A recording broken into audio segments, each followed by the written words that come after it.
The Gods of Mars by Edgar Rice Burroughs. Contents: Chapter 1, The Plant Men. Chapter 2, A Forest Battle. Chapter 3, The Chamber of Mystery. Chapter 4, Thuvia. Chapter 5, Corridors of Peril. Chapter 6, The Black Pirates of Barsoom. Chapter 7, A Fair Goddess. Chapter 8, The Depths of Omen. Chapter 9, Isis, Goddess of Life Eternal. Chapter 10, The Prison Isle of Shadar. Chapter 11, When Hell Broke Loose. Chapter 12, Doomed to Die. Chapter 13, A Break for Liberty. Chapter 14, The Eyes in the Dark. Chapter 15, Flight and Pursuit. Chapter 16, Under Arrest. Chapter 17, The Death Sentence. Chapter 18, Sola's Story. Chapter 19, Black Despair. Chapter 20, The Air Battle. Chapter 21, Through Flood and Flame. Chapter 22, Victory and Defeat Forward. 12 years had passed since I had laid the body of my great-uncle, Captain John Carter, of Virginia, away from the sight of men in that strange mausoleum in the old cemetery at Richmond. Often had I pondered on the odd instructions he had left me governing the construction of his mighty tomb, and especially those parts which directed that he be laid in an open casket, and that the ponderous mechanism which controlled the bolts of the vault's huge door be accessible only from the inside.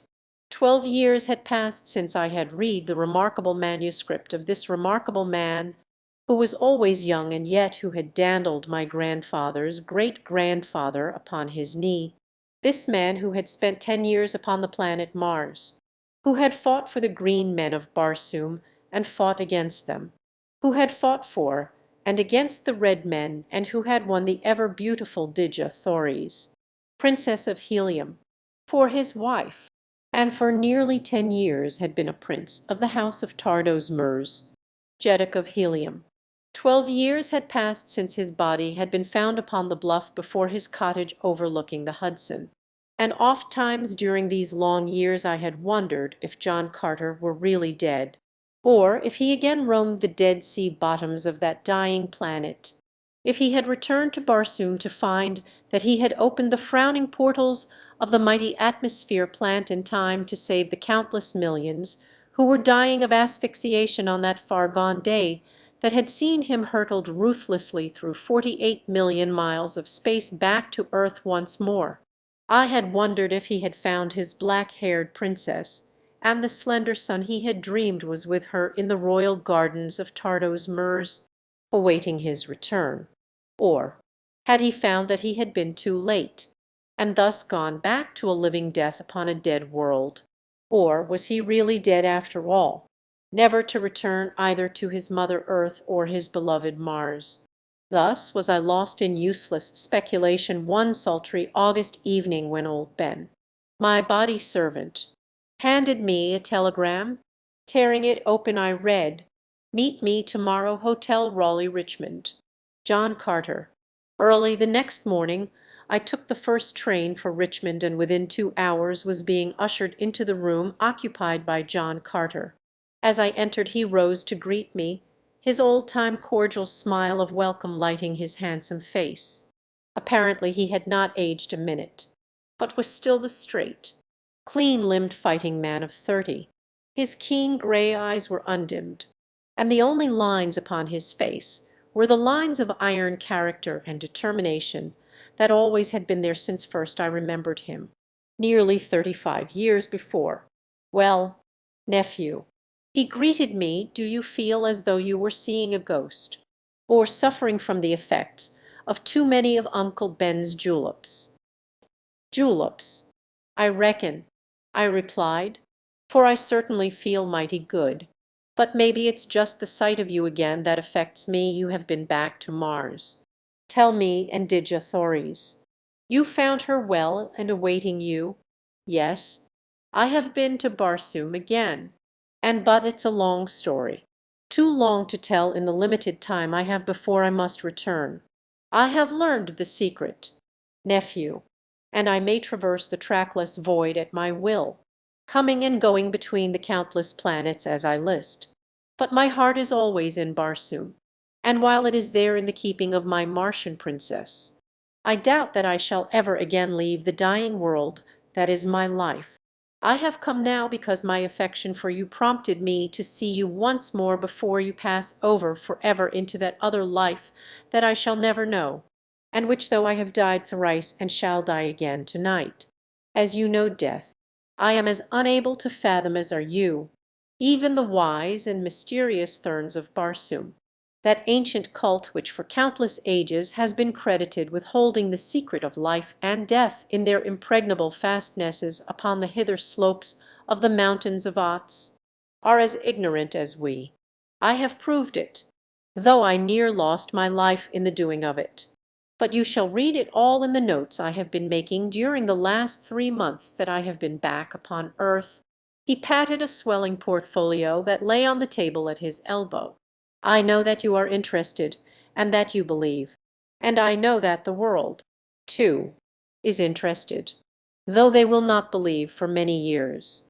Yes, for many ages, since they cannot understand. Earthmen have not yet progressed to a point where they can comprehend the things that I have written in those notes. Give them what you wish of it. What you think will not harm them. But do not feel aggrieved if they laugh at you. That night I walked down to the cemetery with him.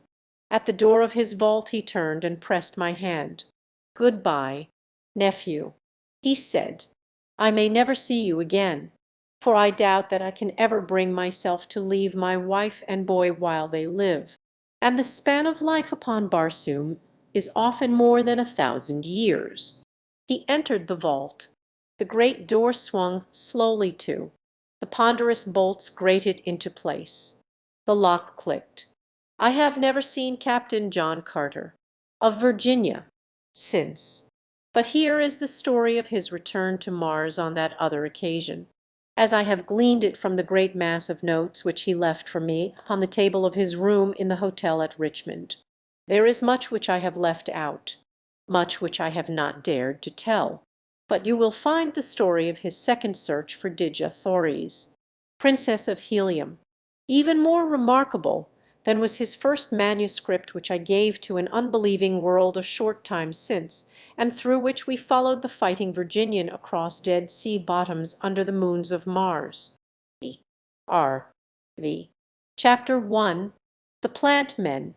As I stood upon the bluff before my cottage on that clear cold night in the early part of March, 1886, the noble Hudson flowing like the grey and silent spectre of a dead river below me, I felt again the strange, compelling influence of the mighty god of war, my beloved Mars, which for 10 long and lonesome years I had implored with outstretched arms to carry me back to my lost love. Not since that other March night in 1866. When I had stood without that Arizona cave in which my still and lifeless body lay wrapped in the similitude of earthly death, had I felt the irresistible attraction of the god of my profession. With arms outstretched toward the red eye of the great star, I stood praying for a return of that strange power which twice had drawn me through the immensity of space. Praying as I had prayed on 1,000 nights before during the long 10 years that I had waited and hoped. Suddenly a qualm of nausea swept over me, my senses swam. My knees gave beneath me, and I pitched headlong to the ground upon the very verge of the dizzy bluff. Instantly my brain cleared, and there swept back across the threshold of my memory the vivid picture of the horrors of that ghostly Arizona cave. Again, as on that far-gone night, my muscles refused to respond to my will, and again, as though even here upon the banks of the placid Hudson, I could hear the awful moans and rustling of the fearsome thing which had lurked and threatened me from the dark recesses of the cave. I made the same mighty and superhuman effort to break the bonds of the strange anesthesia which held me, and again came the sharp click as of the sudden parting of a taut wire, and I stood naked and free beside the staring, lifeless thing that had so recently pulsed with the warm, red life blood of John Carter. With scarcely a parting glance I turned my eyes again toward Mars, lifted my hands toward his lurid rays, and waited. Nor did I have long to wait, for scarce had I turned ere I shot with the rapidity of thought into the awful void before me. There was the same instant of unthinkable cold and utter darkness that I had experienced 20 years before, and then I opened my eyes in another world, beneath the burning rays of a hot sun, which beat through a tiny opening in the dome of the mighty forest in which I lay. The scene that met my eyes was so un-Martian that my heart sprang to my throat as the sudden fear swept through me that I had been aimlessly tossed upon some strange planet by a cruel fate. Why not? What guide had I through the trackless waste of interplanetary space? What assurance that I might not as well be hurtled to some far distant star of another solar system? As to Mars, I lay upon a close-cropped sward of red grass-like vegetation, and about me stretched a grove of strange and beautiful trees, covered with huge and gorgeous blossoms and filled with brilliant, voiceless birds. I call them birds since they were winged, but mortal I ne'er rested on such odd, unearthly shapes. The vegetation was similar to that which covers the lawns of the red Martians of the great waterways, but the trees and birds were unlike anything that I had ever seen upon Mars. And then through the further trees I could see that most un-Martian of all sights in open sea, its blue waters shimmering beneath the brazen sun. As I rose to investigate further I experienced the same ridiculous catastrophe that had met my first attempt to walk under Martian conditions. The lesser attraction of this smaller planet and the reduced air pressure of its greatly rarefied atmosphere afforded so little resistance to my earthly muscles that the ordinary exertion of the mere act of rising sent me several feet into the air and precipitated me upon my face in the soft and brilliant grass of this strange world. This experience, however, gave me some slightly increased assurance that, after all, I might indeed be in some, to me, unknown corner of Mars. And this was very possible, since during my 10 years' residence upon the planet I had explored but a comparatively tiny area of its vast expanse. I arose again, laughing at my forgetfulness, and soon had mastered once more the art of attening my earthly sinews to these changed conditions. As I walked slowly down the imperceptible slope toward the sea I could not help. The grass was as close cropped and carpet-like as some old English lawn, and the trees themselves showed evidence of careful pruning to a uniform height of about 15 feet from the ground, so that as one turned his glance in any direction, the forest had the appearance at a little distance of a vast, high-ceiled chamber. All these evidences of careful and systematic cultivation convinced me that I had been fortunate enough to make my entry into Mars on this second occasion through the domain of a civilized people, and that when I should find them I would be accorded the courtesy and protection that my rank as a prince of the house of Tardos Murs entitled me to. The trees of the forest attracted my deep admiration as I proceeded toward the sea. Their great stems, some of them fully 100 feet in diameter, attested their prodigious height, which I could only guess at, since at no point could I penetrate their dense foliage above me to more than 60 or 80 feet. As far aloft as I could see, the stems and branches and twigs were as smooth and as highly polished as the newest of American-made pianos. The wood of some of the trees was as black as ebony, while their nearest neighbors might perhaps gleam in the subdued light of the forest as clear and white as the finest china. Or, again, they were azure, scarlet, yellow, or deepest purple. And in the same way was the foliage as gay and variegated as the stems, while the blooms that clustered thick upon them may not be described in any earthly tongue, and indeed might challenge the language of the gods. As I neared the confines of the forest I beheld before me and between the grove and the open sea a broad expanse of meadow land. And as I was about to emerge from the shadows of the trees a sight met my eyes that banished all romantic and poetic reflection upon the beauties of the strange landscape. To my left the sea extended as far as the eye could reach.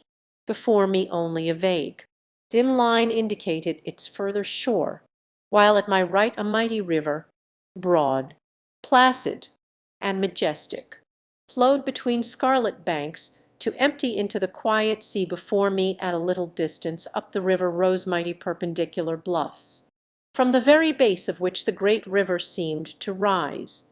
But it was not these inspiring and magnificent evidences of nature's grandeur that took my immediate attention from the beauties of the forest. It was the sight of a score of figures moving slowly about the meadow near the bank of the mighty river. Odd, grotesque shapes they were, unlike anything that I had ever seen upon Mars, and yet, at a distance, most manlike in appearance.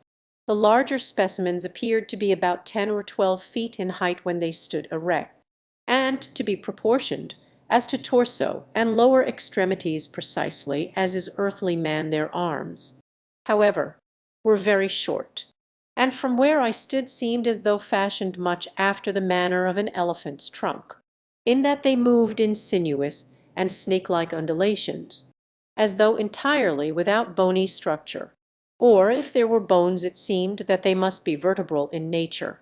As I watched them from behind the stem of a huge tree, one of the creatures moved slowly in my direction, engaged in the occupation that seemed to be the principal business of each of them, and which consisted in running their oddly shaped hands over the surface of the sward. For what purpose I could not determine. As he approached quite close to me I obtained an excellent view of him, and though I was later to become better acquainted with his kind, I may say that that single cursory examination of this awful travesty on nature would have proved quite sufficient to my desires had I been a free agent. The fastest flyer of the Heliumitic navy could not quickly enough have carried me far from this hideous creature. Its hairless body was a strange and ghoulish blue, except for a broad band of white which encircled its protruding single eye, an eye that was all dead white pupil, iris, and ball. Its nose was a ragged, inflamed, circular hole in the center of its blank face, a hole that resembled more closely nothing that I could think of other than a fresh bullet wound which has not yet commenced to bleed. Below this repulsive orifice the face was quite blank to the chin, for the thing had no mouth that I could discover. The head, with the exception of the face, was covered by a tangled mass of jet black hair some 8 or 10 inches in length. Each hair was about the bigness of a large angleworm, and as the thing moved the muscles of its scalp, this awful head covering seemed to writhe and wriggle and crawl about the fearsome face, as though indeed each separate hair was endowed with independent life. The body and the legs were as symmetrically human as nature could have fashioned them, and the feet, too, were human in shape, but of monstrous proportions. From heel to toe they were fully 3 feet long, and very flat and very broad. As it came quite close to me I discovered that its strange movements, running its odd hands over the surface of the turf, were the result of its peculiar method of feeding, which consists in cropping off the tender vegetation with its roserlic talons and sucking it up from its 2 mouths, which lie one in the palm of each hand, through its arm-like throats.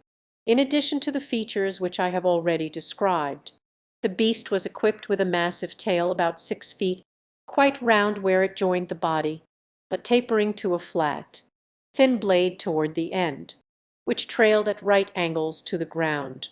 By far the most remarkable feature of this most remarkable creature, however, were the 2 tiny replicas of it, each about 6 inches in length, which dangled, one on either side, from its armpits. They were suspended by a small stem which seemed to grow from the exact tops of their heads to where it connected them with the body of the adult. Whether they were the young, or merely portions of a composite creature, I did not know. As I had been scrutinizing this weird monstrosity, the balance of the herd had fed quite close to me, and I now saw that while many had the smaller specimens dangling from them, not all were thus equipped, and I further noted that the little ones varied in size from what appeared to be but tiny unopened buds an inch in diameter through various stages of development, to the full-fledged and perfectly formed creature of 10 to 12 inches in length. Feeding with the herd were many of the little fellows not much larger than those which remained attached to their parents, and from the young of that size the herd graded up to the immense adults. Fearsome looking as they were, I did not know whether to fear them or not, for they did not seem to be particularly well equipped for fighting, and I was on the point of stepping from my hiding place and revealing myself to them to note the effect upon them of the sight of a man, when my rash resolve was, fortunately for me, nipped in the bud by a strange shrieking wail, which seemed to come from the direction of the bluffs at my right. Naked and unarmed as I was, my end would have been both speedy and horrible at the hands of these cruel creatures had I had time to put my resolve into execution. But at the moment of the shriek each member of the herd turned in the direction from which the sound seemed to come, and at the same instant every particular snake-like hair upon their heads rose stiffly perpendicular, as if each had been a sentient organism looking or listening for the source or meaning of the wail. And indeed the latter proved to be the truth. For this strange growth upon the craniums of the plant men of Barsoom represents the 1,000 ears of these hideous creatures, the last remnant of the strange race which sprang from the original tree of life. Instantly every eye turned toward one member of the herd, a large fellow who evidently was the leader. A strange purring sound issued from the mouth in the palm of one of his hands, and at the same time he started rapidly toward the bluff, followed by the entire herd. Their speed and method of locomotion were both remarkable, springing as they did in great leaps of 20 or 30 feet, much after the manner of a kangaroo. They were rapidly disappearing when it occurred to me to follow them, and so, hurling caution to the winds, I sprang across the meadow in their wake with leaps and bounds even more prodigious than their own. For the muscles of an athletic earthman produce remarkable results when pitted against the lesser gravity and air pressure of Mars. Their way led directly towards the apparent source of the river at the base of the cliffs, and as I neared this point I found the meadow dotted with huge boulders that the ravages of time had evidently dislodged from the towering crags above. For this reason I came quite close to the cause of the disturbance before the scene broke upon my horrified gaze. As I topped a great boulder I saw the herd of plant men surrounding a little group of perhaps 5 or 6 green men and women of Barsoom. That I was indeed upon Mars I now had no doubt, for here were members of the wild hordes that people the Dead Sea bottoms and deserted cities of that dying planet.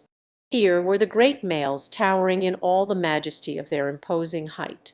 Here were the gleaming white tusks protruding from their massive lower jaws to a point near the center of their foreheads, the laterally placed, protruding eyes with which they could look forward or backward, or to either side without turning their heads. Here the strange antennae-like ears rising from the tops of their foreheads, and the additional pair of arms extending from midway between the shoulders and the hip. Even without the glossy green hide and the metal ornaments which denoted the tribes to which they belonged, I would have known them on the instant for what they were, for where else in all the universe is their like duplicated? There were 2 men and 4 females in the party, and their ornaments denoted them as members of different hordes, a fact which tended to puzzle me infinitely, since the various hordes of green men of Barsoom are eternally at deadly war with one another, and never, except on that single historic instance when the great Turs Tarkas of Thark gathered 150,000 green warriors from several hordes to march upon the doomed city of Zodanga to rescue Dija Thoris, Princess of Helium, from the clutches of Thenkoses. Had I seen green Martians of different hordes associated in other than mortal combat, but now they stood back to back, facing, in wide-eyed amazement, the very evidently hostile demonstrations of a common enemy. Both men and women were armed with long swords and daggers, but no firearms were in evidence, else it had been short shrift for the gruesome plant men of Barsoom. Presently the leader of the plant men charged the little party, and his method of attack was as remarkable as it was effective, and by its very strangeness was the more potent, since in the science of the green warriors there was no defense for this singular manner of attack. the like of which it soon was evident to me they were as unfamiliar with as they were with the monstrosities which confronted them. The plant man charged to within a dozen feet of the party, and then, with a bound, rose as though to pass directly above their heads. His powerful tail was raised high to one side, and as he passed close above them, he brought it down in one terrific sweep that crushed a green warrior's skull as though it had been an eggshell. The balance of the frightful herd was now circling rapidly and with bewildering speed about the little knot of victims. Their prodigious bounds and the shrill, screeching purr of their uncanny mouths were well calculated to confuse and terrorize their prey, so that as two of them leaped simultaneously from either side, the mighty sweep of those awful tails met with no resistance, and two more green Martians went down to an ignoble death. There were now but one warrior and two females left, and it seemed that it could be but a matter of seconds ere these also lay dead upon the scarlet sward. But as two more of the plant men charged, the warrior, who was now prepared by the experiences of the past few minutes, swung his mighty long sword aloft and met the hurtling bulk with a clean cut that clove one of the plant men from chin to groin. The other, however, dealt a single blow with his cruel tail that laid both of the females' crushed corpses upon the ground.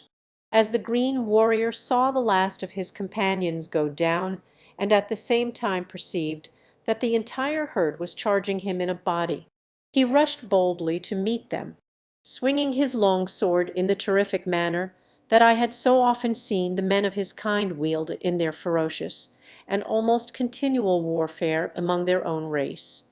Cutting and hewing to right and left, he laid an open path straight through the advancing plant men, and then commenced a mad race for the forest, in the shelter of which he evidently hoped that he might find a haven of refuge. He had turned for that portion of the forest which abutted on the cliffs, and thus the mad race was taking the entire party farther and farther from the boulder where I lay concealed.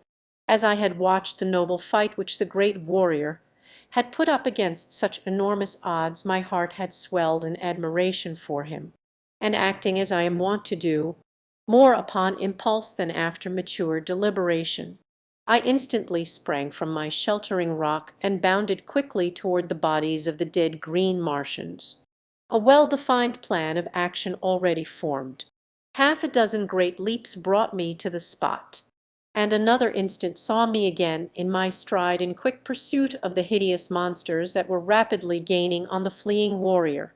But this time I grasped a mighty long sword in my hand, and in my heart was the old blood lust of the fighting man, and a red mist swam before my eyes, and I felt my lips respond to my heart in the old smile that has ever marked me in the midst of the joy of battle.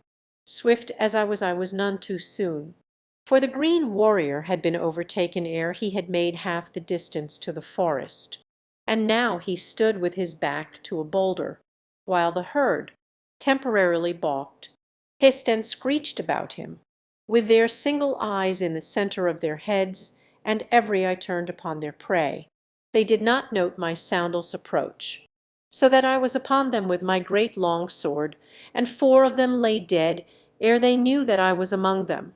For an instant they recoiled before my terrific onslaught, and in that instant the green warrior rose to the occasion and, springing to my side, laid to the right and left of him as I had never seen but one other warrior do, with great circling strokes that formed a figure eight about him, and that never stopped until none stood living to oppose him, his keen blade passing through flesh and bone and metal as though each had been alike thin air.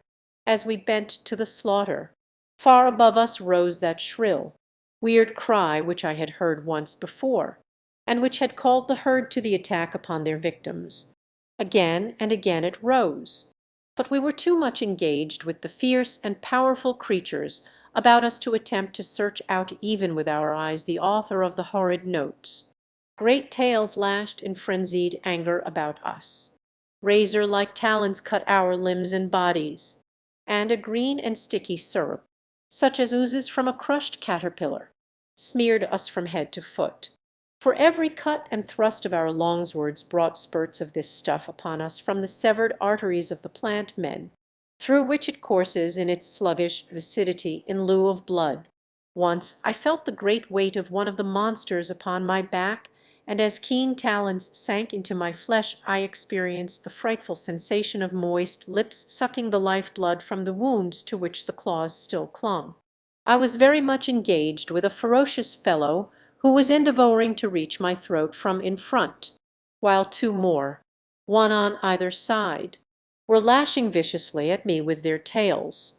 The green warrior was much put to it to hold his own, and I felt that the unequal struggle could last but a moment longer when the huge fellow discovered my plight, and tearing himself, he raked the assailant from my back with a single sweep of his blade, and thus relieved I had little difficulty with the others. Once together, we stood almost back to back against the great boulder, and thus the creatures were prevented from soaring above us to deliver their deadly blows, and as we were easily their match while they remained upon the ground, we were making great headway in dispatching what remained of them when our attention was again attracted by the shrill wail of the caller above our heads. This time I glanced up, and far above us upon a little natural balcony on the face of the cliff stood a strange figure of a man shrieking out his shrill signal, the while he waved one hand in the direction of the river's mouth as though beckoning to some one there, and with the other pointed and gesticulated toward us. A glance in the direction toward which he was looking was sufficient, for, streaming in from all directions across the meadow, from out of the forest, and from the far distance of the flat land across the river, I could see converging upon us 100 different lines of wildly leaping creatures such as we were now engaged with, and with them some strange new monsters which ran with great swiftness, now erect and now upon all fours. "It will be a great death," I said to my companion. "Look." As he shot a quick glance in the direction I indicated, he smiled. "We may at least die fighting, and as great warriors should." "John Carter," he replied. We had just finished the last of our immediate antagonists as he spoke, and I turned in surprised wonderment at the sound of my name.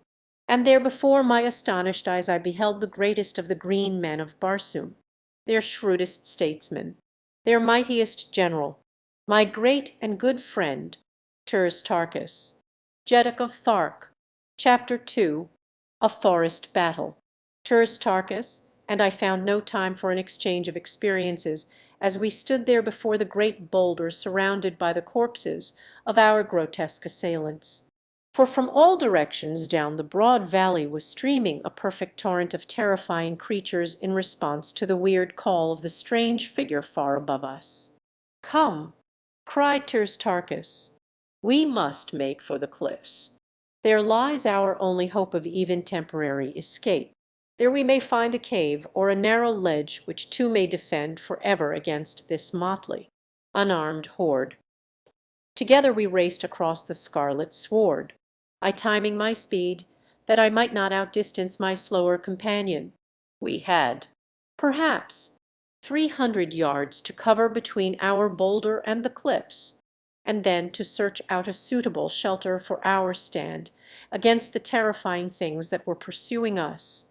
They were rapidly overhauling us when Turs Tarkas cried to me to hasten ahead and discover, if possible, the sanctuary we sought. The suggestion was a good one, for thus many valuable minutes might be saved to us, and, throwing every ounce of my earthly muscles into the effort, I cleared the remaining distance between myself and the cliffs in great leaps and bounds that put me at their base in a moment. The cliffs rose perpendicular directly from the almost level sward of the valley. There was no accumulation of fallen debris, forming a more or less rough ascent to them, as is the case with nearly all other cliffs I have ever seen. The scattered boulders that had fallen from above and lay upon or partly buried in the turf were the only indication that any disintegration of the massive, towering pile of rocks ever had taken place. My first cursory inspection of the face of the cliffs filled my heart with forebodings, since nowhere could I discern, except where the weird Harold stood still shrieking his shrill summons, the faintest indication of even a bare foothold upon the lofty escarpment. To my right the bottom of the cliff was lost in the dense foliage of the forest, which terminated at its very foot, rearing its gorgeous foliage fully 1,000 feet against its stern and forbidding neighbor. To the left the cliff ran, apparently unbroken, across the head of the broad valley, to be lost in the outlines of what appeared to be a range of mighty mountains that skirted and confined the valley in every direction. Perhaps 1,000 feet from me the river broke, as it seemed, directly from the base of the cliffs, and as there seemed not the remotest chance for escape in that direction, I turned my attention again toward the forest. The cliffs towered above me a good 5,000 feet. The sun was not quite upon them, and they loomed a dull yellow in their own shade. Here and there they were broken with streaks and patches of dusky red, green, and occasional areas of white quartz. Altogether they were very beautiful, but I fear that I did not regard them with a particularly appreciative eye on this, my first inspection of them. Just then I was absorbed in them only as a medium of escape, and so, as my gaze ran quickly, time and again, over their vast expanse in search of some cranny or crevice, I came suddenly to loathe them as the prisoner must loathe the cruel and impregnable walls of his dungeon. Tarkus was approaching me rapidly, and still more rapidly came the awful horde at his heels. It seemed the forest, now or nothing, and I was just on the point of motioning Tarkus to follow me in that direction when the sun passed the cliff's zenith, and as the bright rays touched the dull surface it burst out into a million scintillant lights of burnished gold, of flaming red, of soft greens, and gleaming whites. A more gorgeous and inspiring spectacle human eye has never rested upon. The face of the entire cliff was, as later inspection conclusively proved, so shot with veins and patches of solid gold as to quite present the appearance of a solid wall of that precious metal except where it was broken by outcroppings of ruby, emerald, and diamond boulders, a faint and alluring indication of the vast and unguessable riches which lay deeply buried behind the magnificent surface. But what caught my most interested attention at the moment that the sun's rays set the cliff's face a shimmer was the several black spots which now appeared quite plainly in evidence high across the gorgeous wall close to the forest's top, and extending apparently below and behind the branches. Almost immediately I recognized them for what they were, the dark openings of caves entering the solid walls, possible avenues of escape or temporary shelter. Could we but reach them, there was but a single way, and that led through the mighty, towering trees upon our right. That I could scale them I knew full well, but Tarkus, with his mighty bulk and enormous weight, would find it a task possibly quite beyond his prowess or his skill. For Martians are at best but poor climbers.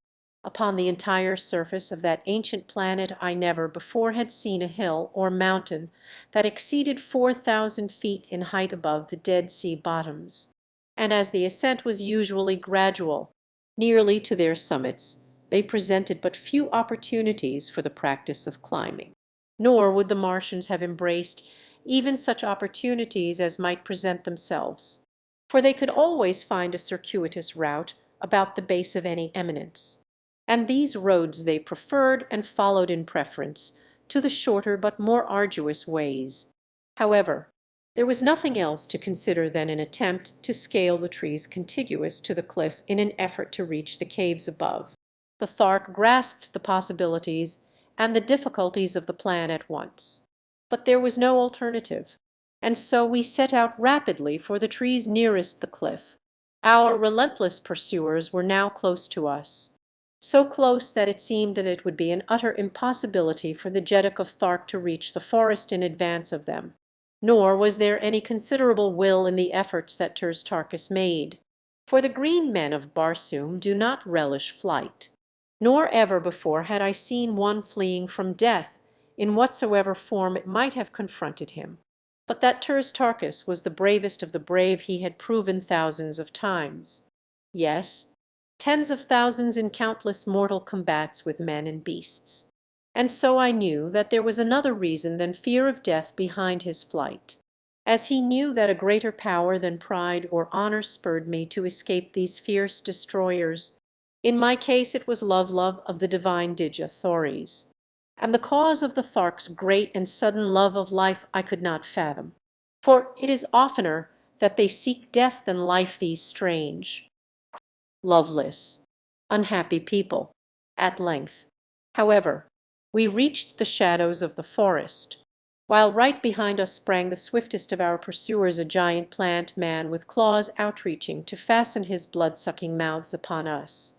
He was, I should say, 100 yards in advance of his closest companion, and so I called to Tarkus to ascend a great tree that brushed the cliff's face while I dispatched the fellow, thus giving the less agile Thark an opportunity to reach the higher branches before the entire horde should be upon us and every vestige of escape cut off.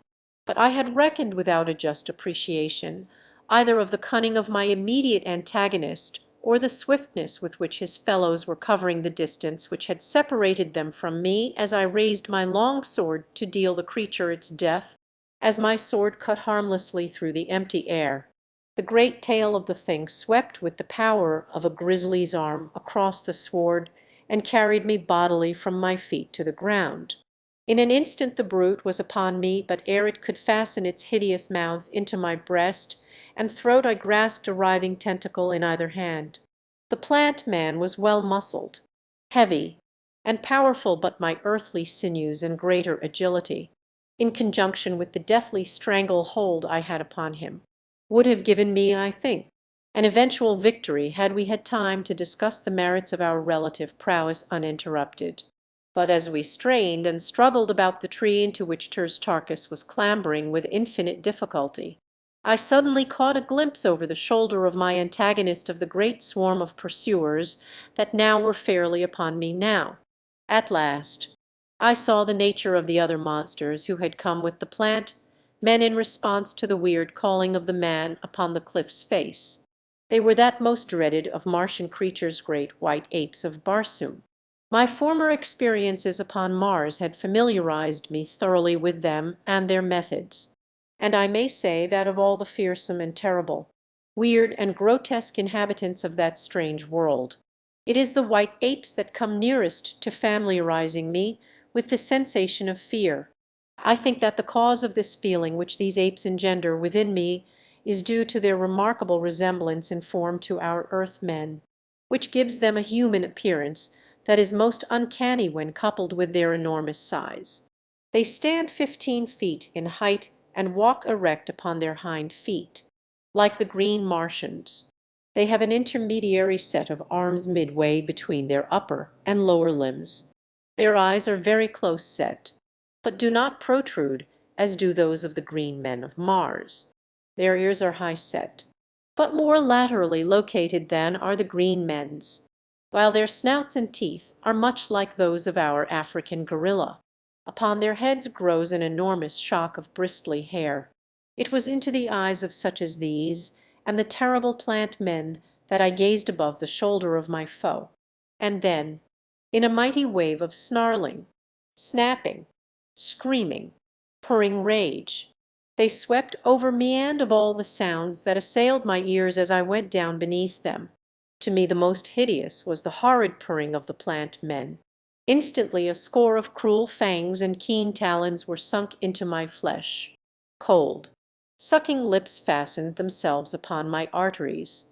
I struggled to free myself, and even though weighed down by these immense bodies, I succeeded in struggling to my feet, where, still grasping my long sword, and shortening my grip upon it until I could use it as a dagger, I wrought such havoc among them that at one time I stood for an instant free.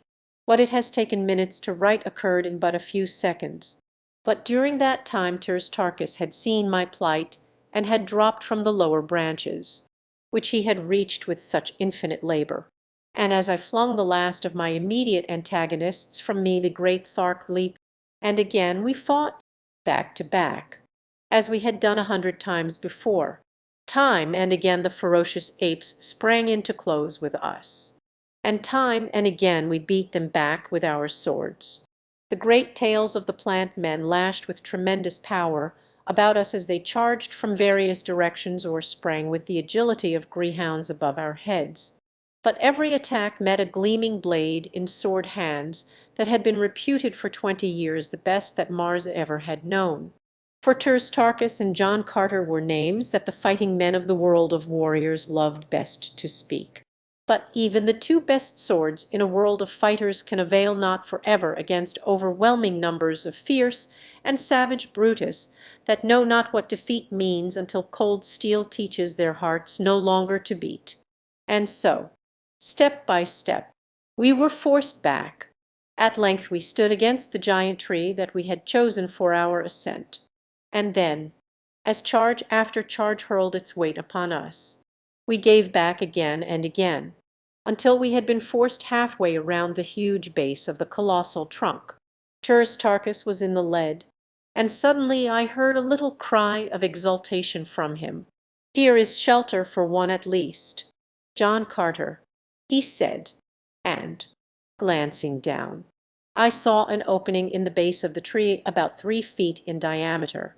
"In with you, Tarkus," I cried, but he would not go, saying that his bulk was too great for the little aperture, while I might slip in easily. "We shall both die if we remain without. John Carter, here is a slight chance for one of us.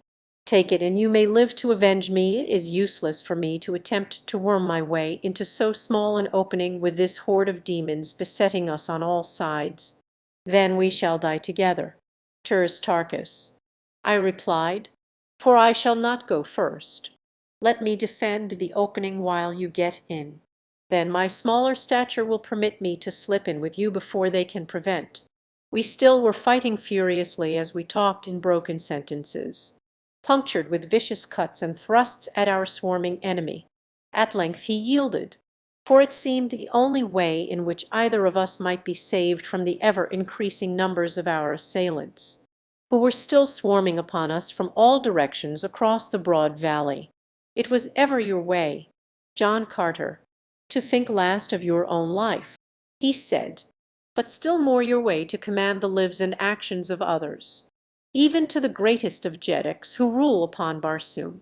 There was a grim smile upon his cruel, hard face, as he, the greatest Jedak of them all, turned to obey the dictates of a creature of another world, of a man whose stature was less than half his own. "If you fail, John Carter," he said, "know that the cruel and heartless Thark, to whom you taught the meaning of friendship, will come out to die beside you." "As you will, my friend," I replied, "but quickly now, head first, while I cover your retreat." He hesitated a little at that word, for never before in his whole life of continual strife had he turned his back upon aught than a dead or defeated enemy. "Haste, Tarkus," I urged, "or we shall both go down to profitless defeat. I cannot hold them for ever alone." As he dropped to the ground to force his way into the tree, the whole howling pack of hideous devils hurled themselves upon me. To right and left flew my shimmering blade, now green with the sticky juice of a plant man, but always flying from one opponent to another, hesitating but the barest fraction of a second to drink the lifeblood in the center of some savage heart. And thus I fought as I never had fought before, against such frightful odds that I cannot realize even now that human muscles could have withstood that awful onslaught, that terrific weight of hurtling tons of ferocious, battling flesh. With the fear that we would escape them, the creatures redoubled their efforts to pull me down, and though the ground about me was piled high with their dead and dying comrades, they succeeded at last in overwhelming me, and I went down beneath them for the second time that day, and once again felt those awful sucking lips against my flesh. But scarce had I fallen ere I felt powerful hands grip my ankles, and in another second I was being drawn within the shelter of the tree's interior. For a moment it was a tug of war between Terstarchus and a great plant man, but presently I got the point of my long sword beneath him, and with a mighty thrust pierced his vitals, torn and bleeding from many cruel wounds. I lay panting upon the ground within the hollow of the tree, while Terstarchus defended the opening from the furious mob without. For an hour they howled about the tree, but after a few attempts to reach us they confined their efforts to terrorizing shrieks and screams, to horrid growling on the part of the great white apes, and the fearsome and indescribable purring by the plant men. At length, all but a score, who had apparently been left to prevent our escape, had left us, and our adventure seemed destined to result in a siege, the only outcome of which could be our death by starvation. For even should we be able to slip out after dark, whither in this unknown and hostile valley could we hope to turn our steps toward possible escape, as the attacks of our enemies ceased and our eyes became accustomed to the semi-darkness of the interior of our strange retreat, I took the opportunity to explore our shelter. The tree was hollow to an extent of about 50 feet in diameter, and from its flat, hard floor I judged that it had often been used to domicile others before our occupancy. As I raised my eyes toward its roof to note the height, I saw far above me a faint glow of light. There was an opening above. If we could but reach it we might still hope to make the shelter of the cliff caves. My eyes had now become quite used to the subdued light of the interior, and as I pursued my investigation I presently came upon a rough ladder at the far side of the cave. Quickly I mounted it, only to find that it connected at the top with the lower of a series of horizontal wooden bars that spanned the now narrow and shaft-like interior of the tree's stem. These bars were set one above another about 3 feet apart, and formed a perfect ladder as far above me as I could see. Dropping to the floor once more, I detailed my discovery to Terstarchus, who suggested that I explore aloft as far as I could go in safety while he guarded the entrance against a possible attack. As I hastened above to explore the strange shaft I found that the ladder of horizontal bars mounted always as far above me as my eyes could reach, and as I ascended, the light from above grew brighter and brighter. For fully 500 feet I continued to climb, until at length I reached the opening in the stem which admitted the light. It was of about the same diameter as the entrance at the foot of the tree, and opened directly upon a large flat limb, the well-worn surface of which testified to its long-continued use as an avenue for some creature to and from this remarkable shaft. I did not venture out upon the limb for fear that I might be discovered and our retreat in this direction cut off, but instead hurried to retrace my steps to Terstarchus. I soon reached him, and presently we were both ascending the long ladder toward the opening above.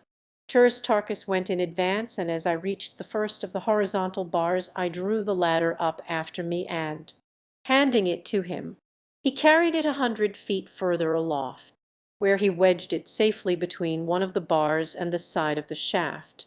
In like manner I dislodged the lower bars as I passed them, so that we soon had the interior of the tree denuded of all possible means of ascent for a distance of 100 feet from the base, thus precluding possible pursuit and attack from the rear.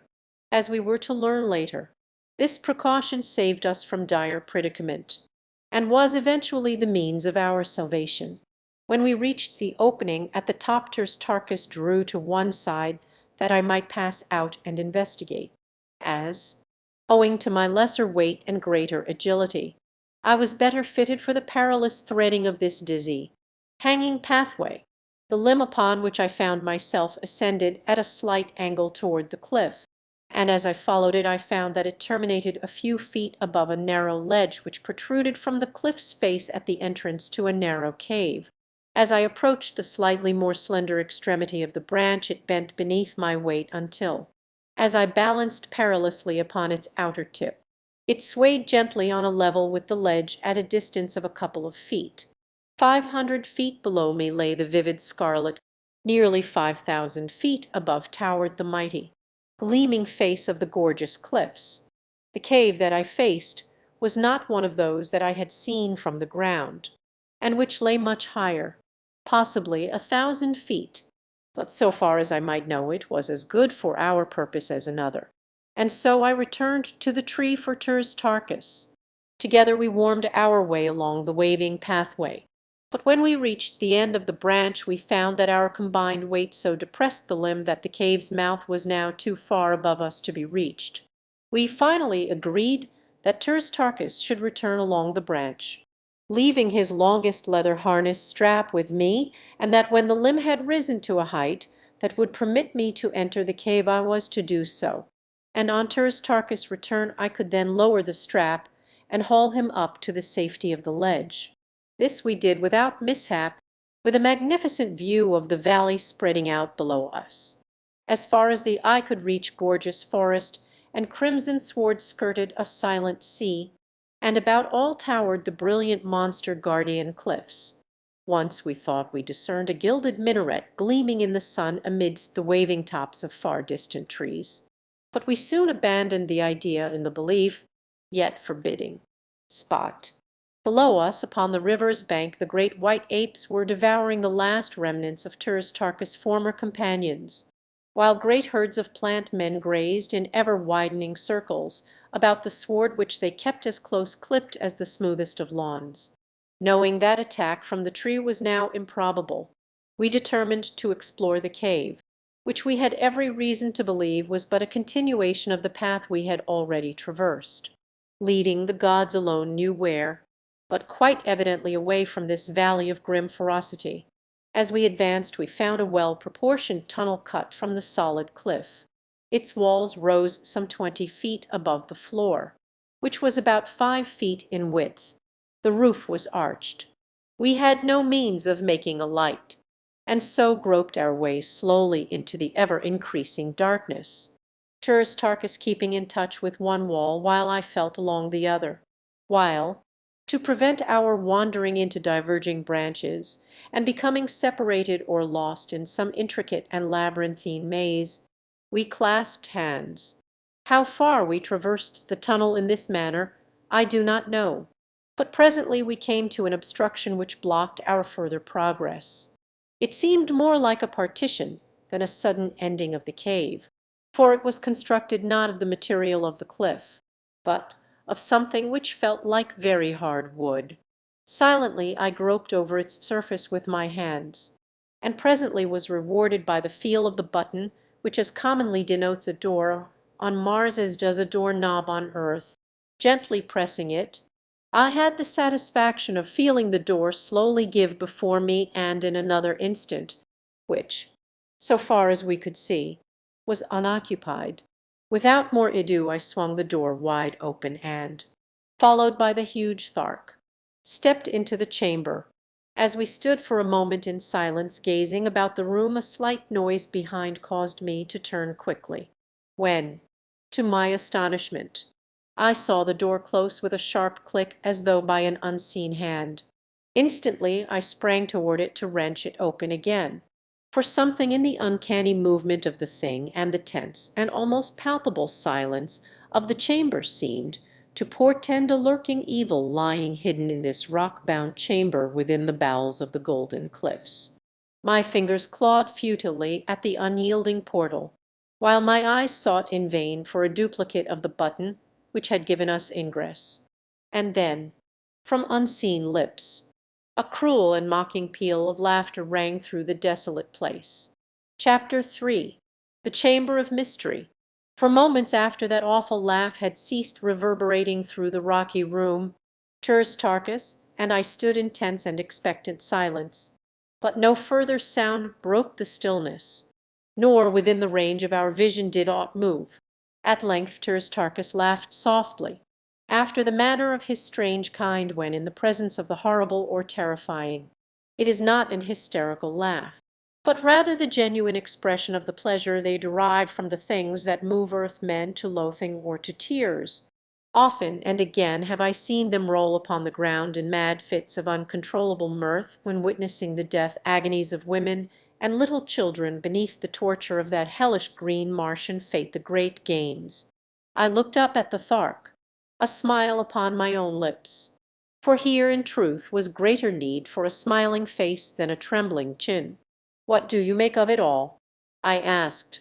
"Where in the deuce are we?" He looked at me in surprise. "Where are we?" He repeated. "Do you tell me, John Carter, that you know not where you be? That I am upon Barsoom is all that I can guess. And but for you and the great white apes I should not even guess that.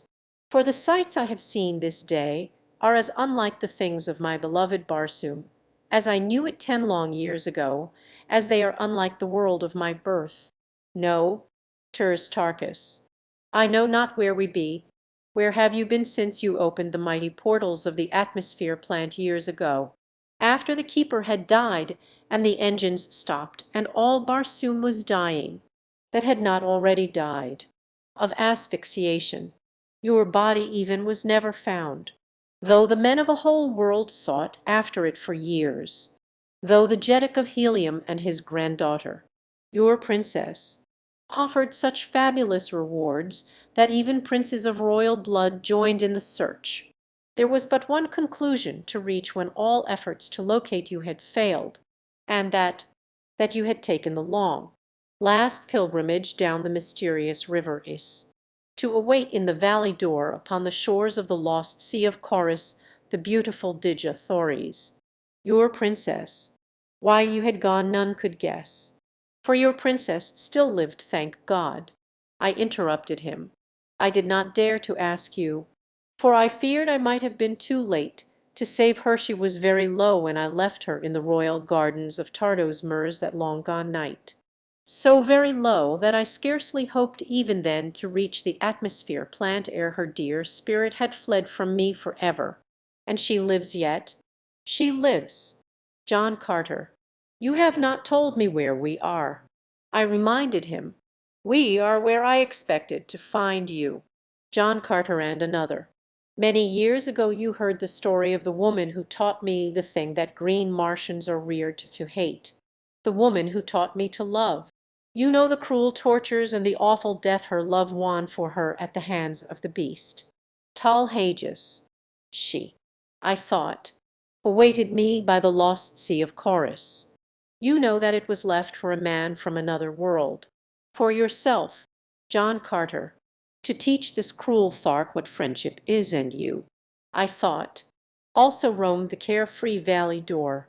Thus were the two I most longed for at the end of the long pilgrimage I must take some day. And so as the time had elapsed which Dija Thoris had hoped might bring you once more to her side, for she has always tried to believe that you had but temporarily returned to your own planet, I at last gave way to my great yearning, and a month since I started upon the journey, the end of which you have this day witnessed. Do you understand now where you be, John Carter? And that was the river Is, emptying into the lost sea of Chorus in the valley door. I asked. This is the valley of love and peace and rest to which every Barsoomian. He replied, "This, John Carter, is heaven." His tone was cold and ironical, its bitterness but reflecting the terrible disappointment he had suffered. Such a fearful disillusionment, such a blasting of lifelong hopes and aspirations, such an uprooting of age-old tradition might have excused a vastly greater demonstration on the part of the Thark. I laid my hand upon his shoulder. "I am sorry," I said, nor did there seem aught else to say. "Think, John Carter, of the countless billions of Barsoomians who have taken the voluntary pilgrimage down this cruel river since the beginning of time, only to fall into the ferocious clutches of the terrible creatures that to date assailed us. There is an ancient legend that once a red man returned from the banks of the lost sea of Chorus, returned from the valley door, back through the mysterious river Is. And the legend has it that he narrated a fearful blasphemy of horrid Brutus that inhabited a valley of wondrous loveliness. Brutus that pounced upon each Barsoomian as he terminated his pilgrimage and devoured him upon the banks of the lost sea where he had looked to find love and peace and happiness. But the ancients killed the blasphemer, as tradition has ordained that any shall be killed who return from the bosom of the river of mystery. But now we know that it was no blasphemy, that the legend is a true one, and that the man told only of what he saw. But what does it profit us? John Carter, since even should we escape, we also would be treated as blasphemers. We are between the wild thought of certainty and the mad zittider of fact we can escape neither. As earthmen say, we are between the devil and the deep sea. Ters Tarkas. I replied, nor could I help but smile at our dilemma. There is naught that we can do but take things as they come, and at least have the satisfaction of knowing that whoever slays us eventually will have far greater numbers of their own dead to count than they will get in return. White ape or plant man, green Barsoomian or red man, whosoever it shall be that takes the last toll from us will know that it is costly and lives to wipe out John Carter, prince of the house of Tardos Murs, and Ters Tarkas, Jeddak of Thark, at the same time.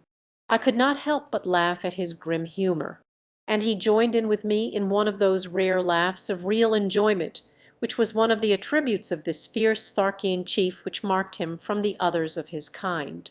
But about yourself, John Carter, he cried at last, if you have not been here all these years, where indeed have you been? And how is it that I find you here today? I have been back to earth, I replied. For 10 long earth years I have been praying and hoping for the day that would carry me once more to this grim old planet of yours, for which, with all its cruel and terrible customs, I feel a bond of sympathy and love even greater than for the world that gave me birth. For 10 years have I been enduring a living death of uncertainty and doubt as to whether Djathories lived.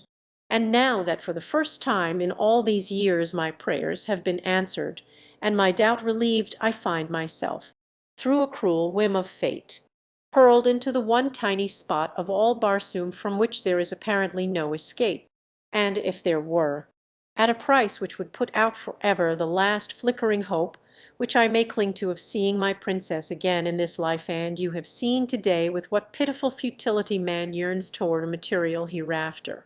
Only a bare half hour before I saw you battling with the plant men, I was standing in the moonlight upon the banks of a broad river that taps the eastern shore of earth's most blessed land.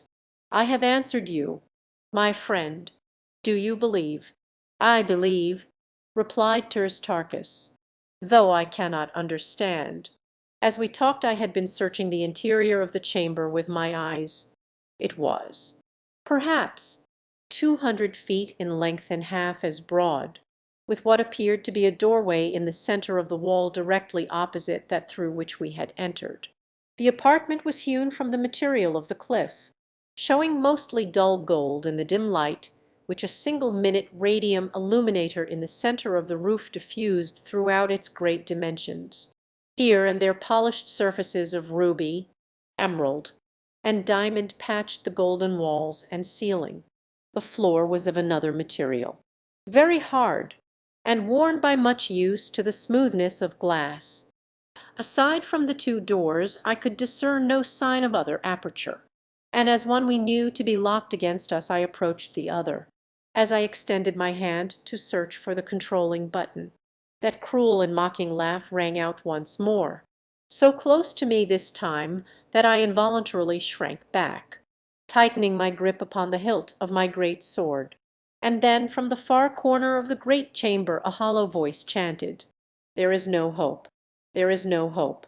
The dead return not, the dead return not, nor is there any resurrection. Hope not, for there is no hope." Though our eyes instantly turned toward the spot from which the voice seemed to emanate, there was no one in sight, and I must admit that cold shivers played along my spine, and the short hairs at the base of my head stiffened and rose up, as do those upon a hound's neck when in the night his eyes see those uncanny things which are hidden from the sight of man. Quickly I walked toward the mournful voice. But it had ceased ere I reached the further wall. And then from the other end of the chamber came another voice, shrill and piercing. "Fools! Fools!" it shrieked. "Thinkest thou to defeat the eternal laws of life and death, wouldst cheat the mysterious Isis, goddess of death, of her just dues? Did not her mighty messenger, the ancient Is, bear you upon her leaden bosom at your own behest to the valley door? Thinkest thou, O fools, that Isis wilt give up her own? Thinkest thou to escape from whence in all the countless ages but a single soul has fled? Go back the way thou camest, to the merciful maws of the children of the tree of life or the gleaming fangs of the great white apes. For there lies speedy surcease from suffering. But insist in your rash purpose to thread the mazes of the golden cliffs of the mountains of Ots. Pass the ramparts of the impregnable fortresses of the holy Therns, and upon your way death in its most frightful form will overtake you, a death so horrible that even the holy Therns themselves, who conceived both life and death, avert their eyes from its fiendishness and close their ears against the hideous shrieks of its victims. Go back, O fools, the way thou camest." And then the awful laugh broke out from another part of the chamber. "Most uncanny," I remarked, turning to Tarkis. "What shall we do?" He asked. "We cannot fight empty air. I would almost sooner return and face foes into whose flesh I may feel my blade bite, and know that I am selling my carcass dearly before I go down to that eternal oblivion which is evidently the fairest and most desirable eternity that mortal man has the right to hope for. If, as you say, we cannot fight empty air, Tarkis," I replied, "neither, on the other hand, can empty air fight us. I, who have faced and conquered in my time thousands of sinewy warriors and tempered blades, shall not be turned back by wind, nor no more shall you. Hark! But unseen voices may emanate from unseen and unseeable creatures who wield invisible blades," answered the green warrior. "Rot, Tarkis," I cried. "Those voices come from beings as real as you or as I. In their veins flows life-blood that may be let as easily as ours. And the fact that they remain invisible to us is the best proof to my mind that they are mortal, nor overly courageous mortals at that. Think you, Tarkis, that John Carter will fly at the first shriek of a cowardly foe who dare not come out into the open and face a good blade?" I had spoken in a loud voice, that there might be no question that our would-be terrorizers should hear me, for I was tiring of this nerve-racking fiasco. It had occurred to me, too, that the whole business was but a plan to frighten us back into the valley of death from which we had escaped, that we might be quickly disposed of by the savage creatures there. For a long period there was silence. Then of a sudden a soft, stealthy sound behind me caused me to turn suddenly to behold a great many-legged banth creeping sinuously upon me. The banth is a fierce beast of prey that roams the low hills surrounding the dead seas of ancient Mars. Like nearly all Martian animals, it is almost hairless, having only a great bristly mane about its thick neck. Its long, lithe body is supported by 10 powerful legs. Its enormous jaws are equipped, like those of the callet, or Martian hound, with several rows of long needle-like fangs. Its mouth reaches to a point far back of its tiny ears, while its enormous, protruding eyes of green add the last touch of terror to its awful aspect. As it crept toward me it lashed its powerful tail against its yellow sides, and when it saw that it was discovered it emitted the terrifying roar which often freezes its prey into momentary paralysis in the instant that it makes its spring. And so it launched its great bulk toward me, but its mighty voice had held no paralyzing terrors for me, and it met cold steel instead of the tender flesh its cruel jaws gaped so widely to engulf. An instant later I drew my blade from the still heart of this great Barsoomian lion. and turning toward Tarkus was surprised to see him facing a similar monster. No sooner had he dispatched his than I, turning, as though drawn by the instinct of my guardian subconscious mind, beheld another of the savage denizens of the Martian wilds leaping across the chamber toward me. From then on for the better part of an hour one hideous creature after another was launched upon us, springing apparently from the empty air about us. Tarkus was satisfied. Here was something tangible that he could cut and slash with his great blade, while I, for my part, may say that the diversion was a marked improvement over the uncanny voices from unseen lips. That there was nothing supernatural about our new foes was well evidenced by their howls of rage and pain as they felt the sharp steel at their vitals, and the very real blood which flowed from their severed arteries as they died the real death. I noticed during the period of this new persecution that the beasts appeared only when our backs were turned.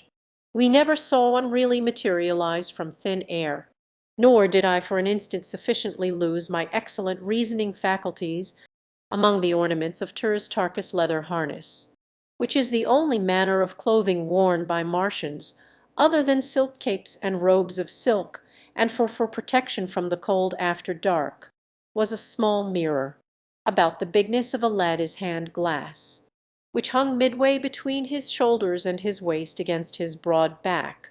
Once as he stood looking down at a newly fallen antagonist my eyes happened, "Move not, Tarkus, move not a muscle." He did not ask why, but stood like a graven image while my eyes watched the strange thing that meant so much to us. What I saw was the quick movement of a section of the wall behind me. It was turning upon pivots, and with it a section of the floor directly in front of it was turning. It was as though you placed a visiting card upon end on a silver dollar that you had laid flat upon a table, so that the edge of the card perfectly bisected the surface of the coin. The card might represent the section of the wall that turned, and the silver dollar the section of the floor. Both were so nicely fitted into the adjacent portions of the floor and wall that no crack had been noticeable in the dim light of the chamber.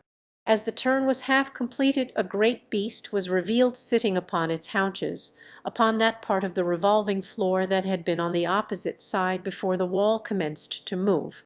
When the section stopped, the beast was facing toward me on our side of the partition. It was very simple, but what had interested me most was the sight that the half-turned section had presented through the opening that it had made, a great chamber, well lighted, in which were several men and women chained to the wall, and in front of them, evidently directing and operating the movement of the secret doorway, a wicked-faced man, neither red as are the red men of Mars, nor green as are the green men, but white, like myself, with a great mass of flowing yellow hair.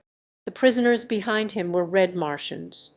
Chained with them were a number of fierce beasts, such as had been turned upon us, and others equally as ferocious.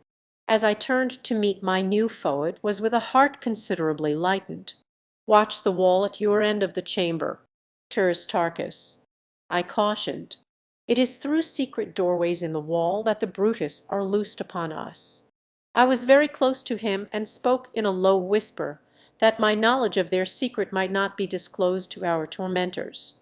As long as we remained each facing an opposite end of the apartment, no further attacks were made upon us. So it was quite clear to me that the partitions were in some way pierced, that our actions might be observed from without. At length a plan of action occurred to me, and backing quite close to Tarkus I unfolded my scheme in a low whisper, keeping my eyes still glued upon my end of the room. The great Thark grunted his assent to my proposition when I had done, and in accordance with my plan commenced backing toward the wall which I faced, while I advanced slowly ahead of him. When we had reached a point some 10 feet from the secret doorway, I halted my companion, and cautioning him to remain absolutely motionless until I gave the prearranged signal, I quickly turned my back to the door, through which I could almost feel the burning and baleful eyes of our would-be executioner. Instantly my own eyes sought the mirror upon Tarkus' back, and in another second I was closely watching the section of the wall which had been disgorging its savage terrors upon us. I had not long to wait, for presently the golden surface commenced to move rapidly. Scarcely had it started than I gave the signal to Tarkus, simultaneously springing for the receding half of the pivoting door. In like manner the Thark wheeled and leaped for the opening being made by the enswinging section. A single bound carried me completely through into the adjoining room and brought me face to face with the fellow whose cruel face I had seen before. He was about my own height and well muscled, and in every outward detail moulded precisely as are earth men. At his side hung a long sword, a short sword, a dagger, and one of the destructive radium revolvers that are common upon Mars. The fact that I was armed only with a long sword, and so according to the laws and ethics of battle everywhere upon Barsoom should only have been met with a similar or lesser weapon, seemed to have no effect upon the moral sense of my enemy, for he whipped out his revolver ere I scarce had touched the floor by his side. But an uppercut from my long sword sent it flying from his grasp before he could discharge it. Instantly he drew his long sword, and thus evenly armed we set to in earnest for one of the closest battles I ever have fought. The fellow was a marvelous swordsman and evidently in practice, while I had not gripped the hilt of a sword for 10 long years before that morning. But it did not take me long to fall easily into my fighting stride, so that in a few minutes the man began to realize that he had at last met his match. His face became livid with rage as he found my guard impregnable, while blood flowed from a dozen minor wounds upon his face and body. "Who are you, white man?" he hissed. "That you are no Barsoomian from the outer world is evident from your color, and you are not of us." His last statement was almost a question. What if I were from the temple of Isis? I hazarded on a wild guess. "Fate forfend," he exclaimed, his face going white under the blood that now nearly covered it.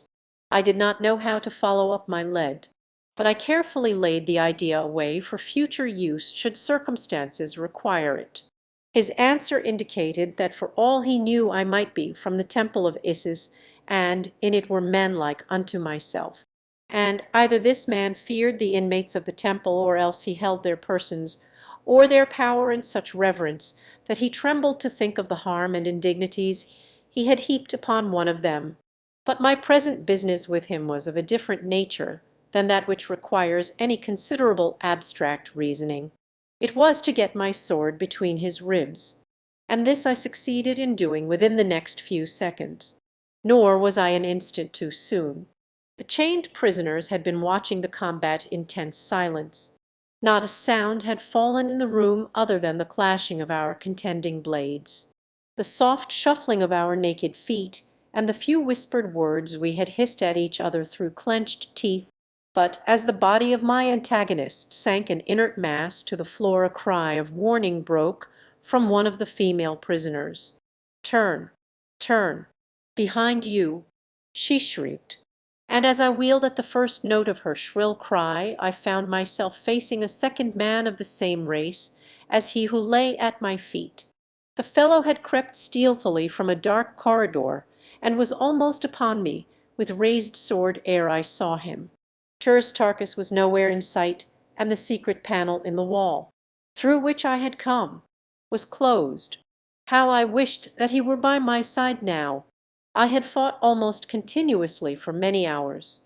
I had passed through such experiences and adventures as must sap the vitality of man, and with all this I had not eaten for nearly 24 hours, nor slept.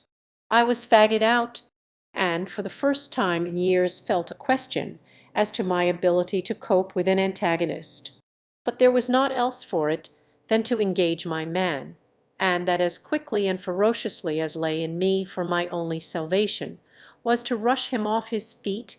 By the impetuosity of my attack I could not hope to win a long drawn-out battle. But the fellow was evidently of another mind, for he backed and parried and sidestepped until I was almost completely fagged from the exertion of attempting to finish him. He was a more adroit swordsman, if possible, than my previous foe, and I must admit that he led me a pretty chase, and in the end came near to making a sorry fool of me and a dead one into the bargain. I could feel myself growing weaker and weaker, until at length objects commenced to blur before my eyes, and I staggered and blundered about more asleep than awake. And then it was that he worked his pretty little coup that came near to losing me my life.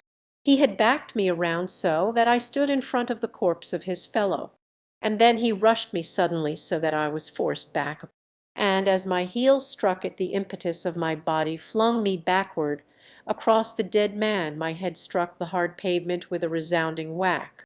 And to that alone I owe my life, for it cleared my brain and the pain roused my temper, so that I was equal for the moment to tearing my enemy to pieces with my bare hands. And I verily believe that I should have attempted it had not my right hand, in the act of raising my body from the ground, come in contact with a bit of cold metal. As the eyes of the layman, so is the hand of the fighting man when it comes in contact with an implement of his vocation, and thus I did not need to look or reason to know that the dead man's revolver, lying where it had fallen when I struck it from his grasp, was at my disposal. The fellow whose ruse had put me down was springing toward me, the point of his gleaming blade directed straight at my heart. And as he came there rang from his lips the cruel and mocking peal of laughter that I had heard within the chamber of mystery. And so he died, his thin lips curled in the snarl of his hateful laugh, and a bullet from the revolver of his dead companion bursting in his heart. His body, borne by the impetus of his headlong rush, plunged upon me. The hilt of his sword must have struck my head, for with the impact of the corpse I lost consciousness. Chapter 4. Thuvia. It was the sound of conflict that aroused me once more to the realities of life. For a moment I could neither place my surroundings nor locate the sounds which had aroused me, and then from beyond the blank wall beside which I lay I heard the shuffling of feet, the snarling of grim beasts, the clank of metal accoutrements, and the heavy breathing of a man. As I rose to my feet I glanced hurriedly about the chamber in which I had just encountered such a warm reception.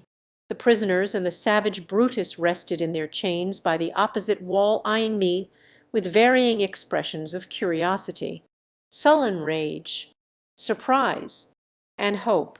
The latter emotion seemed plainly evident upon the handsome and intelligent face of the young red Martian woman whose cry of warning had been instrumental in saving my life. She was the perfect type of that remarkably beautiful race whose outward appearance is identical with the more godlike races of earth men, except that this higher race of Martians is of a light reddish copper color. As she was entirely unadorned I could not even guess her station in life, though it was evident that she was either a prisoner or slave in her present environment. It was several seconds before the sounds upon the opposite side of the partition jolted my slowly returning faculties into a realization of their probable import. And then of a sudden I grasped the fact that they were caused by Turs Tarkas in what was evidently a desperate struggle with wild beasts or savage men. With a cry of encouragement I threw my weight against the secret door, but as well have essayed the down-hurling of the cliffs themselves. Then I sought feverishly for the secret of the revolving panel, but my search was fruitless, and I was about to raise my longsword against the sullen gold when the young woman prisoner called out to me, "Save thy sword, O mighty warrior, for thou shalt need it more where it will avail to some purpose. Shatter it not against senseless metal which yields better to the lightest finger touch of one who knows its secret." "Know you the secret of it then?" I asked. "Yes. Release me, and I will give you entrance to the other horror chamber, if you wish. The keys to my fetters are upon the first dead of thy foemen. But why would you return to face again the fierce Banth, or whatever other form of destruction they have loosed within that awful trap?" "Because my friend fights there alone," I answered, as I hastily sought and found the keys upon the carcass of the dead custodian of this grim chamber of horrors. There were many keys upon the oval ring, but the fair Martian maid quickly selected that which sprung the great lock at her waist, and, freed, she hurried toward the secret panel. Again she sought out a key upon the ring, this time a slender, needle-like affair which she inserted in an almost invisible hole in the wall. Instantly the door swung upon its pivot, and the contiguous section of the floor upon which I was standing carried me with it into the chamber where Tarkus fought. The great Thark stood with his back against an angle of the walls, while facing him in a semicircle a half-dozen huge monsters crouched, waiting for an opening. Their blood-streaked heads and shoulders testified to the cause of their wariness as well as to the swordsmanship of the green warrior, whose glossy hide bore the same mute but eloquent witness to the ferocity of the attacks that he had so far withstood. Sharp talons and cruel fangs had torn leg, arm, and breast literally to ribbons. So weak was he from continued exertion and loss of blood that but for the supporting wall I doubt that he even could have stood erect. But with the tenacity and indomitable courage of his kind, he still faced his cruel and relentless foes, the personification of that ancient proverb of his tribe: "Leave to a Thark his head and one hand, and he may yet conquer." As he saw me enter, a grim smile touched those grim lips of his, but whether the smile signified relief or merely amusement at the sight of my own bloody and dishevelled condition I do not know. As I was about to spring into the conflict with my sharp long sword, I felt a gentle hand upon my shoulder, and turning found, to my surprise, that the young woman had followed me into the chamber. "Wait," she whispered, "leave them to me," and pushing me advanced, all defenceless and unarmed, upon the snarling banth. When quite close to them she spoke a single Martian word in low but peremptory tones. Like lightning the great beasts wheeled upon her, and I looked to see her torn to pieces before I could reach her side. But instead the creatures slunk to her feet like puppies that expect a merited whipping. Again she spoke to them, but in tones so low I could not catch the words. And then she started toward the opposite side of the chamber with the 6 mighty monsters trailing at heel. One by one she sent them through the secret panel into the room beyond. And when the last had passed from the chamber where we stood in wide-eyed amazement, she turned and smiled at us, and then herself passed through, leaving us alone. For a moment neither of us spoke. Then Tarkus said, "I heard the fighting beyond the partition through which you passed, but I did not fear for you, John Carter, until I heard the report of a revolver shot. I knew that there lived no man upon all Barsoom who could face you with naked steel and live. But the shot stripped the last vestige of hope from me, since you I knew to be without firearms. Tell me of it."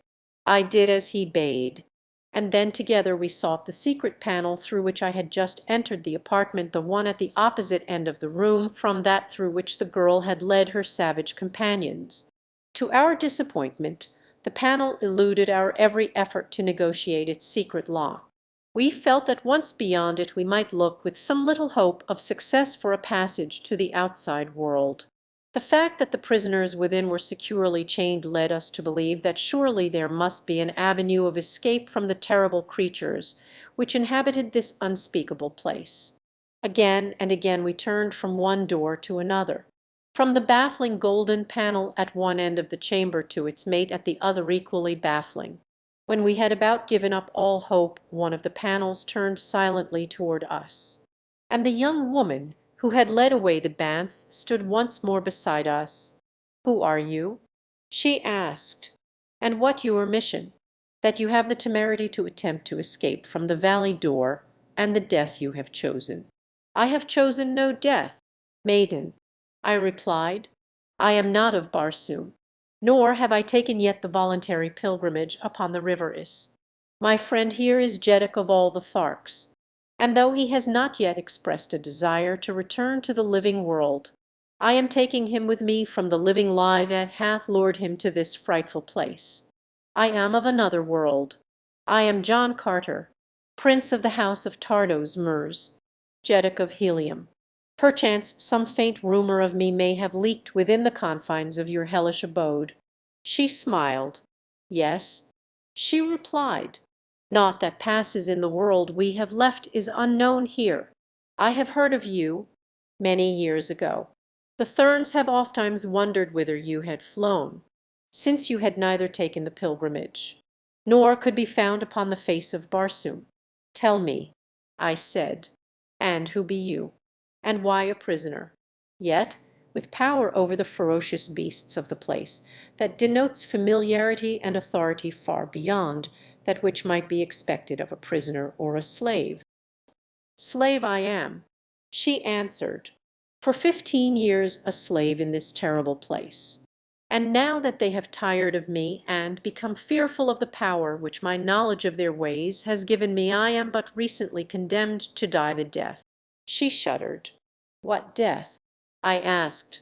"The holy Therns eat human flesh."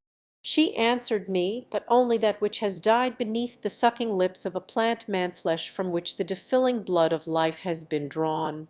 And to this cruel, and I have been condemned. It was to be within a few hours. Had your advent not caused an interruption of their plans? Was it then holy Therns who felt the weight of John Carter's hand? I asked. "Oh, no, those whom you laid low are lesser Therns, but of the same cruel and hateful race. The holy Therns abide upon the outer slopes of these grim hills, facing the broad world from which they harvest their victims and their spoils. Labyrinthine passages connect these caves with the luxurious palaces of the holy Therns, and through them pass upon their many duties the lesser Therns, and hordes of slaves, and prisoners, and fierce beasts, the grim inhabitants of this sunless world. There be within this vast network of winding passages and countless chambers men, women, and beasts who, born within its dim and gruesome underworld, have never seen the light of day nor ever shall.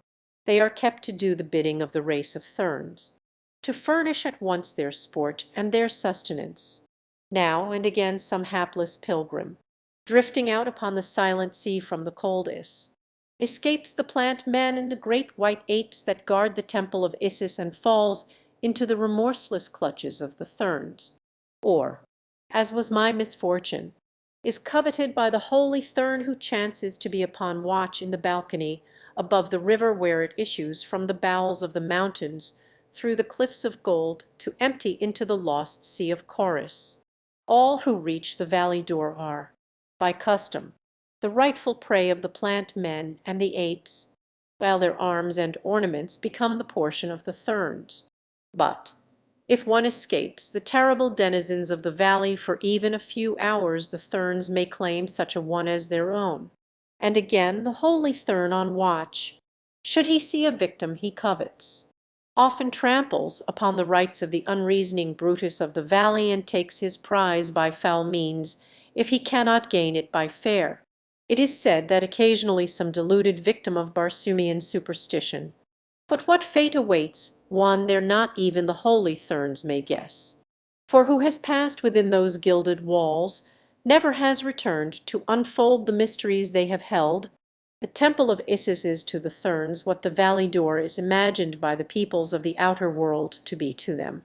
It is the ultimate haven of peace, refuge, and happiness to which they pass after this life, and wherein an eternity of eternities is spent amidst the delights of the flesh which appeal most strongly to this race of mental giants and moral pygmies. The temple of Isis is, I take it, a heaven within a heaven. I said, let us hope that there it will be meted to the Therns as they have meted it here unto others. Who knows? The girl murmured, the Therns, I judge from what you have said, are no less mortal than we, and yet have I always heard them spoken of with the utmost awe and reverence by the people of Barsoom, as one might speak of the gods themselves. The Therns are mortal, she replied. They die from the same causes as you or I might, those who do not live their allotted span of life, 1,000 years, when by the authority of custom they may take their way in happiness through the long tunnel that leads to Issus. Those who die before are supposed to spend the balance of their allotted time in the image of a plant man, and it is for this reason that the plant, since they believe that each of these hideous creatures was formerly a thorn. And should a plant man die? I asked. Should he die before the expiration of the 1,000 years from the birth of the thorn whose immortality abides within him, then the soul passes into a great white ape. But should the ape die short of the exact hour that terminates the 1,000 years, the soul is forever lost and passes for all eternity into the carcass of the slimy and fearsome Scylians, whose wriggling thousands seed the silent sea beneath the hurtling moons when the sun has gone, and strange shapes walk through the valley door. We sent several holy thorns to the Scylians today. Then said Terstarchus, laughing, and so will your death be the more terrible when it comes. Said the maiden, and come it will, you cannot escape. One has escaped centuries ago. I reminded her, and what has been done may be done again. It is useless even to try. She answered hopelessly, but try we shall. I cried, and you shall go with us, if you wish, to be put to death by mine own people, and render my memory a disgrace to my family and my nation. A prince of the house of Tardosmers should know better than to suggest such a thing. Terstarchus listened in silence, but I could feel his eyes riveted upon me, and I knew that he awaited my answer as one might listen to the reading of his sentence by the foreman of a jury. What I advised the girl to do would seal our fate as well, since if I bowed to the inevitable decree of age-old superstition, we must all remain and meet our fate in some horrible form within this awful abode of horror and cruelty. We have the right to escape if we can, I answered. Our own moral senses will not be offended if we succeed, for we know that the fabled life of love and peace in the blessed Valley of Dor is a rank and wicked deception. We know that the valley is not sacred. We know that the holy Therns are not holy, that they are a race of cruel and heartless mortals, knowing no more of the real life to come than we do. Not only is it our right to bend every effort to escape, it is a solemn duty from which we should not shrink even though we know that we should be reviled and tortured by our own peoples when we returned to them. Only thus may we carry the truth to those without. And though the likelihood of our narrative being given credence is, I grant you, remote, so wedded are mortals to their stupid infatuation for impossible superstitions. We should be craven cowards indeed were we to shirk the plain duty which confronts us. Again, there is a chance that with the weight of the testimony of several of us the truth of our statements may be accepted, and at least a compromise effected, which will result in the dispatching of an expedition of investigation to this hideous mockery of heaven. Both the girl and the green warrior stood silent in thought for some moments. The former it was who eventually broke the silence. Never had I considered the matter in that light before. She said, "Indeed, would I give my life 1,000 times if I could but save a single soul from the awful life that I have led in this cruel place. Yes, you are right, and I will go with you as far as we can go. But I doubt that we ever shall escape." I turned an inquiring glance toward the Thark, to the gates of Issus, or to the bottom of Chorus. Spoke the green warrior, to the snows to the north or to the snows to the south. Terstarchus follows where John Carter leads. I have spoken. Come, then, I cried, we must make the start, for we could not be further from escape than we now are in the heart of this mountain, and within the four walls of this chamber of death. Come, then, said the girl, but do not flatter yourself that you can find no worse place than this within the territory of the Therns. So saying, she swung the secret panel that separated us from the apartment in which I had found her, and we stepped through once more into the presence of the other prisoners. There were in all 10 rid Martians, men and women, and when we had briefly explained our plan, they decided to join forces with us, though it was evident that it was with some considerable misgivings that they thus tempted fate by opposing an ancient superstition. even though each knew through cruel experience the fallacy of its entire fabric. Thuvia, the girl whom I had first freed, soon had the others at liberty. Turstarchus and I stripped the bodies of the two Therns of their weapons, which included swords, daggers, and two revolvers of the curious and deadly type. We distributed the weapons as far as they would go among our followers, giving the firearms to two of the women, Thuvia being one so armed. With the latter as our guide we set off rapidly but cautiously through a maze of passages, crossing great chambers hewn from the solid metal of the cliff, following winding corridors, ascending steep inclines, and now and again concealing ourselves in dark recesses at the sound of approaching footsteps. Our destination, Thuvia said, was a distant storeroom where arms and ammunition in plenty might be found. From there she was to lead us to the summit of the cliffs, from where it would require both wondrous wit and mighty fighting to win our way through the very heart of the stronghold of the holy Therns to the world without. And even then, O Prince, she cried, the arm of the holy Thern is long. It reaches to every nation of Barsoom. His secret temples are hidden in the heart of every community. Wherever we go should we escape, we shall find that word of our coming has preceded us, and death awaits us before we may pollute the air with our blasphemies. We had proceeded for possibly an hour without serious interruption, and Thuvia had just whispered to me that we were approaching our first destination, when on entering a great chamber we came upon a man, evidently a Thern. He wore, in addition to his leathern trappings and jewelled ornaments, a great circlet of gold about his brow, in the exact centre of which was set an immense stone, the exact counterpart of that which I had seen upon the breast of the little old man at the atmosphere plant nearly 20 years before. It is the one priceless jewel of Barsoom.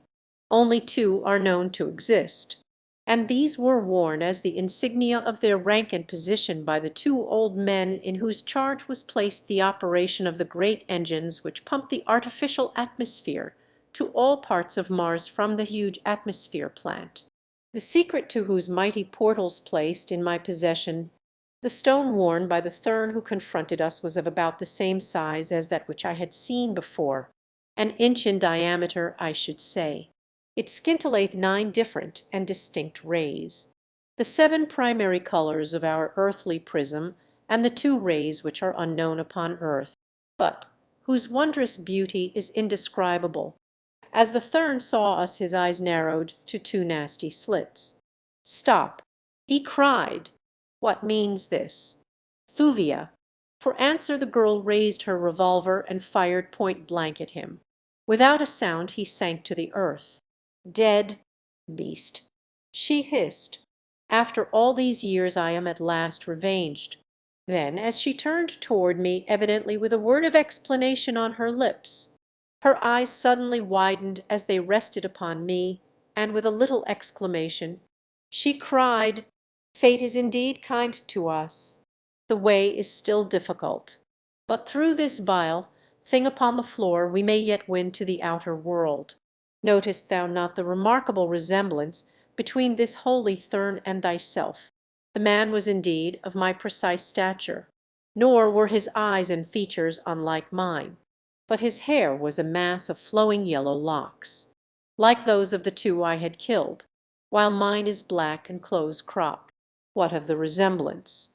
I asked the girl Thuvia, "Do you wish me with my black, short hair to pose as a yellow-haired priest of this infernal cult?" She smiled, and for answer approached the body of the man she had slain, and kneeling beside it removed the circlet of gold from the forehead, and then to my utter amazement lifted the entire scalp bodily from the corpse's head. Rising, she advanced to my side, and placing the yellow wig over my black hair, crowned me with the golden circlet set with the magnificent gem. "Now don his harness, Prince," she said, "and you may pass where you will in the realms of the Therns." For Satyr Thrig was a holy Thern of the 10th cycle, and mighty among his kind. As I stooped to the dead man to do her bidding, I noted that not a hair grew upon his head, which was quite as bald as an egg. "They are all thus from birth," explained Thuvia, noting my surprise. "The race from which they sprang were crowned with a luxuriant growth of golden hair.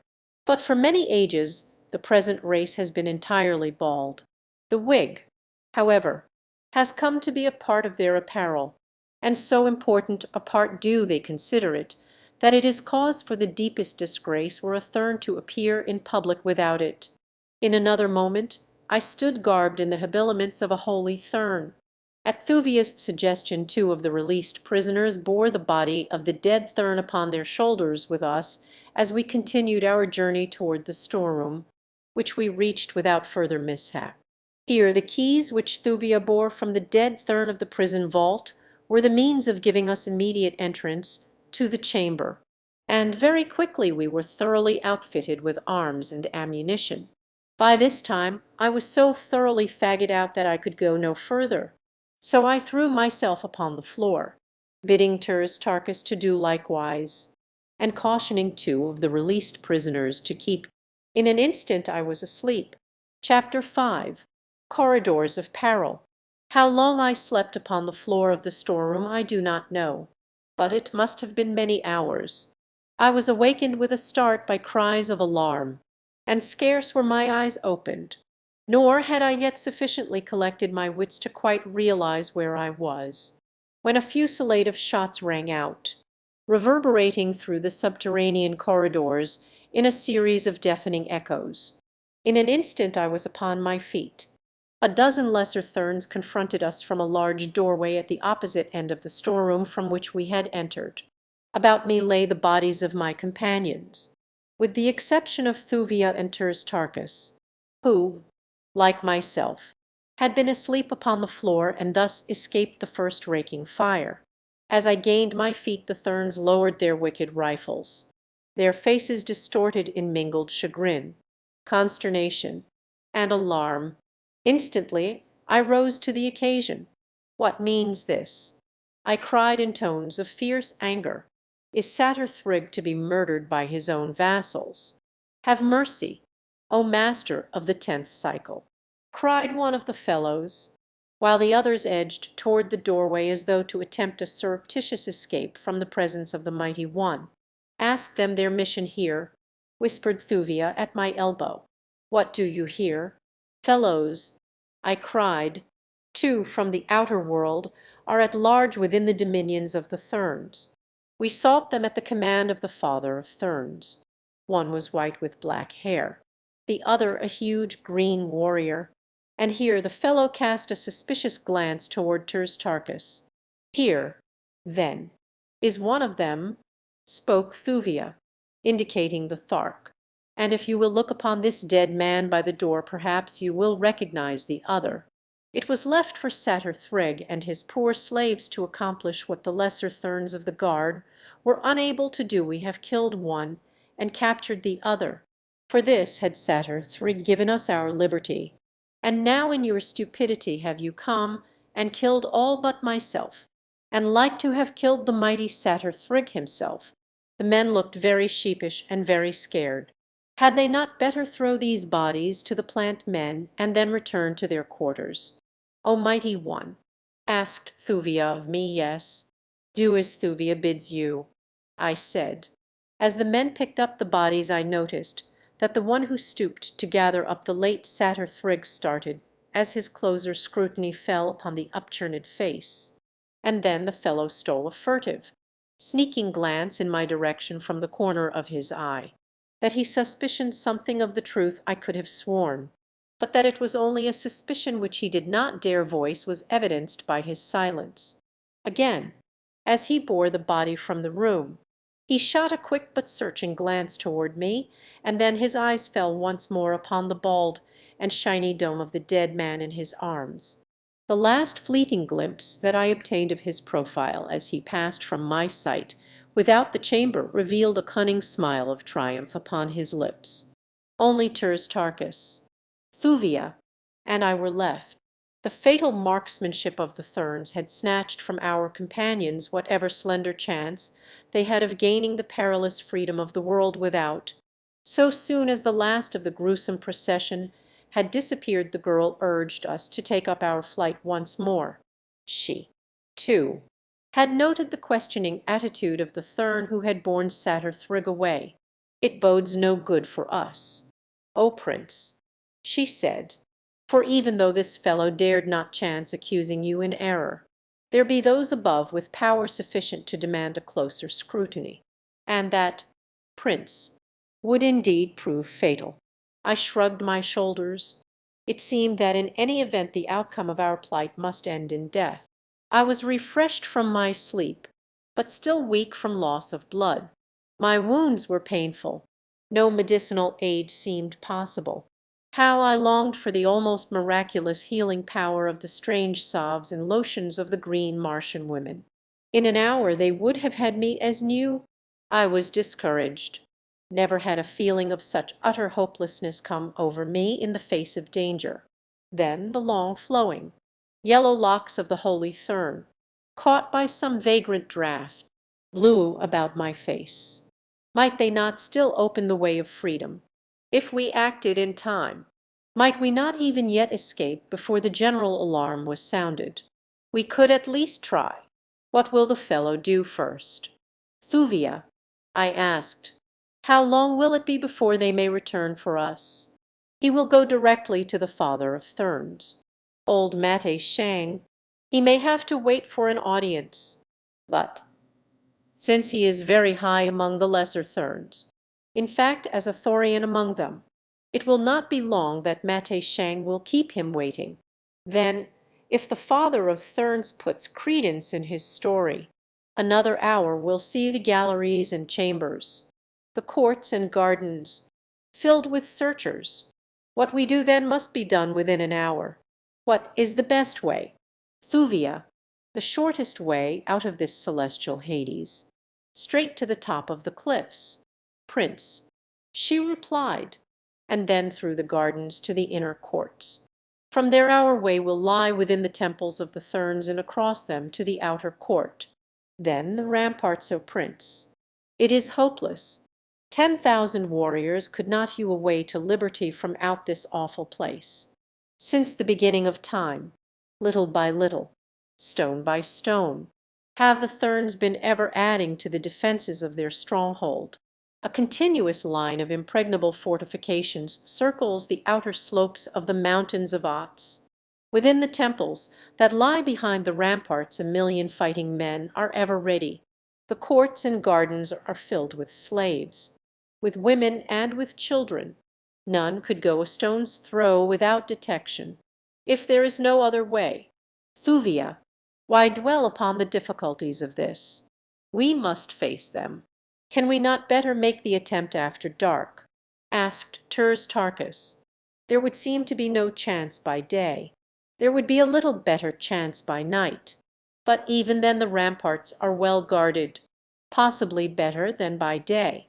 There are fewer abroad in the courts and gardens, though," said Thuvia. "What is the hour?" I asked. "It was midnight when you released me from my chains," said Thuvia. 2 hours later we reached the storeroom. There you slept for 14 hours. It must now be nearly sundown again. Come, we will go to some nearby window in the cliff and make sure." So saying, she led the way through winding corridors until at a sudden turn we came upon an opening which overlooked the valley door. At our right the sun was setting, a huge red orb, below the western range of Ots. A little below us stood the holy Thurn on watch upon his balcony. His scarlet robe of office was pulled tightly about him in anticipation of the cold that comes so suddenly with darkness as the sun sets. So rare is the atmosphere of Mars that it absorbs very little heat from the sun. During the daylight hours it is always extremely hot. At night it is intensely cold. Nor does the thin atmosphere refract the sun's rays or diffuse its light as upon Earth. There is no twilight on Mars. When the great orb of day disappears beneath the horizon the effect is precisely as that of the extinguishing of a single lamp within a chamber. From brilliant light you are plunged without warning into utter darkness. Then the moons come, the mysterious, magic moons of Mars, hurtling like monster meteors low across the face of the planet. The declining sun lighted brilliantly the eastern banks of Chorus, the crimson sward, the gorgeous forest. Beneath the trees we saw feeding many herds of plant men. The adults stood aloft upon their toes and their mighty tails, their talons pruning every available leaf and twig. It was then that I understood the careful trimming of the trees which had led me to form the mistaken idea when first I opened my eyes upon the grove that it was the playground of a civilized people. As we watched, our eyes wandered to the rolling Is, which issued from the base of the cliffs beneath us. Presently there emerged from the mountain a canoe laden with lost souls from the outer world. There were a dozen of them. All were of the highly civilized and cultured race of red men who are dominant on Mars. The eyes of the herald upon the balcony beneath us fell upon the doomed party as soon as did ours. He raised his head, and leaning far out over the low rail that rimmed his dizzy perch, voiced the shrill, weird wail that called the demons of this hellish place to the attack. For an instant the Brutus stood with stiffly erected ears. Then they poured from the grove toward the river's bank, covering the distance with great, ungainly leaps. The party had landed and was standing on the sward as the awful horde came in sight. There was a brief and futile effort of defense, then silence as the huge, repulsive shapes covered the bodies of their victims and scores of sucking mouths fastened themselves to the flesh of their prey. I turned away in disgust. "Their part is soon over," said Thuvia. "The great white apes get the flesh when the plant men have drained the arteries. Look, they are coming now." As I turned my eyes in the direction the girl indicated, I saw a dozen of the great white monsters running across the valley toward the river bank. Then the sun went down and darkness that could almost be felt engulfed us.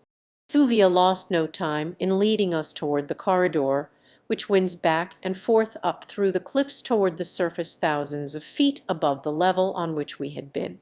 Twice great banths, wandering loose through the galleries, blocked our progress. But in each instance Thuvia spoke a low word of command, and the snarling beasts slunk sullenly away. "If you can dissolve all our obstacles as easily as you master these fierce Brutus, I can see no difficulties in our way," I said to the girl, smiling. "How do you do it?" She laughed, and then shuddered. "I do not quite know," she said.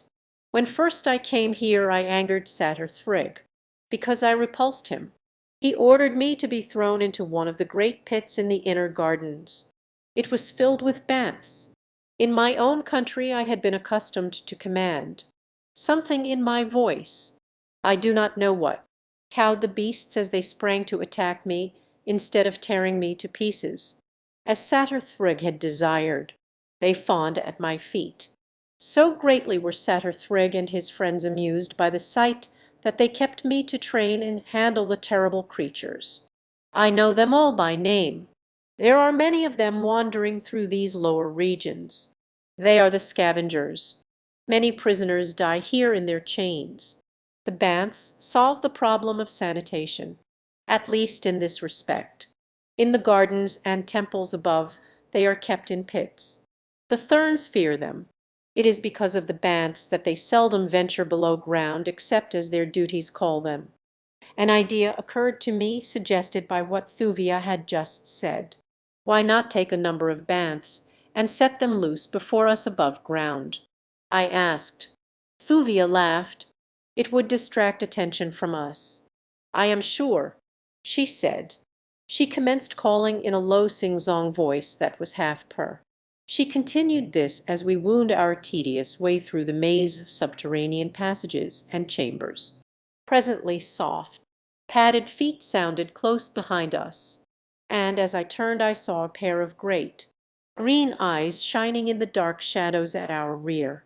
From a diverging tunnel a sinuous, tawny form crept stealthily toward us. Low growls and angry snarls assailed our ears on every side as we hastened on and one by one the ferocious creatures answered the call of their mistress. She spoke a word to each as it joined us. Like well-schooled terriers, they paced the corridors with us. But I could not help but note the lathering jowls, nor the hungry expressions with which they eyed Tarkus and myself. Soon we were entirely surrounded by some 50 of the Brutus. 2 walked close on either side of Thuvia, as guards might walk. The sleek sides of others now and then touched my own naked limbs.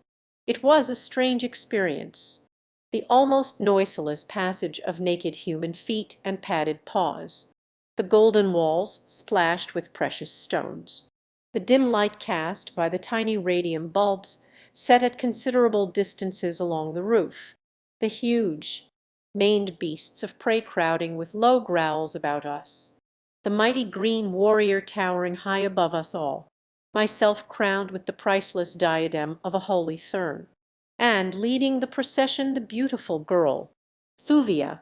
I shall not soon forget it.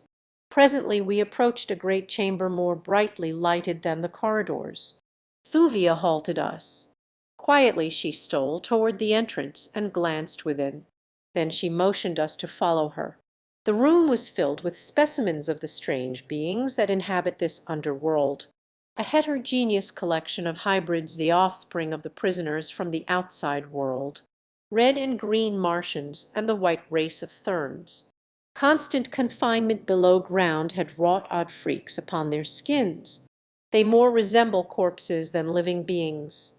Many are deformed, others maimed, while the majority, Thuvia explained, are sightless, as they lay sprawled about the floor, sometimes overlapping one another, again in heaps of several bodies. They suggested instantly to me the grotesque illustrations that I had seen in copies of Dante's Inferno, and what more fitting comparison? Was this not indeed a veritable hell, peopled by lost souls, dead and damned beyond all hope? Picking our way carefully, we threaded a winding path across the chamber, the great banths sniffing hungrily at the tempting prey spread before them in such tantalizing and defenceless profusion. Several times we passed the entrances to other chambers similarly peopled, and twice again we were compelled to cross directly through them. In others were chained prisoners and beasts. Why is it that we see no Therns? I asked of Thuvia. They seldom traverse the underworld at night, for then it is that the great banths prowl the dim corridors seeking their prey. The Therns fear the awful denizens of this cruel and hopeless world that they have fostered and allowed to grow beneath their feet. The prisoners even sometimes turn upon them and rend them. The Thern can never tell from what dark shadow an assassin may spring upon his back. By day it is different. Then the corridors and chambers are filled with guards passing to and fro. Slaves from the temples above come by hundreds to the granaries and storerooms. All is life then. You did not see it because I led you not in the beaten tracks, but through roundabout passages seldom used. Yet it is possible that we may meet a Thern even yet. They do occasionally find it necessary to come here after the sun has set. Because of this I have moved with such great caution. But we reached the upper galleries without detection, and presently Thuvia halted us at the foot of a short, steep ascent. Above us, she said, is a doorway which opens on to the inner gardens. I have brought you thus far. From here on for 4 miles to the outer ramparts our way will be beset by countless dangers. Guards patrol the courts, the temples, the gardens. Every inch of the ramparts themselves is beneath the eye of a sentry. I could not understand the necessity for such an enormous force of armed men about a spot so surrounded by mystery and superstition that not a soul upon Barsoom would have dared to approach it even had they known its exact location. I questioned Thuvia, asking her what enemies the Therns could fear in their impregnable fortress. We had reached the doorway now and Thuvia was opening it. They fear the black pirates of Barsoom, O Prince, she said, from whom may our first ancestors preserve us. The door swung open. The smell of growing things greeted my nostrils. The cool night air blew against my cheek. The great banths sniffed the unfamiliar odors. And then with a rush they broke past us with low growls, swarming across the gardens beneath the lurid light of the nearer moon. Suddenly a great cry arose from the roofs of the temples, a cry of alarm and warning that, taken up from point to point, ran off to the east and to the west, from temple, court, and rampart, until it sounded as a dim echo in the distance. The great Thark's long sword leaped from its scabbard. Thuvia shrank shuddering to my side. Chapter 6. The Black Pirates of Barsoom. "What is it?" I asked of the girl. For answer she pointed to the sky. I looked, and there, above us, I saw shadowy bodies flitting hither and thither high over temple, court, and garden. Almost immediately flashes of light broke from these strange objects. There was a roar of musketry, and then answering flashes and roars from temple and rampart. "The black pirates of Barsoom, O Prince," said Thuvia. In great circles the aircraft of the marauders swept lower and lower toward the defending forces of the Therns. Volley after volley they vomit upon the temple guards. Volley on volley crashed through the thin air toward the fleeting and elusive flyers. As the pirates swooped closer toward the ground, Thern soldiery poured from the temples into the gardens and courts. The sight of them in the open brought a score of flyers darting toward us from all directions. The Therns fired upon them through shields affixed to their rifles. But on, steadily on, came the grim, black craft. They were small flyers for the most part, built. A few larger ones there were, but these kept high aloft, dropping bombs upon the temples from their keel batteries. At length, with a concerted rush, evidently in response to a signal of command, the pirates in our immediate vicinity dashed recklessly to the ground in the very midst of the Thern soldiery, scarcely waiting for their craft to touch. The creatures manning them leaped among the Therns with the fury of demons. Such fighting, never had I witnessed its like before. I had thought the green Martians the most ferocious warriors in the universe, but the awful abandon with which the black pirates threw themselves upon their foes transcended everything I ever before had seen. Beneath the brilliant light of Mars' two glorious moons, the whole scene presented itself in vivid distinctness. The golden-haired, white-skinned Therns battling with desperate courage in hand-to-hand conflict with their ebony-skinned foemen. Here a little knot of struggling warriors trampled a bed of gorgeous pimalia. There the curved sword of a black man found the heart of a Thern and left its dead foeman at the foot of a wondrous statue carved from a living ruby. Yonder a dozen Therns pressed a single pirate back upon a bench of emerald, upon whose iridescent surface a strangely beautiful Barsoomian design was traced out in inlaid diamonds. A little to one side stood Thuvia, the Thark, and I. The tide of battle had not reached us, but the fighters from time to time swung close enough that we might distinctly note them. The black pirates interested me immensely. I had heard vague rumors, little more than legends they were, during my former life on Mars, but never had I seen them, nor talked with one who had. They were popularly supposed to inhabit the lesser moon, from which they descended upon Barsoom at long intervals. Where they visited they wrought the most horrible atrocities, and when they left carried away with them firearms and ammunition, and young girls as prisoners. These latter, the rumor had it, they sacrificed to some terrible god in an orgy which ended in the eating of their victims. I had an excellent opportunity to examine them, as the strife occasionally brought now one and now another close to where I stood. They were large men, possibly 6 feet and over in height. Their features were clear cut and handsome in the extreme.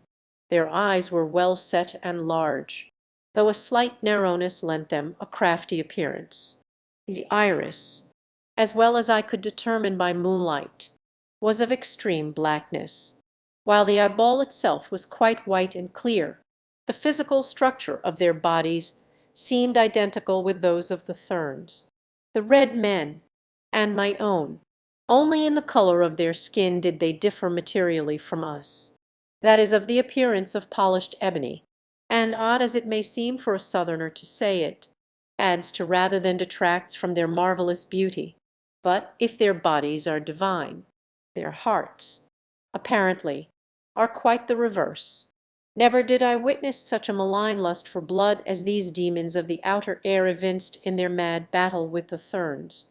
All about us in the garden lay their sinister craft, which the Therns for some reason, then unaccountable to me, made no effort to injure. Now and again a black warrior would rush from a nearby temple bearing a young woman in his arms. Straight for his flyer he would leap, while those of his comrades who fought near by would rush to cover his escape.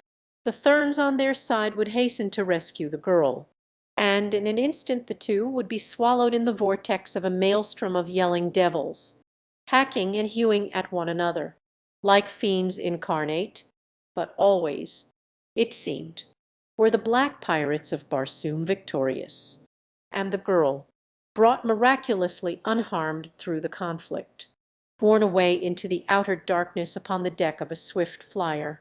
Fighting similar to that which surrounded us could be heard in both directions as far as sound carried, and Thuvia told me that the attacks of the black pirates were usually made simultaneously along the entire ribbon-like domain of the Therns, which circles the valley door on the outer slopes of the mountains of Ots. As the fighting receded from our position for a moment, Thuvia turned toward me with a question. "Do you understand now, O Prince?" she said. "Why a million warriors guard the domains of the holy Therns by day and by night? The scene you are witnessing now is but a repetition of what I have seen enacted a score of times during the 15 years I have been a prisoner here. From time immemorial the black pirates of Barsoom have preyed upon the holy Therns. Yet they never carry their expeditions to a point, as one might readily believe it was in their power to do. Where the extermination of the race of Therns is threatened, it is as though they but utilized the race as playthings, with which they satisfy their ferocious lust for fighting, and from whom they collect toll in arms and ammunition, and in prisoners. Why don't they jump in and destroy these flyers?" I asked. "That would soon put a stop to the attacks, or at least the blacks would scarce be so bold. Why, see how perfectly unguarded they leave their craft, as though they were lying safe in their own hangars at home. The Therns do not dare. They tried it once, ages ago, but the next night, and for a whole moon thereafter, 1,000 great black battleships circled the mountains of Ots, pouring tons of projectiles upon the temples, the gardens, and the courts, until every Thern who was not killed was driven for safety into the subterranean galleries. The Therns know that they live at all only by the sufferance of the black men. They were near to extermination that once, and they will not venture risking it again." As she ceased talking, a new element was instilled into the conflict. It came from a source equally unlooked for by either Thern or pirate. The great banths which we had liberated in the garden had evidently been awed at first by the sound of the battle, the yelling of the warriors, and the loud report of rifle and bomb. But now they must have become angered by the continuous noise and excited by the smell of new blood.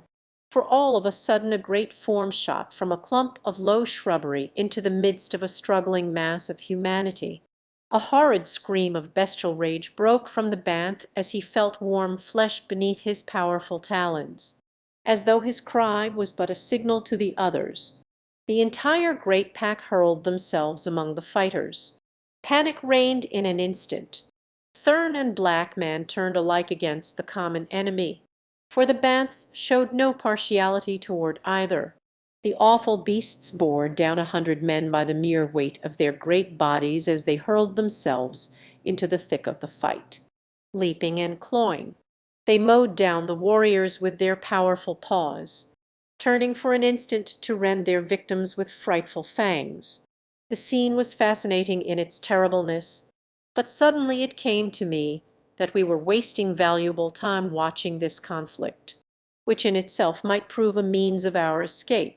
The Therns were so engaged with their terrible assailants that now, if ever, escape should be comparatively easy. I turned to search for an opening through the contending hordes. If we could but reach the ramparts we might find that the pirates somewhere had thinned the guarding forces and left a way open to us to the world without. As my eyes wandered about the garden, the sight of the hundreds of aircraft lying unguarded around us suggested the simplest avenue to freedom. Why it had not occurred to me before. I was thoroughly familiar with the mechanism of every known make of flyer on Barsoom. For 9 years I had sailed and fought with the Navy of Helium. I had raced through space on the tiny one-man air scout, and I had commanded the greatest battleship. To think, with me, is to act. Grasping Thuvia by the arm, I whispered to Turs Tarkas to follow me. Quickly we glided toward a small flyer which lay furthest from the battling warriors. Another instant found us huddled on the tiny deck. My hand was on the starting lever.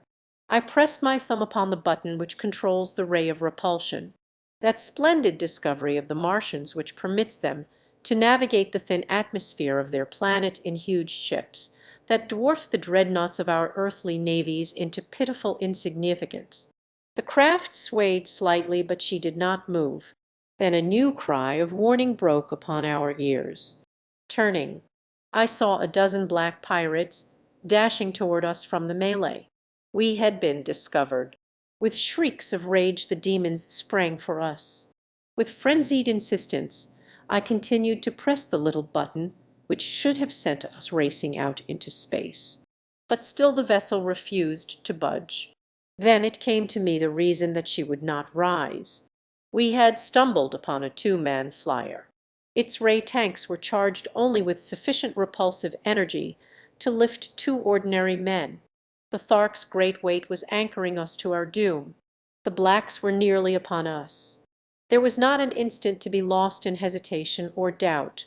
I pressed the button far in and locked it. Then I set the lever at high speed, and as the blacks came yelling upon us I slipped from the craft's deck and with drawn long sword met the attack. At the same moment a girl's shriek rang out behind me, and an instant later, as the blacks fell upon me, I heard far above my head, and faintly, in Thuvia's voice, "My prince, oh my prince, I would rather remain and die with, but the rest was lost in the noise of my assailants. I knew though that my ruse had worked, and that temporarily at least Thuvia and Turs Tarkas were safe, and the means of escape was theirs. For a moment it seemed that I could not withstand the weight of numbers that confronted me, but again, as on so many other occasions, when I had been called upon to face fearful odds upon this planet of warriors and fierce beasts, I found that my earthly strength so far transcended that of my opponents, that the odds were not so greatly against me as they appeared. My seething blade wove a net of death about me. For an instant the blacks pressed close to reach me with their shorter swords, but presently they gave back, and the esteem in which they suddenly had learned to hold my sword arm was writ large upon each countenance. I knew though that it was but a question of minutes before their greater numbers would wear me down, or get around my guard. I must go down eventually to certain death before them. I shuddered at the thought of it. Dying thus in this terrible place, where no word of my end ever could reach my Dija Thoris. Dying at the hands of nameless black men in the gardens of the cruel Therns. Then my old-time spirit reasserted itself. The fighting blood of my Virginian sires coursed hot through my veins. The fierce bloodlust and the joy of battle surged over me. The fighting smile that has brought consternation to 1,000 foemen touched my lips. I put the thought of death out of my mind, and fell upon my antagonists with fury that those who escaped will remember to their dying day, that others would press to the support of those who faced me I knew. So even as I fought I kept my wits at work, searching for an avenue of escape. It came from an unexpected quarter out of the black night behind me. I had just disarmed a huge fellow who had given me a desperate struggle. and for a moment the blacks stood back for a breathing spell. They eyed me with malignant fury, yet withal there was a touch of respect in their demeanor. "Thurn," said one, "you fight like a datter. But for your detestable yellow hair and your white skin you would be an honor to the firstborn of Barsoom." "I am no Thurn," I said, and was about to explain that I was from another world, thinking that by patching a truce with these fellows and fighting with them against the Thurns I might enlist their aid in regaining my liberty. But just at that moment a heavy object smote me a resounding whack between my shoulders that nearly felled me to the ground. As I turned to meet this new enemy an object passed over my shoulder, striking one of my assailants squarely in the face and knocking him senseless to the sward. At the same instant I saw that the thing that had struck us was the trailing anchor of a rather fair-sized air vessel, possibly a 10-man cruiser. The ship was floating slowly above us, not more than 50 feet over our heads. Instantly the one chance for escape that it offered presented itself to me. The vessel was slowly rising, and now the anchor was beyond the blacks who faced me and several feet above their heads. With a bound that left them gaping in wide-eyed astonishment, I sprang completely over them. A second leap carried me just high enough to grasp the now rapidly receding anchor. But I was successful, and there I hung by one hand, dragging through the branches of the higher vegetation of the gardens. While my late foeman shrieked and howled beneath me, presently the vessel veered toward the west, and then swung gracefully to the south. In another instant I was carried beyond the crest of the Golden Cliffs, out over the valley door, where, 6,000 feet below me, the lost sea of Chorus lay shimmering in the moonlight. Carefully I climbed to a sitting posture across the anchor's arms. I wondered if by chance the vessel might be deserted. I hoped so, or possibly it might belong to a friendly people, and have wandered by accident almost within the clutches of the pirates and the Thurns. The fact that it was retreating from the scene of battle lent color to this hypothesis, but I decided to know positively, and at once. So, with the greatest caution, I commenced to climb slowly up the anchor chain toward the deck above me. One hand had just reached for the vessel's rail and found it when a fierce black face was thrust over the side and eyes filled with triumphant hate looked into mine. Chapter 7. A Fair Goddess.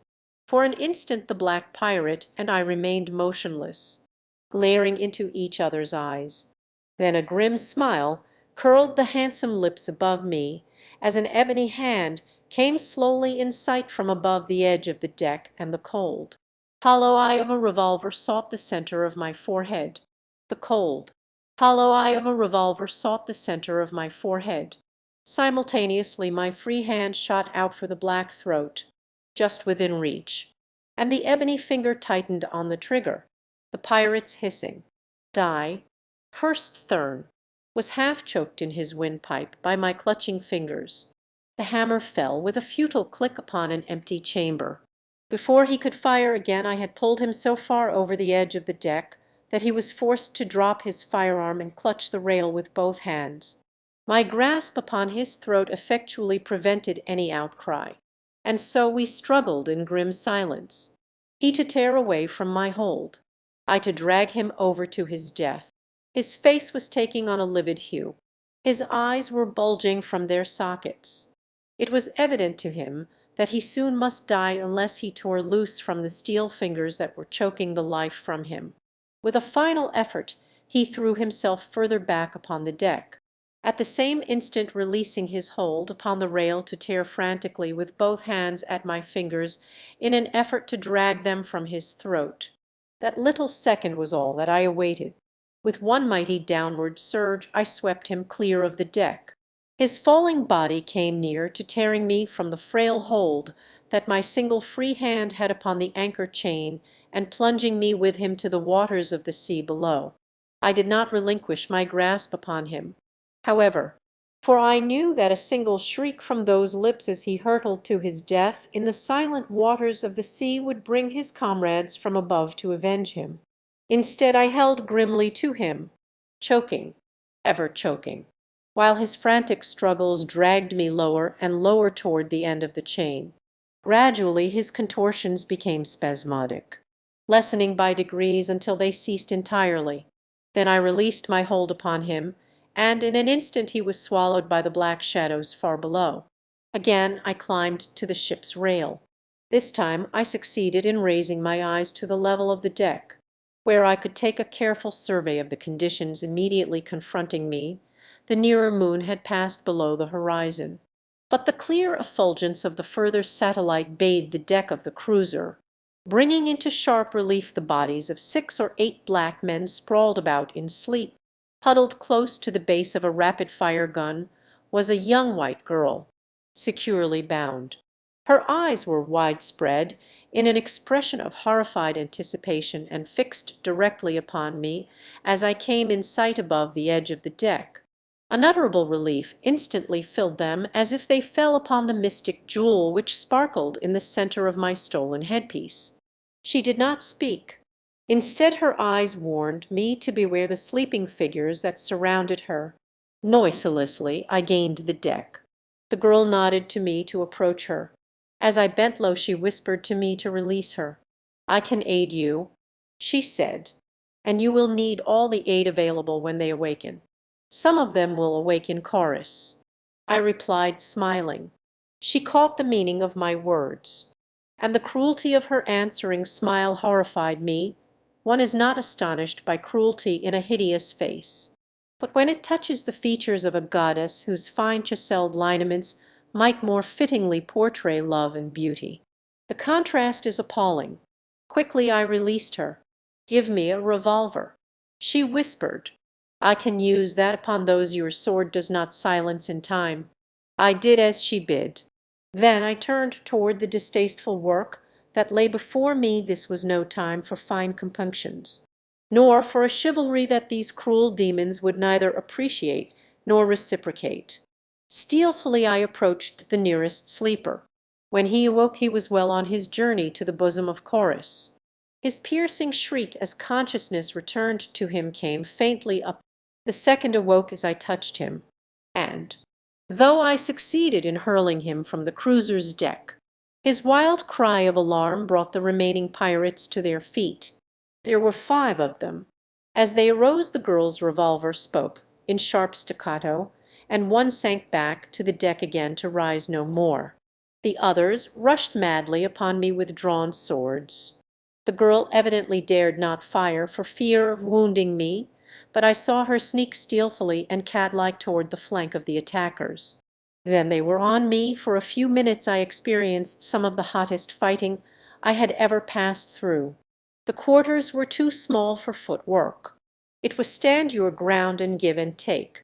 At first I took considerably more than I gave, but presently I got beneath one fellow's guard and had the satisfaction of seeing him collapse upon the deck.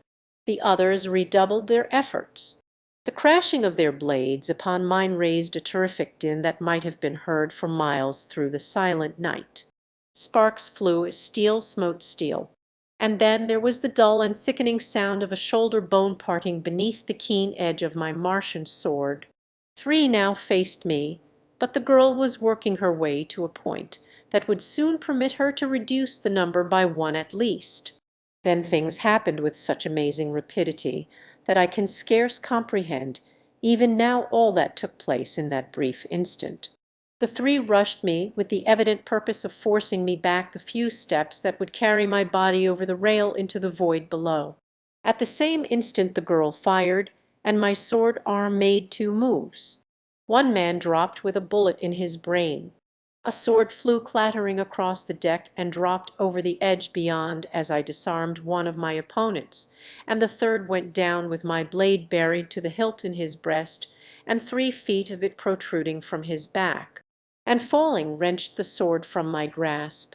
Disarmed myself, I now faced my remaining foeman, whose own sword lay somewhere thousands of feet below us, lost in the lost sea. The new conditions seemed to please my adversary, for a smile of satisfaction bared his gleaming teeth as he rushed at me barehanded. The great muscles which rolled beneath his glossy black hide evidently assured him that here was easy prey, not worth the trouble of drawing the dagger from his harness. I let him come almost upon me, then I ducked beneath his outstretched arms, at the same time sidestepping to the right. Pivoting on my left toe, I swung a terrific right to his jaw, and, like a felled ox, he dropped in his tracks. A low, silvery laugh rang out behind me. "You are no Thurn," said the sweet voice of my companion, "for all your golden locks or the harness of satyr Threg. Never lived there upon all Barsoom before one who could fight as you have fought this night. Who are you?" "I am John Carter, Prince of the House of Tardos Mers, Jeddak of Helium," I replied. "And whom," I added, "has the honor of serving been accorded me?" She hesitated a moment before speaking. Then she asked, "You are no Thurn. Are you an enemy of the Thurns?" "I have been in the territory of the Thurns for a day and a half. During that entire time my life has been in constant danger. I have been harassed and persecuted. Armed men and fierce beasts have been set upon me. I had no quarrel with the Thurns before. But can you wonder that I feel no great love for them now? I have spoken." She looked at me intently for several minutes before she replied. It was as though she were attempting to read my inmost soul, to judge my character and my standards of chivalry in that long-drawn, searching gaze. Apparently the inventory satisfied her. "I am Fader, daughter of Mate Shang, holy Hecator of the holy Thurns, father of Thurns, master of life and death upon Barsoom, brother of Isis, prince of life eternal." At that moment I noticed that the black I had dropped with my fist was commencing to show signs of returning consciousness. I sprang to his side. Stripping his harness from him, I securely bound his hands behind his back, and after similarly fastening his feet tied him to a heavy gun carriage. "Why not the simpler way?" asked Fader. "I do not understand. What simpler way?" I replied. With a slight shrug of her lovely shoulders, she made a gesture with her hands, personating the casting of something over the craft's side. "I am no murderer," I said. "I kill in self-defense only." She looked at me narrowly, then she puckered those divine brows of hers, and shook her head. She could not comprehend. Well, neither had my own Digathories been able to understand what to her had seemed a foolish and dangerous policy toward enemies. Upon Barsoom, quarter is neither asked nor given, and each dead man means so much more of the waning resources of this dying planet to be divided amongst those who survive. But there seemed a subtle difference here between the manner in which this girl contemplated the dispatching of an enemy and the tender-hearted regret of my own princess for the stern necessity which demanded it. I think that Fader regretted the thrill that the spectacle would have afforded her rather than the fact that my decision left another enemy alive to threaten us. The man had now regained full possession of his faculties, and was regarding us intently from where he lay bound upon the deck. He was a handsome fellow, clean-limbed and powerful, with an intelligent face and features of such exquisite chiselling that Adonis himself might have envied him.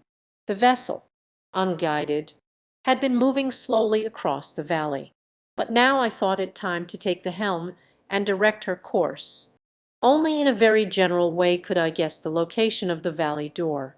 That it was far south of the equator was evident from the constellations, but I was not sufficiently a Martian astronomer to come much closer than a rough guess without the splendid charts and delicate instruments with which, as an officer in the Heliumite Navy, I had formerly reckoned the positions of the vessels on which I sailed. That a northerly course would quickest lead me toward the more settled portions of the planet immediately decided the direction that I should steer. Beneath my hand the cruiser swung gracefully about. Then the button which controlled the repulsive rays sent us soaring far out into space, with speed lever pulled to the last notch. We raced toward the north as we rose ever farther and farther above that terrible valley of death, As we passed at a dizzy height over the narrow domains of the Therns, the flash of powder far below bore mute witness to the ferocity of the battle that still raged along that cruel frontier. No sound of conflict reached our ears, for in the rarefied atmosphere of our great altitude no sound wave could penetrate. They were dissipated in thin air far below us. It became intensely cold. Breathing was difficult. The girl, Fader, and the black pirate kept their eyes glued upon me. At length the girl spoke. "Unconsciousness comes quickly at this altitude," she said quietly. "Unless you are inviting death for us all you had best drop, and that quickly." There was no fear in her voice. It was as one might say, "You had better carry an umbrella. It is going to rain." I dropped the vessel quickly to a lower level. Nor was I a moment too soon. The girl had swooned. The black, too, was unconscious, while I, myself, retained my senses, I think, only by sheer will. The one on whom all responsibility rests is apt to endure the most. We were swinging along low above the foothills of the Ots. It was comparatively warm, and there was plenty of air for our starved lungs. So I was not surprised to see the black open his eyes, and a moment later the girl also. It was a close call, she said. "It has taught me two things, though." I replied. "What?" "That even Fader, daughter of the master of life and death, is mortal." I said, smiling, "There is immortality only in Issus." She replied, "And Issus is for the race of Therns alone. Thus am I immortal." I caught a fleeting grin passing across the features of the black as he heard her words. I did not then understand why he smiled. Later I was to learn, and she, too, in a most horrible manner, if the other thing you have just learned, she continued, has led to as erroneous deductions as the first. You are little richer in knowledge than you were before. The other, I replied, is that our dusky friend here does not hail from the nearer moon. He was like to have died at a few thousand feet above Barsoom. Had we continued the 5,000 miles that lie between Thoria and the planet he would have been but the frozen memory of a man. Fader looked at the black in evident astonishment. "If you are not of Thoria, then where?" she asked. He shrugged his shoulders and turned his eyes elsewhere, but did not reply. The girl stamped her little foot in a peremptory manner. The daughter of Mate Shang is not accustomed to having her queries remain unanswered. She said, "One of the lesser breed should feel honored that a member of the holy race that was born to inherit life eternal should deign even to notice him." Again the black smiled that wicked, knowing smile. "Sodor, debtor of the firstborn of Barsoom, is accustomed to give commands, not to receive them," replied the black pirate. Then, turning to me, "What are your intentions concerning me?" "I intend taking you both back to Helium," I said. "No harm will come to you. You will find the red men of Helium a kindly and magnanimous race. But if they listen to me, there will be no more voluntary pilgrimages down the Riveris, and the impossible belief that they have cherished for ages will be shattered into 1,000 pieces." "Are you of Helium?" he asked. "I am a prince of the house of Tardos Murs, Jeddak of Helium," I replied, "but I am not of Barsoom. I am of another world." Sodor looked at me intently for a few moments. "I can well believe that you are not of Barsoom," he said at length. "None of this world could have bested 8 of the firstborn single-handed. But how is it that you wear the golden hair and the jewelled circlet of a holy Thurn?" He emphasized the word holy with a touch of irony. "I had forgotten them," I said. "They are the spoils of conquest." And with a sweep of my hand I removed the disguise from my head. When the blacks fell on my close-cropped black hair they opened in astonishment. Evidently he had looked for the bald pate of a Thurn. "You are indeed of another world," he said, a touch of awe in his voice. "With the skin of a Thurn, the black hair of a firstborn, and the muscles of a dozen datters, it was no disgrace even for Xodor to acknowledge your supremacy. A thing he could never do were you a Barsoomian. He added, "You are travelling several laps ahead of me, my friend." I interrupted, "I glean that your name is Xodor. But whom, pray, are the firstborn? And what a datter? And why, if you were conquered by a Barsoomian, could you not acknowledge it? The firstborn of Barsoom," he explained, "are the race of black men of which I am a datter, or, as the lesser Barsoomians would say, prince. My race is the oldest on the planet. We trace our lineage, unbroken, direct to the tree of life which flourished in the center of the Valley d'Or 23 million years ago. For countless ages the fruit of this tree underwent the gradual changes of evolution, passing by degrees from true plant life to a combination of plant and animal. In the first stages the fruit of the tree possessed only the power of independent muscular action, while the stem remained attached to the parent plant. Later a brain developed in the fruit, so that hanging there by their long stems they thought and moved as individuals. Then, with the development of perceptions came a comparison of them. Judgments were reached and compared, and thus reason and the power to reason were born upon Barsoom. Ages passed. Many forms of life came and went upon the tree of life, but still all were attached to the parent plant by stems of varying lengths. At length the fruit tree consisted in tiny plant men, such as we now see reproduced in such huge dimensions in the Valley d'Or, but still hanging to the limbs and branches of the tree by the stems which grew from the tops of their heads. The buds from which the plant men blossomed resembled large nuts about a foot in diameter, divided by double partition walls into 4 sections. In one section grew the plant man, in another a 16-legged worm, in the third the progenitor of the white ape, and in the fourth the primeval black man of Barsoom.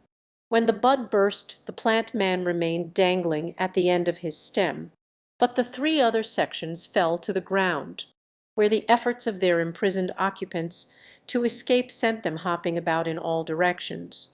Thus, as time went on, all Barsoom was covered with these imprisoned creatures. For countless ages they lived their long lives within their hard shells, hopping and skipping about the broad planet, falling into rivers, lakes, and seas, to be still further spread about the surface of the New World. Countless billions died before the first black man broke through his prison walls into the light of day. Prompted by curiosity, he broke open other shells, and the peopling of Barsoom commenced. The pure strain of the blood of this first black man has remained untainted by admixture with other creatures in the race of which I am a member. But from the 16-legged worm, the first ape and renegade black man, has sprung every other form of animal life upon Barsoom. The Therns, and he smiled maliciously as he spoke, are but the result of ages of evolution from the pure white ape of antiquity. They are a lower order still. There is but one race of true and immortal humans on Barsoom. It is the race of black men. The tree of life is dead, but before it died the plant men learned to detach themselves from it and roam the face of Barsoom with the other children of the first parent.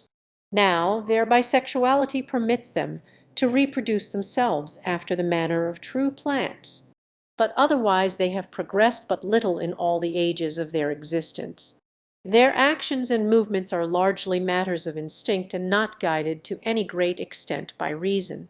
Since the brain of a plant man is but a trifle larger than the end of your smallest finger, they live upon vegetation and the blood of animals, and their brain is just large enough to direct their movements in the direction of food, and to translate the food sensations which are carried to it from their eyes and ears. They have no sense of self-preservation, and so are entirely without fear in the face of danger. That is why they are such terrible antagonists in combat. I wondered why the black man took such pains to discourse thus at length to enemies upon the genesis of life Barsoomian. It seemed a strangely inopportune moment for a proud member of a proud race to unbend in casual conversation with a captor. especially in view of the fact that the black still lay securely bound upon the deck. It was the faintest straying of his eye beyond me, for the barest fraction of a second, that explained his motive for thus dragging out my interest in his truly absorbing story. He lay a little forward of where I stood at the levers, and thus he faced the stern of the vessel as he addressed me. It was at the end of his description of the plant men that I caught his eye fixed momentarily upon something behind me, nor could I be mistaken in the swift gleam of triumph that brightened those dark orbs for an instant. Some time before I had reduced our speed, for we had left the valley door many miles astern, and I felt comparatively safe. I turned an apprehensive glance behind me, and the sight that I saw froze the new-born hope of freedom that had been springing up within me. A great battleship, forging silent and unlighted through the dark night, loomed close astern. Chapter 8. The Depths of Omen. Now I realized why the black pirate had kept me engrossed with his strange tale. For miles he had sensed the approach of succor, and but for that single telltale glance the battleship would have been directly above us in another moment, and the boarding party, which was doubtless even now swinging in their harness from the ship's keel, would have swarmed our deck, placing my rising hope of escape in sudden and total eclipse. I was too old a hand in aerial warfare to be at a loss now for the right maneuver. Simultaneously I reversed the engines and dropped the little vessel a sheer 100 feet. Above my head I could see the dangling forms of the boarding party as the battleship raced over us. Then I rose at a sharp angle, throwing my speed lever to its last notch. Like a bolt from a crossbow, my splendid craft shot its steel prow straight at the whirring propellers of the giant above us. If I could but touch them, the huge bulk would be disabled for hours and escape once more possible.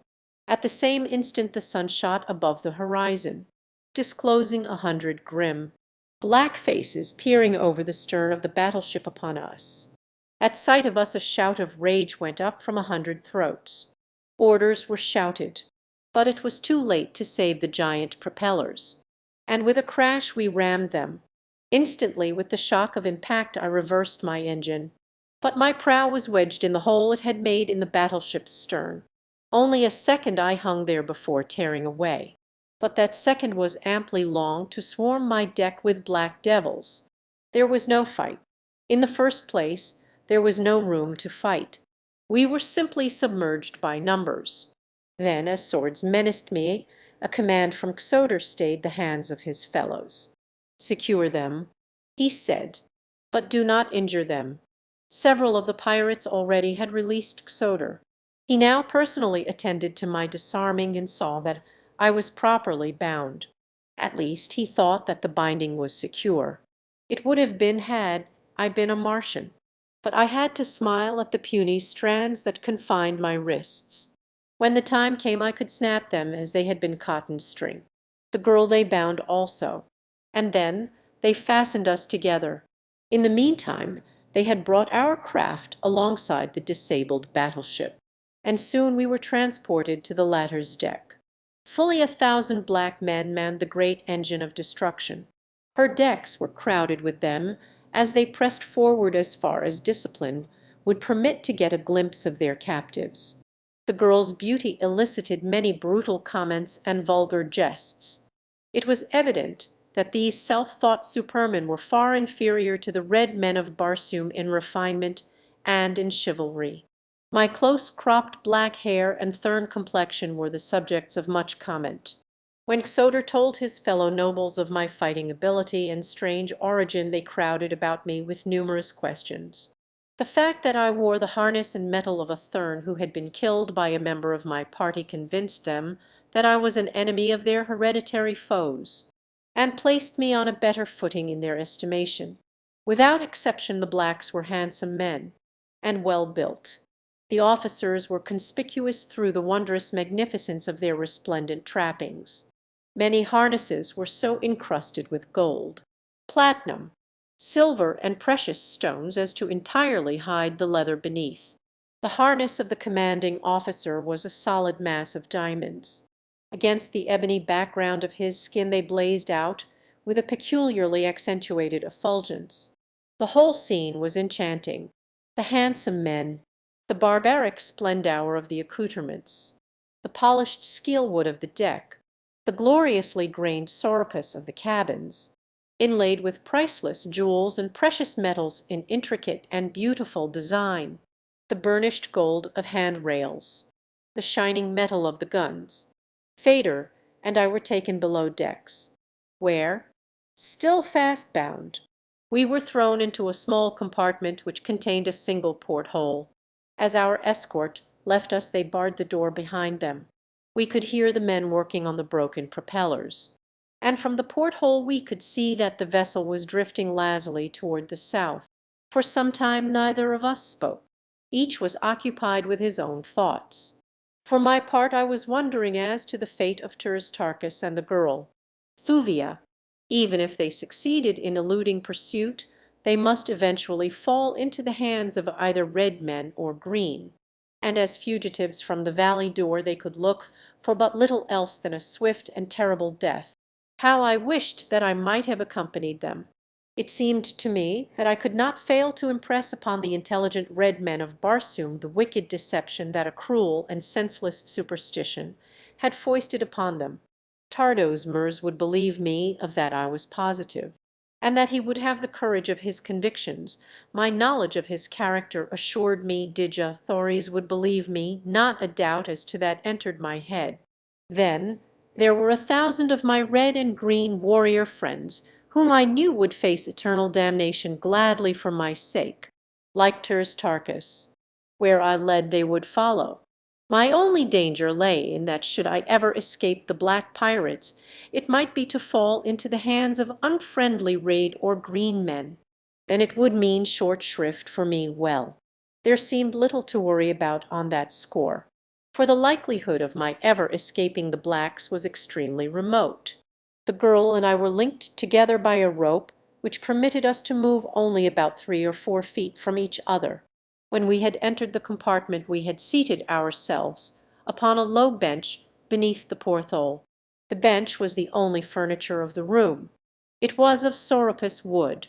The floor, ceiling, and walls were of carborundum aluminum, a light, impenetrable composition extensively utilized in the construction of Martian fighting ships.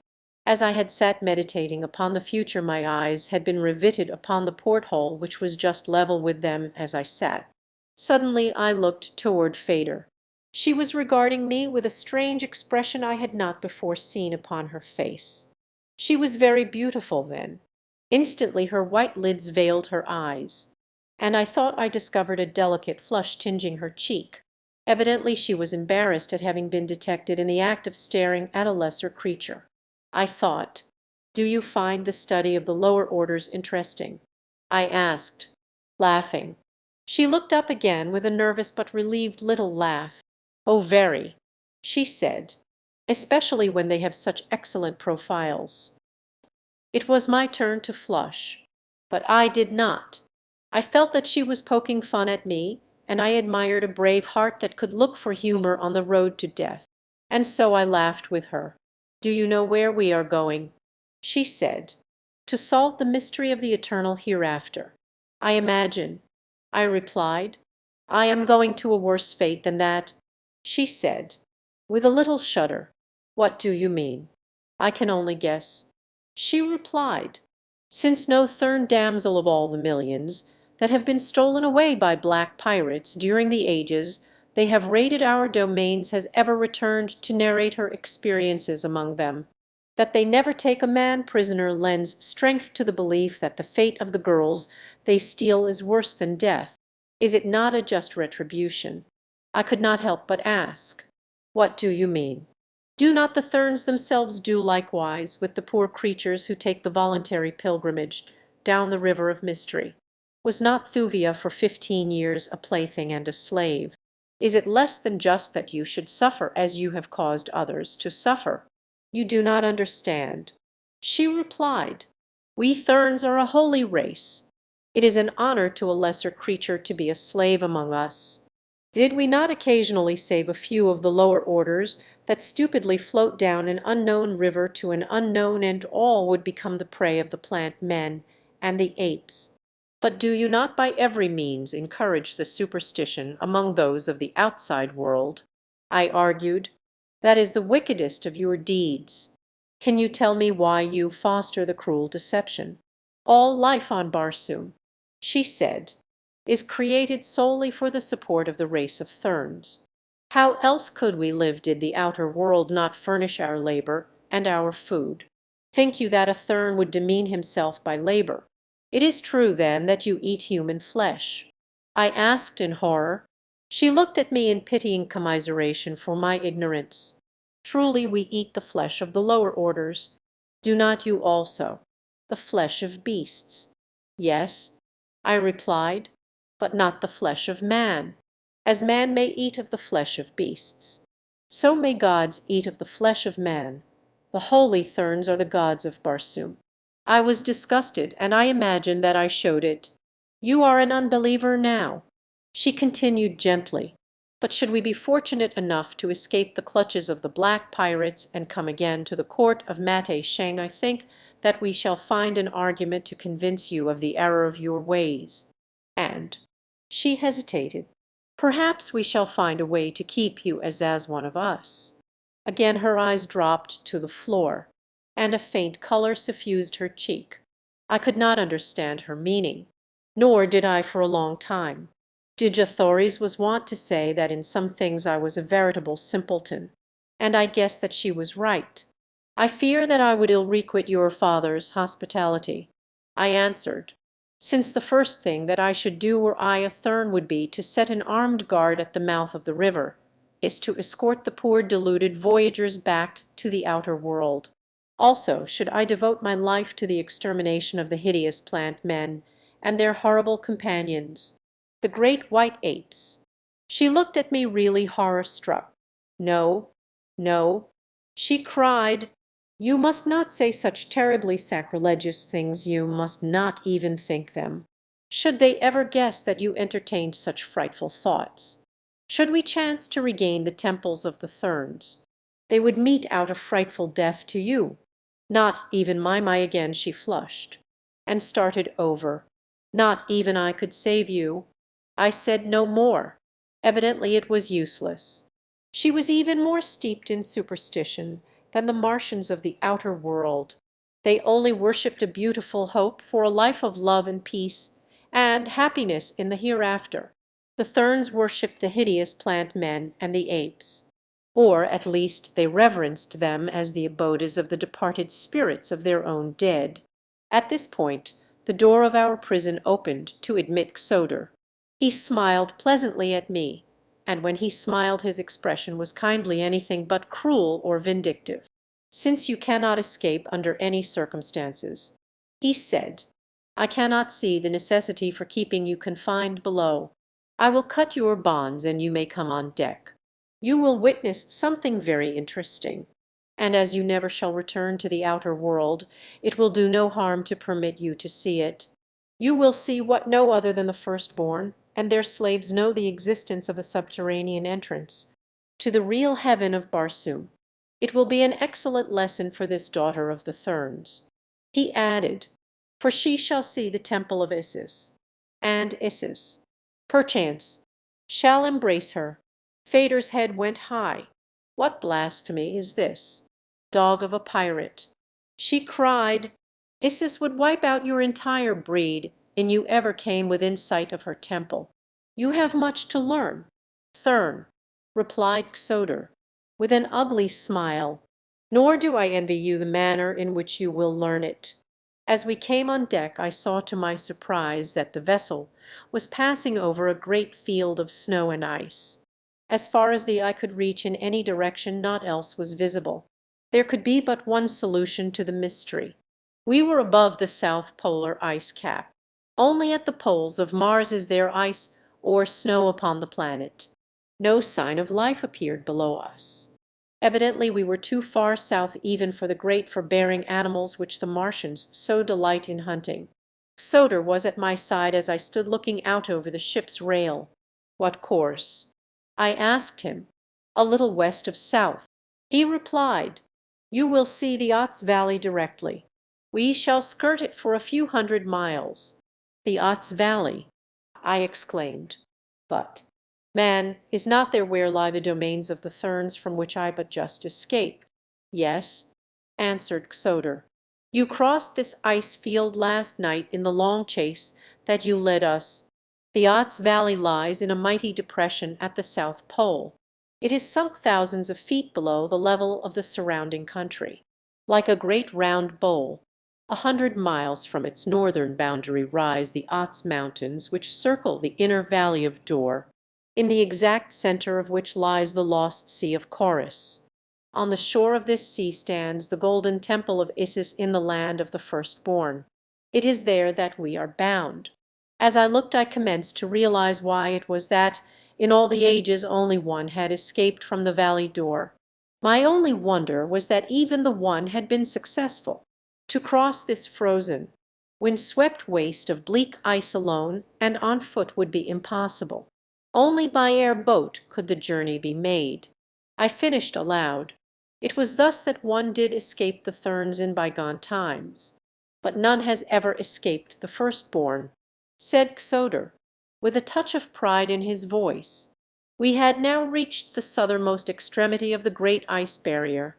It ended abruptly in a sheer wall thousands of feet high, at the base of which stretched a level valley, broken here and there by low rolling hills and little clumps of forest, and with tiny rivers formed by the melting of the ice barrier at its base. Once we passed far above what seemed to be a deep canyon-like rift stretching from the ice wall on the north across the valley as far as the eye could reach. "That is the bed of the river Is," said Soter. "It runs far beneath the ice field and below the level of the valley Ots. But its canyon is open here." Presently I descried what I took to be a village, and pointing it out to Soter asked him what it might be. "It is a village of lost souls," he answered, laughing. "This strip between the ice barrier and the mountains is considered neutral ground. Some turn off from their voluntary pilgrimage down the Is, and, scaling the awful walls of its canyon below us, stop in the valley. Also a slave now and then escapes from the Therns and makes his way hither.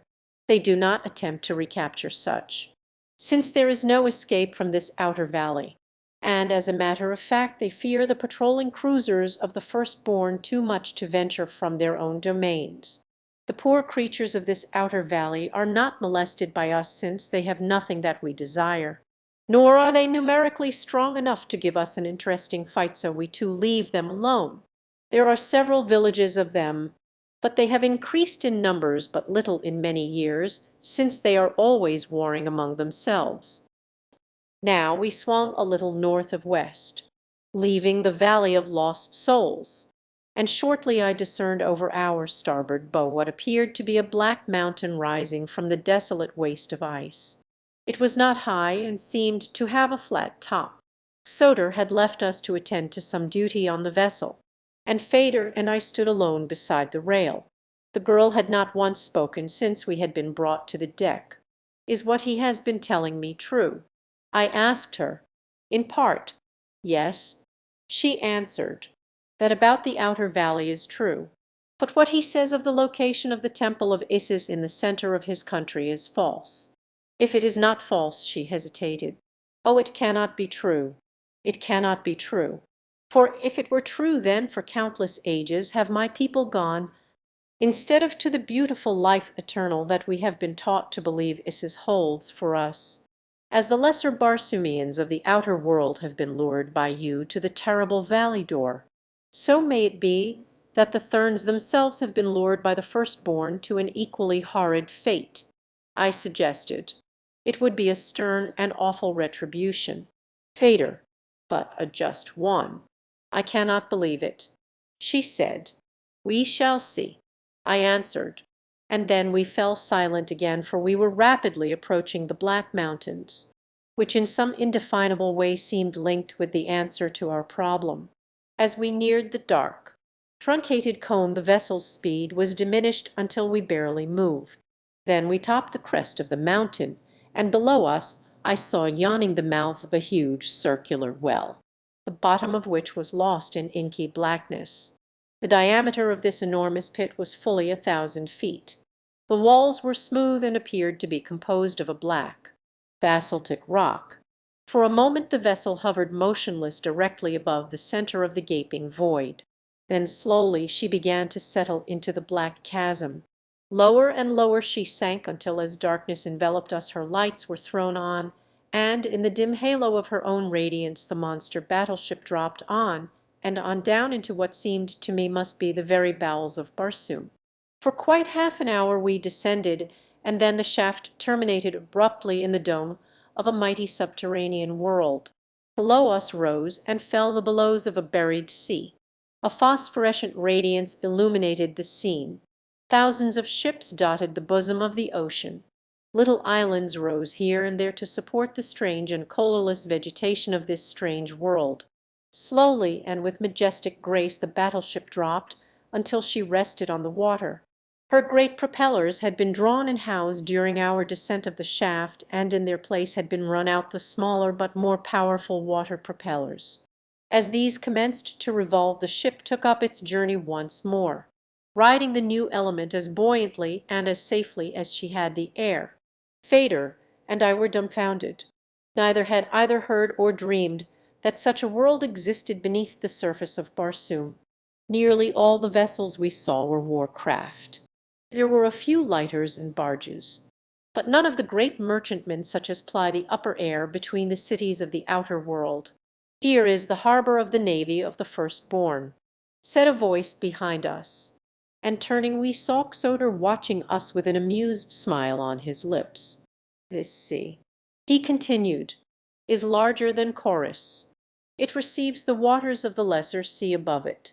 To keep it from filling above a certain level, we have 4 great pumping stations that force the oversupply back into the reservoirs far north." A new light burst on me with this explanation. The red men had always considered it a miracle that caused great columns of water to spurt from the solid rock of their reservoir sides to increase the supply of the precious liquid which is so scarce in the outer world of Mars.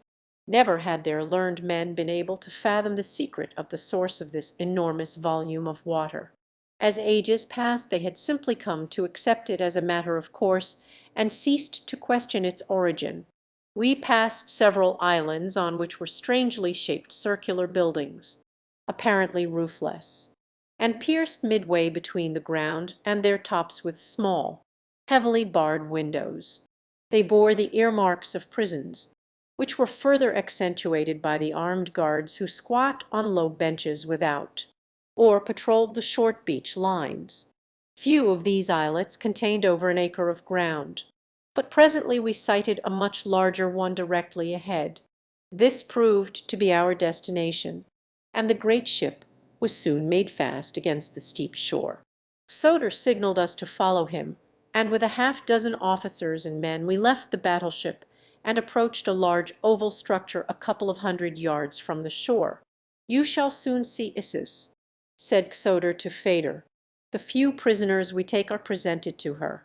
Occasionally she selects slaves from among them to replenish the ranks of her handmaidens. None serves Isis above a single year." And there was a grim smile on the black's lips that lent a cruel and sinister meaning to his simple statement. Fader, though loath to believe that Isis was allied to such as these, had commenced to entertain doubts and fears.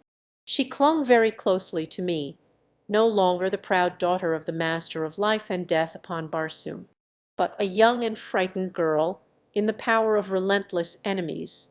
The building which we now entered was entirely roofless. In its center was a long tank of water, set below the level of the floor like the swimming pool of a natatorium. Near one side of the pool floated an odd-looking black object, whether it were some strange monster of these buried waters, or a queer raft, I could not at once perceive. We were soon to know, however, for as we reached the edge of the pool directly above the thing, Soder cried out a few words in a strange tongue. Immediately a hatch cover was raised from the surface of the object. and a black seaman sprang from the bowels of the strange craft. Sodor addressed the seaman. "Transmit to your officer," he said, "the commands of Daturk Sodor. Say to him that Daturk Sodor, with officers and men, escorting 2 prisoners, would be transported to the gardens of Isis beside the Golden Temple. Blessed be the shell of thy first ancestor." "Most noble Datur," replied the man, "it shall be done even as thou sayest." And raising both hands, palms backward, above his head after the manner of salute which is common to all races of Barsoom, he disappeared once more into the entrails of his ship. A moment later an officer resplendent in the gorgeous trappings of his rank appeared on deck and welcomed Sodor to the vessel, and in the latter's wake we filed aboard and below. The cabin in which we found ourselves extended entirely across the ship, having port-holes on either side below the water line. No sooner were all below than a number of commands were given, in accordance with which the hatch was closed and secured, and the vessel commenced to vibrate to the rhythmic purr of its machinery. "Where can we be going in such a tiny pool of water?" asked Fader. "Not up," I replied, for I noticed particularly that while the building is roofless, it is covered with a strong metal grating. "Then where?" she asked again. "From the appearance of the craft I judge we are going down," I replied. Fader shuddered. For such long ages have the waters of Barsoom's seas been a thing of tradition, only that even this daughter of the Therns, born as she had been within sight of Mars' only remaining sea, had the same terror of deep water as is a common attribute of all Martians. Presently the sensation of sinking became very apparent. We were going down swiftly. Now we could hear the water rushing past the port-holes, and in the dim light that filtered through them to the water beyond, the swirling eddies were plainly visible. Fader grasped my arm. "Save me," she whispered. "Save me, and your every wish shall be granted. Anything within the power of the holy Therns to give will be yours." "Fader," she stumbled a little here, and then in a very low voice, "Fader already is yours." I felt very sorry for the poor child, and placed my hand over hers where it rested on my arm. I presume my motive was misunderstood, for with a swift glance about the apartment to assure herself that we were alone, she threw both her arms about my neck and dragged my face down to hers. Chapter 9. Isis, Goddess of Life Eternal. The confession of love which the girl's fright had wrung from her touched me deeply, but it humiliated me as well, since I felt that in some thoughtless word or act I had given her reason to believe that I reciprocated her affection. Never have I been much of a ladies' man, being more concerned with fighting and kindred arts which have ever seemed to me more befitting a man than mooning over a scented glove 4 sizes too small for him, or kissing a dead flower that has begun to smell like a cabbage. So I was quite at a loss as to what to do or say. 1,000 times rather face the wild hordes of the Dead Sea bottoms than meet the eyes of this beautiful young girl and tell her the thing that I must tell her. But there was nothing else to be done, and so I did it, very clumsily too, I fear. Gently I unclasped her hands from about my neck, and still holding them in mine I told her the story of my love for Dejah that of all the women of 2 worlds that I had known and admired during my long life. The tale did not seem to please her. Like a tigress she sprang, panting, to her feet. Her beautiful face was distorted in an expression of horrible malevolence. Her eyes fairly blazed into mine. "Dog," she hissed, "dog of a blasphemer, think you that Fader, daughter of Mate Shang, supplicates? She commands. What to her is your puny outer world passion for the vile creature you chose in your other life? Fader has glorified you with her love, and you have spurned her. 10,000 unthinkably atrocious deaths could not atone for the affront that you have put upon me. The thing that you call Dejah shall die the most horrible of them all. You have sealed the warrant for her doom, and you shall be the meanest slave in the service of the goddess you have attempted to humiliate." Tortures and ignominies shall be heaped upon you until you grovel at my feet asking the boon of death. In my gracious generosity I shall at length grant your prayer, and from the high balcony of the golden cliffs I shall watch the great white apes tear you asunder." She had it all fixed up, the whole lovely programme from start to finish. It amazed me to think that one so divinely beautiful could at the same time be so fiendishly vindictive. It occurred to me, however, that she had overlooked one little factor in her revenge, and so, without any intent to add to her discomfiture, but rather to permit her to rearrange her plans along more practical lines, I pointed to the nearest porthole. Evidently she had entirely forgotten her surroundings and her present circumstances. For a single glance at the dark, swirling waters without centre crumpled upon a low bench, where with her face buried in her arms she sobbed more like a very unhappy little girl than a proud and all-powerful goddess. Down, down we continued to sink until the heavy glass of the portholes became noticeably warm from the heat of the water without. Evidently we were very far beneath the surface crust of Mars. Presently our downward motion ceased, and I could hear the propellers swirling through the water at our stern and forcing us ahead at high speed. It was very dark down there, but the light from our portholes, and the reflection from what must have been a powerful searchlight on the submarine's nose showed that we were forging through a narrow passage, rock-lined and tube-like. After a few minutes the propellers ceased their whirring. We came to a full stop, and then commenced to rise swiftly toward the surface. Soon the light from without increased, and we came to a stop. Soder entered the cabin with his men. "Come," he said, and we followed him through the hatchway which had been opened by one of the seamen. We found ourselves in a small subterranean vault, in the center of which was the pool in which lay our submarine, floating as we had first seen her with only her black back showing. Round the edge of the pool was a level platform, and then the walls of the cave rose perpendicularly for a few feet to arch toward the center of the low roof.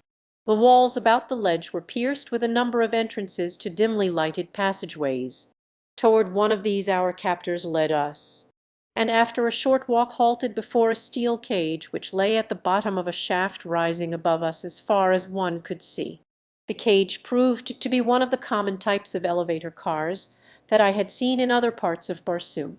They are operated by means of enormous magnets which are suspended at the top of the shaft. By an electrical device the volume of magnetism generated is regulated and the speed of the car varied.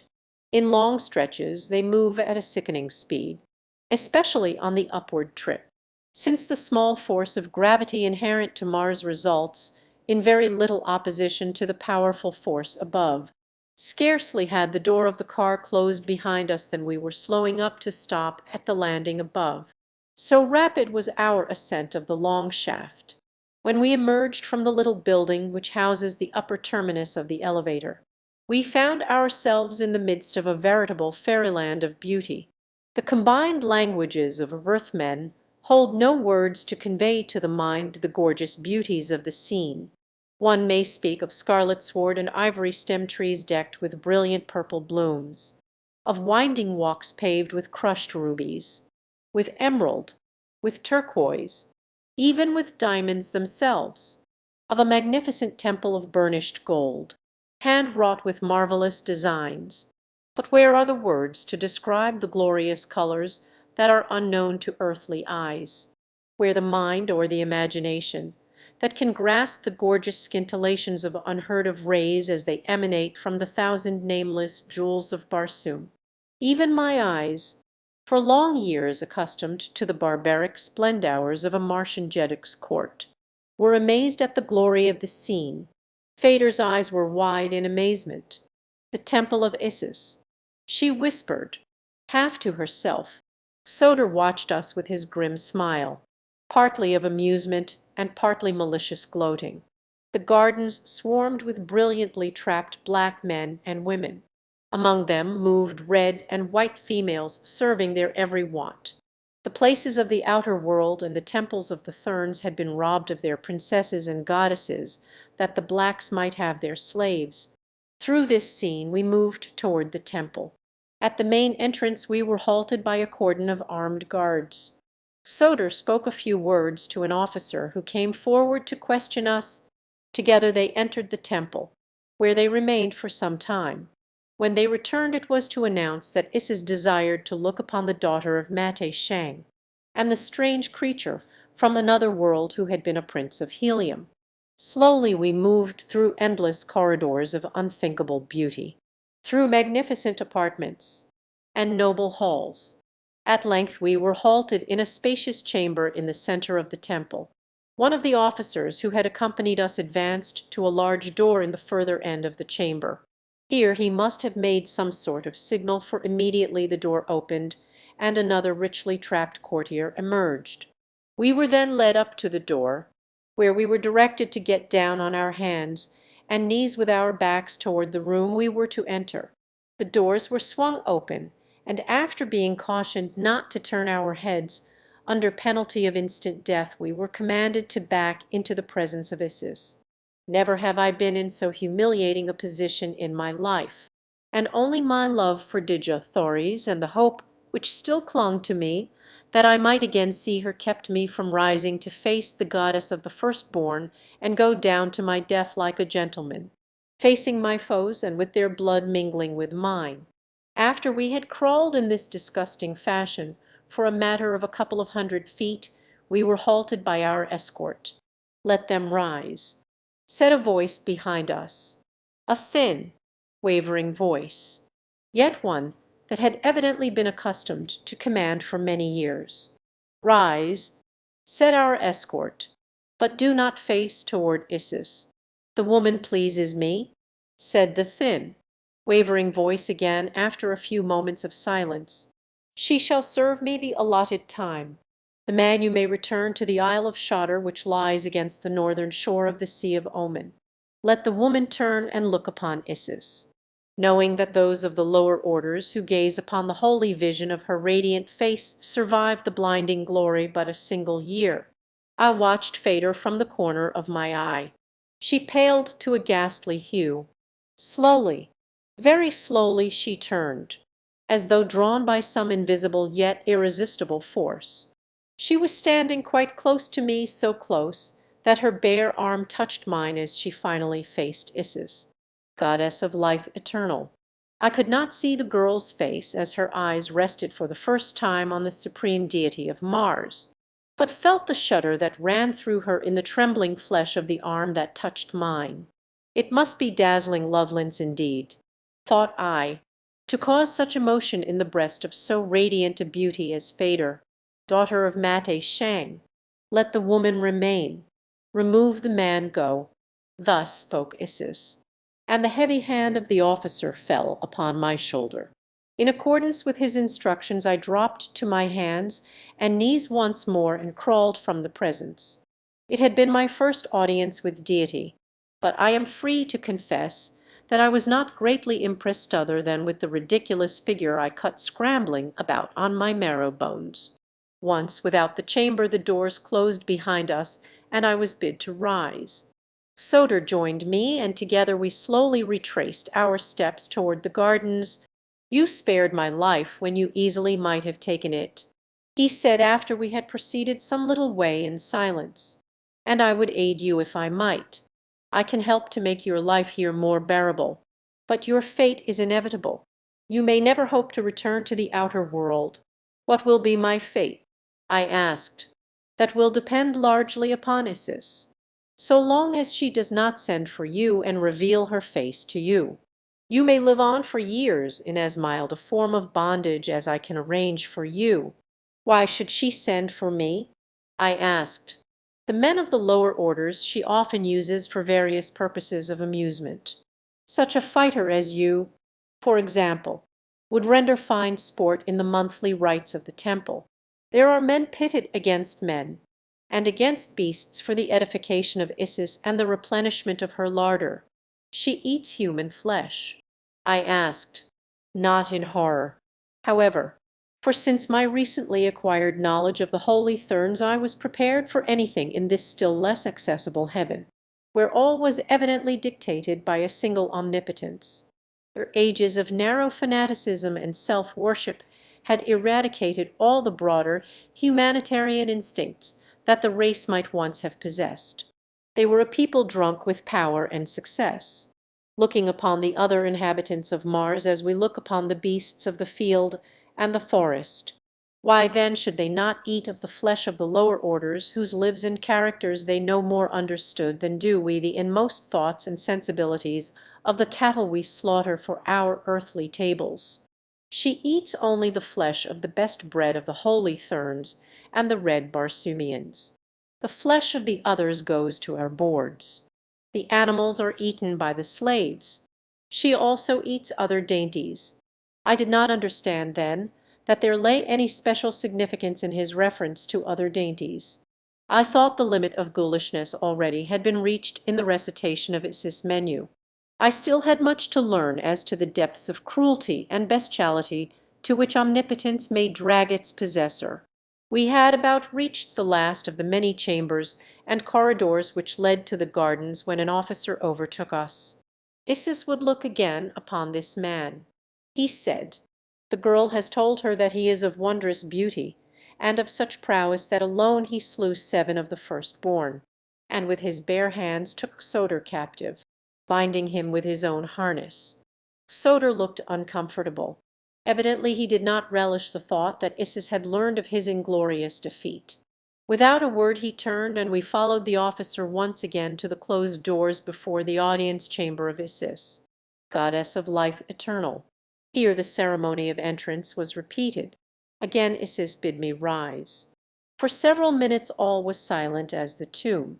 The eyes of deity were appraising me. Presently the thin wavering voice broke the stillness, repeating in a sing-song drone the words which for countless ages had sealed the doom of numberless victims. Let the man turn and look upon Isis, knowing that those of the lower orders who gaze upon the holy vision of her radiant face survive the blinding glory but a single year.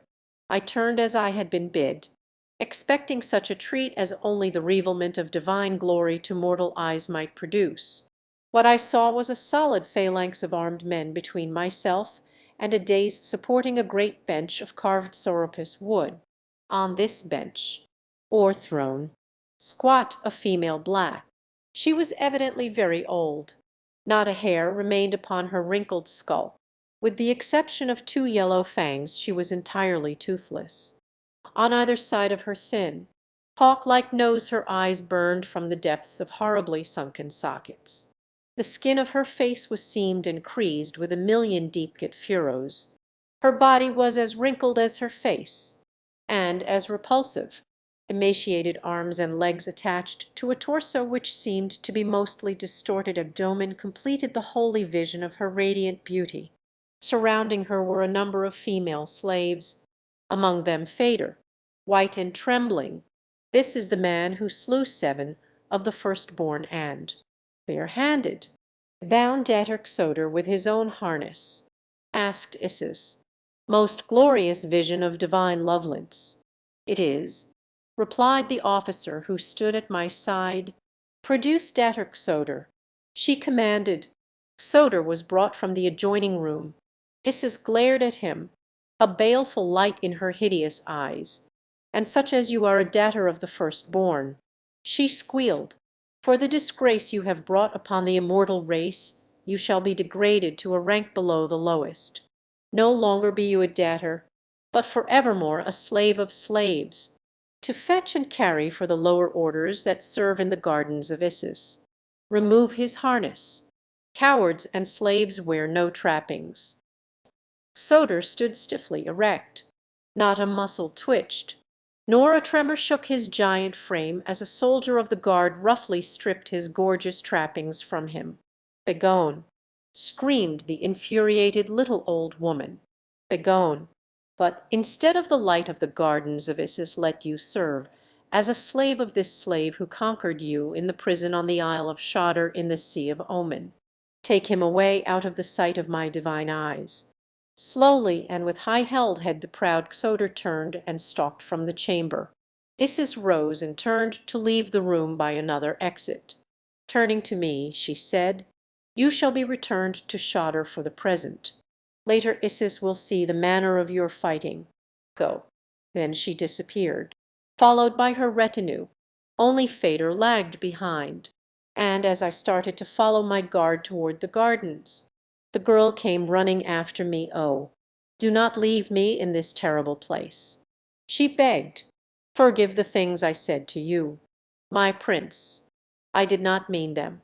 Only take me away with you. Let me share your imprisonment on Shadr." Her words were an almost incoherent volley of thoughts. So rapidly she spoke. "You did not understand the honor that I did you. Among the Therns there is no marriage or giving in marriage. As among the lower orders of the outer world, we might have lived together forever in love and happiness. We have both looked upon Isis, and in a year we die. Let us live that year at least together in what measure of joy remains for the doomed."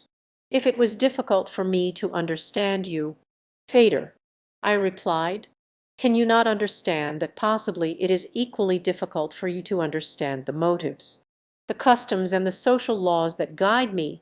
I do not wish to hurt you, nor to seem to undervalue the honor which you have done me, but the thing you desire may not be, regardless of the foolish belief of the peoples of the outer world, or of holy Thurn, or Ibn Firstborn. I am not dead. While I live my heart beats for but one woman, the incomparable Dija Thoris, Princess of Helium. When death overtakes me my heart shall have ceased to beat. But what comes after that I know not, and in that I am as wise as Mate Shang, master of life and death upon Barsoom, or Isis, goddess of life eternal. Phaedr stood looking at me intently for a moment. No anger showed in her eyes this time, only a pathetic expression of hopeless sorrow. "I do not understand," she said, and turning walked slowly in the direction of the door through which Isis and her retinue had passed. A moment later she had passed from my sight. Chapter 10. The Prison Isle of Shadr.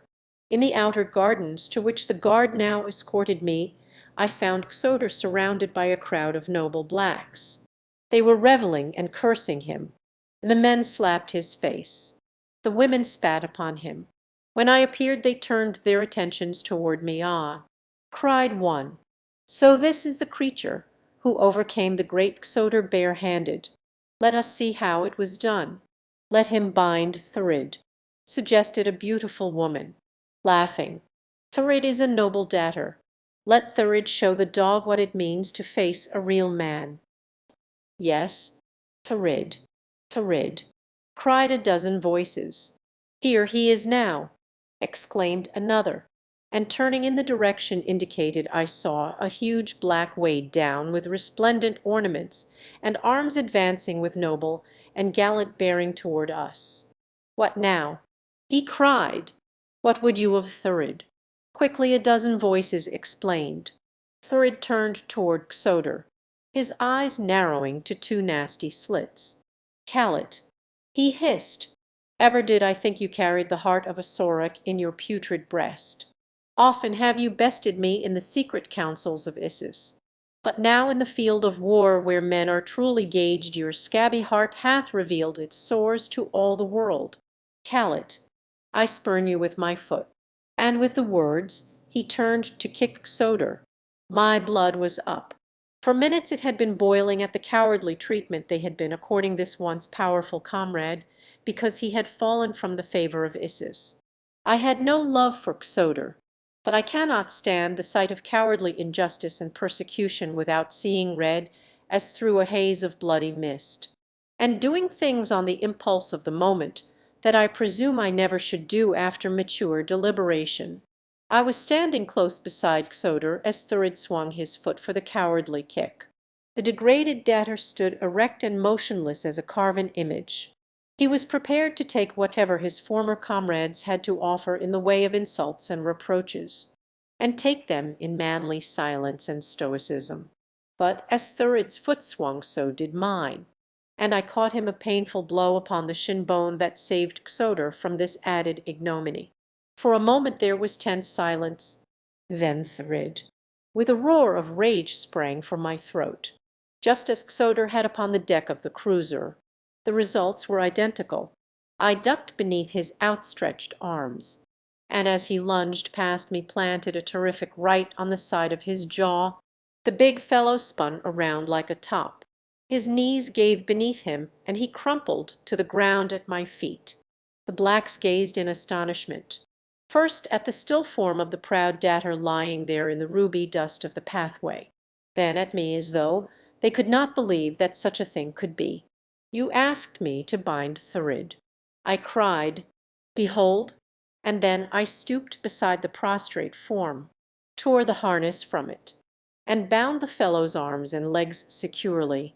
"As you have done to Xoder, now do you likewise to Thurid. Take him before Isis, bound in his own harness, that she may see with her own eyes that there be one among you now who is greater than the firstborn." "Who are you?" whispered the woman who had first suggested that I attempt to bind Thurid. "I am a citizen of two worlds, Captain John Carter of Virginia, Prince of the House of Tardos Mers, Jeddak of Helium. Take this man to your goddess, as I have said, and tell her, too, that as I have done to Xoder and Thurid, so also can I do to the mightiest of her daughters, with naked hands, with long sword or with short sword. I challenge the flower of her fighting men to combat." "Come," said the officer who was guarding me back to Xoder. "My orders are imperative. There is to be no delay. Xoder, come you also." There was little of disrespect in the tone that the man used in addressing either Xoder or myself. It was evident that he felt less contempt for the former datter since he had witnessed the ease with which I disposed of the powerful Thurid, that his respect for me was greater than it should have been, for a slave was quite apparent from the fact that during the balance of the return journey he walked or stood always behind me, a drawn short sword in his hand. The return to the Sea of Oman was uneventful. We dropped down the awful shaft in the same car that had brought us to the surface. There we entered the submarine, taking the long dive to the tunnel far beneath the upper world, then through the tunnel and up again to the pool from which we had had our first introduction to the wonderful passageway from Oman to the Temple of Isis. From the island of the submarine we were transported on a small cruiser to the distant Isle of Xoder. Here we found a small stone prison and a guard of half a dozen blacks. There was no ceremony wasted in completing our incarceration. One of the blacks opened the door of the prison with a huge key. We walked in. The door closed behind us. The lock grated, and with the sound there swept over me again that terrible feeling of hopelessness that I had felt in the chamber of mystery in the golden cliffs beneath the gardens of the holy Therns. Then Terstarchus had been with me, but now I was utterly alone in so far as friendly companionship was concerned.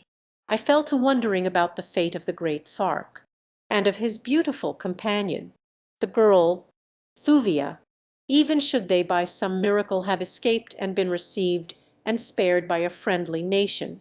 What hope had I of the succor which I knew they would gladly extend if it lay in their power? They could not guess my whereabouts or my fate, for none on all Barsoom even dream of such a place as this. Nor would it have advantaged me any had they known the exact location of my prison, for who could hope to penetrate to this buried sea in the face of the mighty navy of the firstborn? No, my case was hopeless. Well, I would make the best of it. And, rising, I swept aside the brooding despair that had been endeavoring to claim me with the idea of exploring my prison. I started to look around. Xoder sat, with bowed head, upon a low stone bench near the center of the room in which we were. He had not spoken since Isis had degraded him. The building was roofless, the walls rising to a height of about 30 feet. Halfway up were a couple of small, heavily barred windows. The prison was divided into several rooms by partitions 20 feet high. There was no one in the room which we occupied, but two doors which led to other rooms were opened. I entered one of these rooms. but found it vacant. Thus I continued through several of the chambers, until in the last one I found a young red Martian boy sleeping upon the stone bench which constituted the only furniture of any of the prison cells. Evidently he was the only other prisoner. As he slept I leaned over and looked at him. There was something strangely familiar about his face, and yet I could not place him. His features were very regular and, like the proportions of his graceful limbs and body, beautiful in the extreme. He was very light in color for a red man, but in other respects he seemed a typical specimen of this handsome race. I did not awaken him, for sleep in prison is such a priceless boon that I have seen men transformed into raging Brutus when robbed by one of their fellow prisoners of a few precious moments of it. Returning to my own cell, I found Soter still sitting in the same position in which I had left him. "Man," I cried, "it will profit you nothing to mope thus. It were no disgrace to be bested by John Carter. You have seen that in the ease with which I accounted for Thurid. You knew it before when on the cruiser's deck you saw me slay 3 of your comrades. I would that you had dispatched me at the same time." He said, "Come, come." I cried, "There is hope yet. Neither of us is dead. We are great fighters. Why not win to freedom?" He looked at me in amazement. "You know not of what you speak." He replied, "Isis is omnipotent. Isis is omniscient. She hears now the words you speak. She knows the thoughts you think. It is sacrilege even to dream of breaking her commands." "Rot. Soter," I ejaculated impatiently. He sprang to his feet in horror. "The curse of Isis will fall upon you," he cried. "In another instant you will be smitten down, writhing to your death in horrible agony. Do you believe that?" "Soter," I asked. "Of course. Who would dare doubt?" "I doubt." "Yes, and further." "I deny," I said. "Why?" "Soter, you tell me that she even knows my thoughts. The red men have all had that power for ages. And another wonderful power: they can shut their minds so that none may read their thoughts. I learned the first secret years ago. The other I never had to learn, since upon all Barsoom is none who can read what passes in the secret chambers of my brain. Your goddess cannot read my thoughts, nor can she read yours when you are out of sight, unless you will it. Had she been able to read mine, I am afraid that her pride would have suffered a rather severe shock when I turned at her command to gaze upon the holy vision of her radiant face." "What do you mean?" he whispered in an affrighted voice, so low that I could scarcely hear him. "I mean that I thought her the most repulsive and vilely hideous creature my eyes ever had rested upon." For a moment he eyed me in horror-stricken amazement, and then with a cry of blasphemer he sprang upon me. I did not wish to strike him again, nor was it necessary, since he was unarmed and therefore quite harmless to me.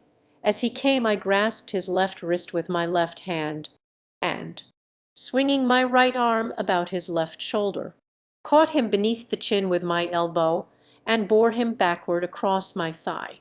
There he hung helpless for a moment, glaring up at me in impotent rage. "Soter," I said, "let us be friends. For a year, possibly, we may be forced to live together in the narrow confines of this tiny room. I am sorry to have offended you, but I could not dream that one who had suffered from the cruel injustice of Isis still could believe her divine. I will say a few more words, Soter, with no intent to wound your feelings further, but rather that you may give thought to the fact that while we live we are still more the arbiters of our own fate than is any god. Isis, you see, has not struck me dead, nor is she rescuing her faithful Soter from the clutches of the unbeliever who defamed her fair beauty. No, Soter, your Isis is a mortal old woman, once out of her clutches, and she cannot harm you. With your knowledge of this strange land, and my knowledge of the outer world, 2 such fighting men as you and I should be able to win our way to freedom. even though we died in the attempt? Would not our memories be fairer than as though we remained in servile fear to be butchered by a cruel and unjust tyrant, call her goddess or mortal, as you will?" As I finished I raised Xodor to his feet and released him. He did not renew the attack upon me, nor did he speak. Instead, he walked toward the bench, and, sinking down upon it, remained lost in deep thought for hours. A long time afterward I heard a soft sound at the doorway leading to one of the other apartments, and, looking up, beheld the red Martian youth gazing intently at us. "Kur," I cried, after the red Martian manner of greeting. "Kur." He replied, "What do you here?" "I await my death, I presume," I replied with a wry smile. He too smiled, a brave and winning smile. I also. He said, "Mine will come soon." I looked upon the radiant beauty of Isis nearly a year since. It has always been a source of keen wonder to me that I did not drop dead at the first sight of that hideous countenance, and her belly, by my first ancestor. But never was there so grotesque a figure in all the universe. That they should call such a one goddess of life eternal, goddess of death, mother of the nearer moon, and 50 other equally impossible titles, is quite beyond me. "How came you here?" I asked. "It is very simple. I was flying a one-man air scout far to the south when the brilliant idea occurred to me that I should like to search for the lost Sea of Chorus, which tradition places near to the South Pole. I must have inherited from my father a wild lust for adventure, as well as a hollow where my bump of reverence should be. I had reached the area of eternal ice when my port propeller jammed, and I dropped to the ground to make repairs. Before I knew it the air was black with flyers, and 100 of these first-born devils were leaping to the ground all about me. With drawn swords they made for me, but before I went down beneath them they had tasted of the steel of my father's sword. And I had given such an account of myself as I know would have pleased my sire had he lived to witness it. "Your father is dead?" I asked. "He died before the shell broke to let me step out into a world that has been very good to me, but for the sorrow that I had never the honor to know my father. I have been very happy. My only sorrow now is that my mother must mourn me as she has for 10 long years mourned my father." "Who was your father?" I asked. He was about to reply when the outer door of our prison opened, and a burly guard entered and ordered him to his own quarters for the night, locking the door after him as he passed through into the further chamber. "It is Isis' wish that you two be confined in the same room," said the guard when he had returned to our cell. "This cowardly slave of a slave is to serve you well," he said to me, indicating Xodor with a wave of his hand. "If he does not, you are to beat him into submission. It is Isis' wish that you heap upon him every indignity and degradation of which you can conceive." With these words he left us. Xodor still sat with his face buried in his hands. I walked to his side and placed my hand upon his shoulder. "Xodor," I said, "you have heard the commands of Isis, but you need not fear that I shall attempt to put them into execution. You are a brave man, Xodor. It is your own affair if you wish to be persecuted and humiliated. But were I you I should assert my manhood and defy my enemies." "I have been thinking very hard, John Carter," he said, "of all the new ideas you gave me a few hours since. Little by little I have been piecing together the things that you said which sounded blasphemous to me then with the things that I have seen in my past life and dared not even think about for fear of bringing down upon me the wrath of Isis. I believe now that she is a fraud, no more divine than you or I. More, I am willing to concede that the firstborn are no holier than the holy Therns, nor the holy Therns more holy than the red men. The whole fabric of our religion is based on superstitious belief and lies that have been foisted upon us for ages by those directly above us, to whose personal profit and aggrandizement It was to have us continue to believe as they wished us to believe. I am ready to cast off the ties that have bound me. I am ready to defy Isis herself. But what will it avail us? Be the firstborn gods or mortals. They are a powerful race, and we are as fast in their clutches as though we were already dead. There is no escape. I have escaped from bad plights in the past. My friend, I replied, nor while life is in me shall I despair of escaping from the Isle of Shadar and the Sea of Omen. But we cannot escape even from the four walls of our prison, urged Xodar. Test this flint-like surface. He cried, smiting the solid rock that confined us, and look upon this polished surface. None could cling to it to reach the top. I smiled. That is the least of our troubles. Xodar, I replied, I will guarantee to scale the wall and take you with me, if you will help with your knowledge of the customs here to appoint the best time for the attempt, and guide me to the shaft that lets from the dome of this abysmal sea to the light of God's pure air above. Night time is the best and offers the only slender chance we have, for then men sleep, and only a dozing watch nods in the tops of the battleships. No watch is kept upon the cruisers and smaller craft. The watchers upon the larger vessels see to all about them. It is night now. But, I exclaimed, it is not dark. How can it be night? Then he smiled. You forget, he said, that we are far below ground. The light of the sun never penetrates here. There are no moons and no stars reflected in the bosom of Omen. The phosphorescent light you now see pervading this great subterranean vault emanates from the rocks that form its dome. It is always thus upon Omen, just as the billows are always as you see them rolling, ever rolling over a windless sea, at the appointed hour of night upon the world above. The men whose duties hold them here sleep, but the light is ever the same. It will make escape more difficult, I said, and then I shrugged my shoulders. For what, pray, is the pleasure of doing an easy thing? Let us sleep on it tonight, said Xodar. A plan may come with our awakening. So we threw ourselves upon the hard stone floor of our prison and slept the sleep of tired men. Chapter 11. When Hell Broke Loose. Early the next morning Xodar and I commenced work upon our plans for escape. First I had him sketch upon the stone floor of our cell as accurate a map of the south polar regions as was possible with the crude instruments at our disposal, a buckle from my harness, and the sharp edge of the wondrous gem I had taken from Satyr Thrig. From this I computed the general direction of Helium and the distance at which it lay from the opening which led to Omen. Then I had him draw a map of Omen, indicating plainly the position of Shadar and of the opening in the dome which led to the outer world. These I studied until they were indelibly imprinted in my memory. From Xodar I learned the duties and customs of the guards who patrolled Shadar. It seemed that during the hours set aside for sleep only one man was on duty at a time. He paced a beat that passed around the prison, at a distance of about 100 feet from the building.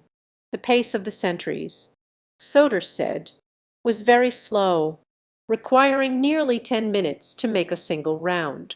This meant that for practically 5 minutes at a time each side of the prison was unguarded as the sentry pursued his snail-like pace upon the opposite side.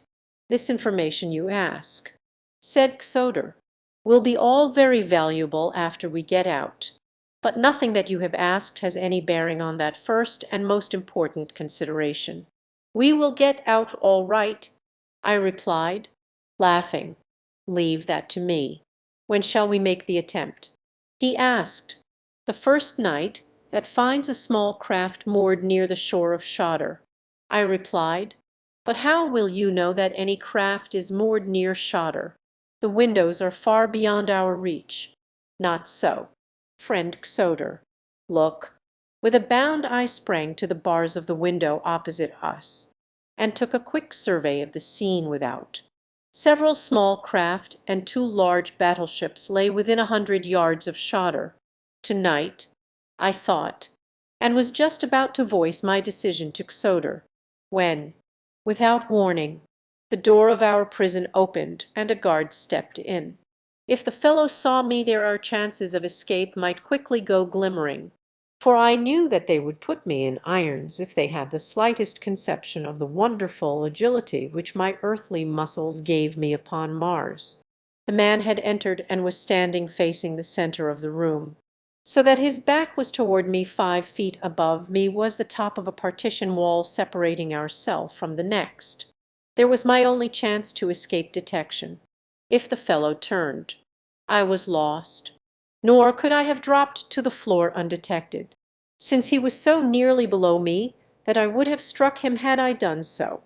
"Where is the white man?" cried the guard of Xodor. "Isis commands his presence." He started to turn to see if I were in another part of the cell. I scrambled up the iron grating of the window until I could catch a good footing on the sill with one foot. Then I let go my hold and sprang for the partition top. What was that?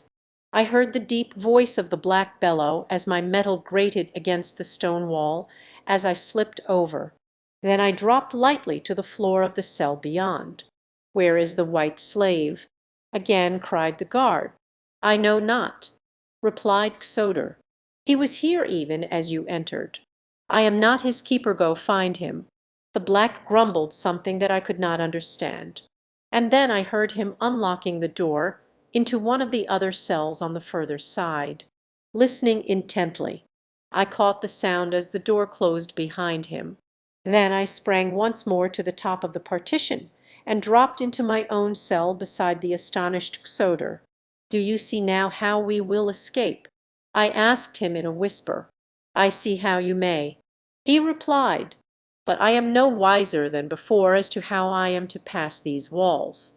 Certain it is that I cannot bounce over them as you do." We heard the guard moving about from cell to cell, and finally, his rounds completed, he again entered ours. When his eyes fell upon me, they fairly bulged from his head. By the shell of my first ancestor, he roared, "Where have you been?" "I have been in prison since you put me here yesterday," I answered. "I was in this room when you entered. You had better look to your eyesight."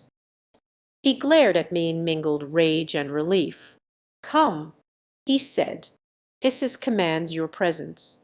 He conducted me outside the prison, leaving Xodor behind. There we found several other guards, and with them the red Martian youth. The journey I had taken to the temple of Isis on the preceding day was repeated. The guards kept the red boy and myself separated, so that we had no opportunity to continue the conversation that had been interrupted the previous night. The youth's face had haunted me. Where had I seen him before? There was something strangely familiar in every line of him, in his carriage, his manner of speaking, his gestures. I could have sworn that I knew him, and yet I knew, too, that I had never seen him before. When we reached the gardens of Isis we were led away from the temple instead of toward it. The way wound through enchanted parks to a mighty wall that towered 100 feet in air. Massive gates gave egress upon a small plain, surrounded by the same gorgeous forests that I had seen at the foot of the Golden Cliffs. Crowds of blacks were strolling in the same direction that our guards were leading us, and with them mingled my old friends the plant men and great white apes. The brutal beasts moved among the crowd as pet dogs might. If they were in the way the blacks pushed them roughly to one side, or whacked them with the flat of a sword, and the animals slunk away as in great fear. Presently we came upon our destination, a great amphitheater situated at the further edge of the plain, and about half a mile beyond the garden walls. Through a massive arched gateway the blacks poured in to take their seats, while our guards led us to a smaller entrance near one end of the structure. Through this we passed into an enclosure beneath the seats, where we found a number of other prisoners herded together under guard. Some of them were in irons, but for the most part they seemed sufficiently awed by the presence of their guards to preclude any possibility of attempted escape. During the trip from Shadr I had had no opportunity to talk with my fellow prisoner. But now that we were safely within the barred paddock our guards abated their watchfulness, with the result that I found myself able to approach the red Martian youth for whom I felt such a strange attraction. "What is the object of this assembly?" I asked him. "Are we to fight for the edification of the firstborn? Or is it something worse than that?" "It is a part of the monthly rites of Isis," he replied, "in which black men wash the sins from their souls in the blood of men from the outer world. If, perchance, the black is killed, it is evidence of his disloyalty to Isis, the unpardonable sin. If he lives through the contest, he is held acquitted of the charge that forced the sentence of the rites, as it is called, upon him. The forms of combat vary. A number of us may be pitted together against an equal number, or twice the number of blacks.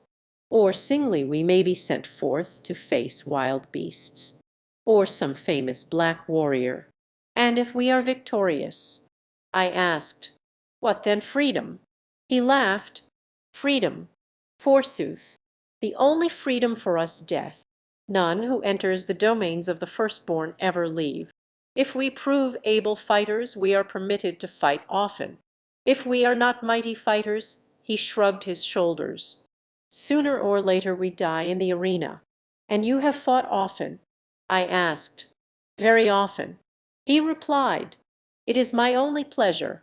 Some 100 black devils have I accounted for during nearly a year of the rites of Isis. My mother would be very proud could she only know how well I have maintained the traditions of my father's prowess." "Your father must have been a mighty warrior," I said. "I have known most of the warriors of Barsoom in my time." "Doubtless I knew him. Who was he?" "My father was come." "Callits," cried the rough voice of a guard, "to the slaughter with you." And roughly we were hustled to the steep incline that led to the chambers far below which led out upon the arena. The amphitheatre, like all I had ever seen upon Barsoom, was built in a large excavation. Only the highest seats, which formed the low wall surrounding the pit, were above the level of the ground. The arena itself was far below the surface. Just beneath the lowest tier of seats was a series of barred cages on a level with the surface of the arena. Into these we were herded. But, unfortunately, my youthful friend was not of those who occupied a cage with me.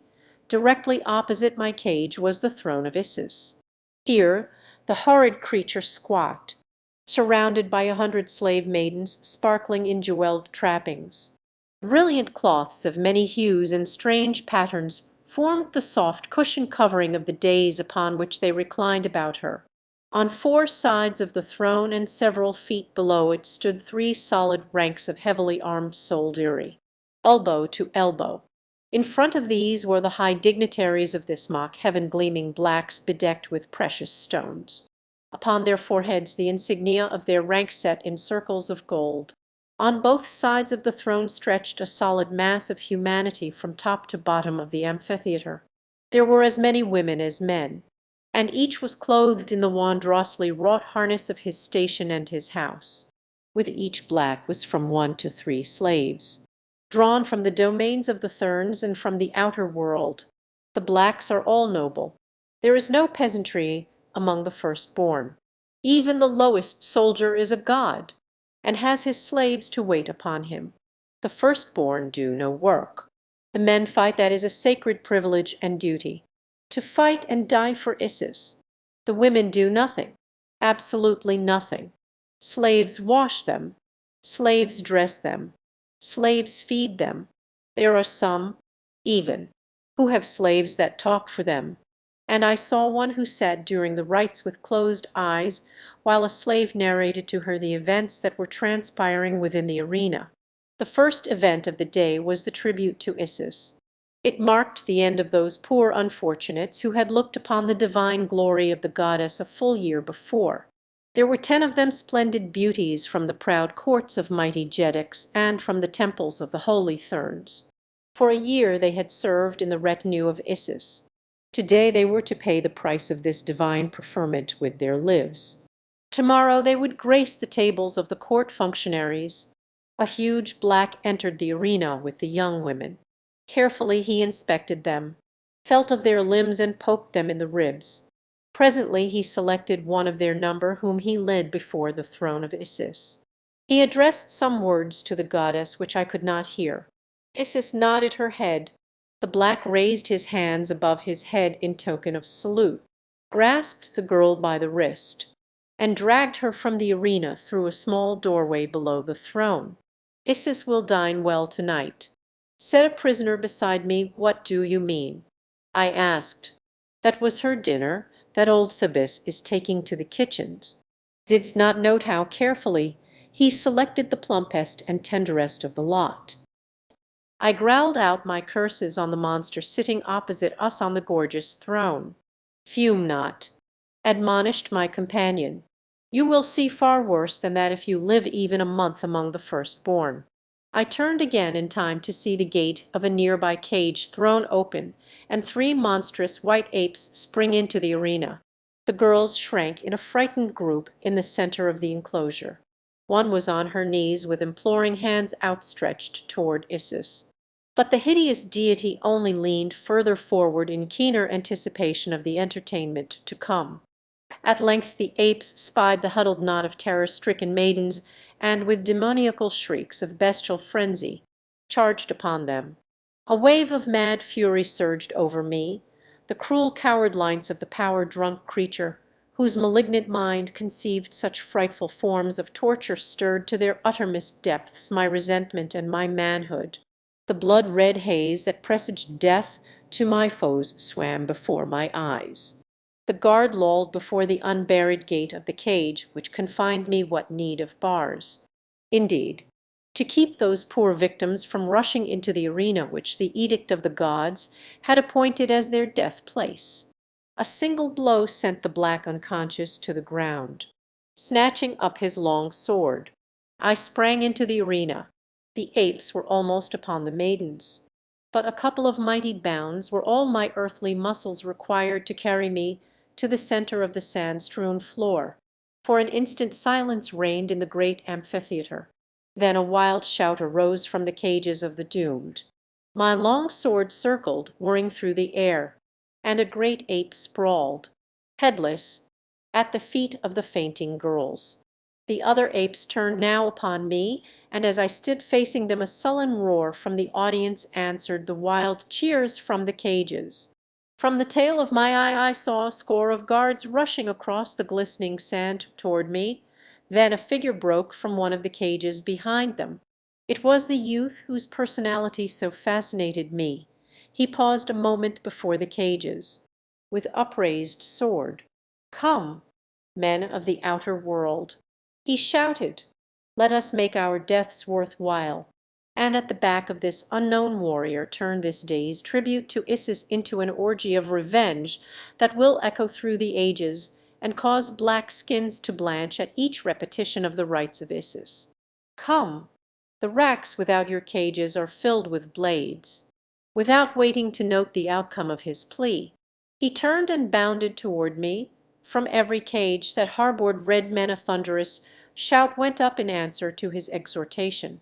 The inner guards went down beneath howling mobs, and the cages vomit forth their inmates hot with the lust to kill. The racks that stood without were stripped of the swords with which the prisoners were to have been armed to enter their allotted combats, and a swarm of determined warriors sped to our support. The great apes, towering in all their 15 feet of height, had gone down before my sword while the charging guards were still some distance away. Close behind them pursued the youth. At my back were the young girls, and as it was in their service that I fought, I remained standing there to meet my inevitable death. But with the determination to give such an account of myself, I noted the marvelous speed of the young red man as he raced after the guards. Never had I seen such speed in any Martian. His leaps and bounds were little short of those which my earthly muscles had produced to create such awe and respect on the part of the green Martians into whose hands I had fallen on that long gone day that had seen my first advent upon Mars. The guards had not reached me when he fell upon them from the rear, and as they turned, thinking from the fierceness of his onslaught that a dozen were attacking them, I rushed them from my side. In the rapid fighting that followed I had little chance to note aught else than the movements of my immediate adversaries, but now and again I caught a fleeting glimpse of a purring sword and a lightly springing figure of sinewy steel that filled my heart with a strange yearning and a mighty but unaccountable pride. On the handsome face of the boy a grim smile played, and ever and anon he threw a taunting challenge to the foes that faced him. In this and other ways his manner of fighting was similar to that which had always marked me on the field of combat. Perhaps it was this vague likeness which made me love the boy, while the awful havoc that his sword played amongst the blacks filled my soul with a tremendous respect for him. For my part, I was fighting as I had fought 1,000 times before, now sidestepping a wicked thrust, now stepping quickly in to let my sword's point drink deep before it buried itself in the throat of his companion. We were having a merry time of it, we two, when a great body of Issa's own guards were ordered into the arena. On they came with fierce cries, while from every side the armed prisoners swarmed upon them. For half an hour it was as though all hell had broken loose. In the walled confines of the arena we fought in an inextricable mass, howling, cursing, blood-streaked demons. And ever the sword of the young red man flashed beside me. Slowly and by repeated commands I had succeeded in drawing the prisoners into a rough formation about us, so that at last we fought formed into a rude circle in the center of which were the doomed maids.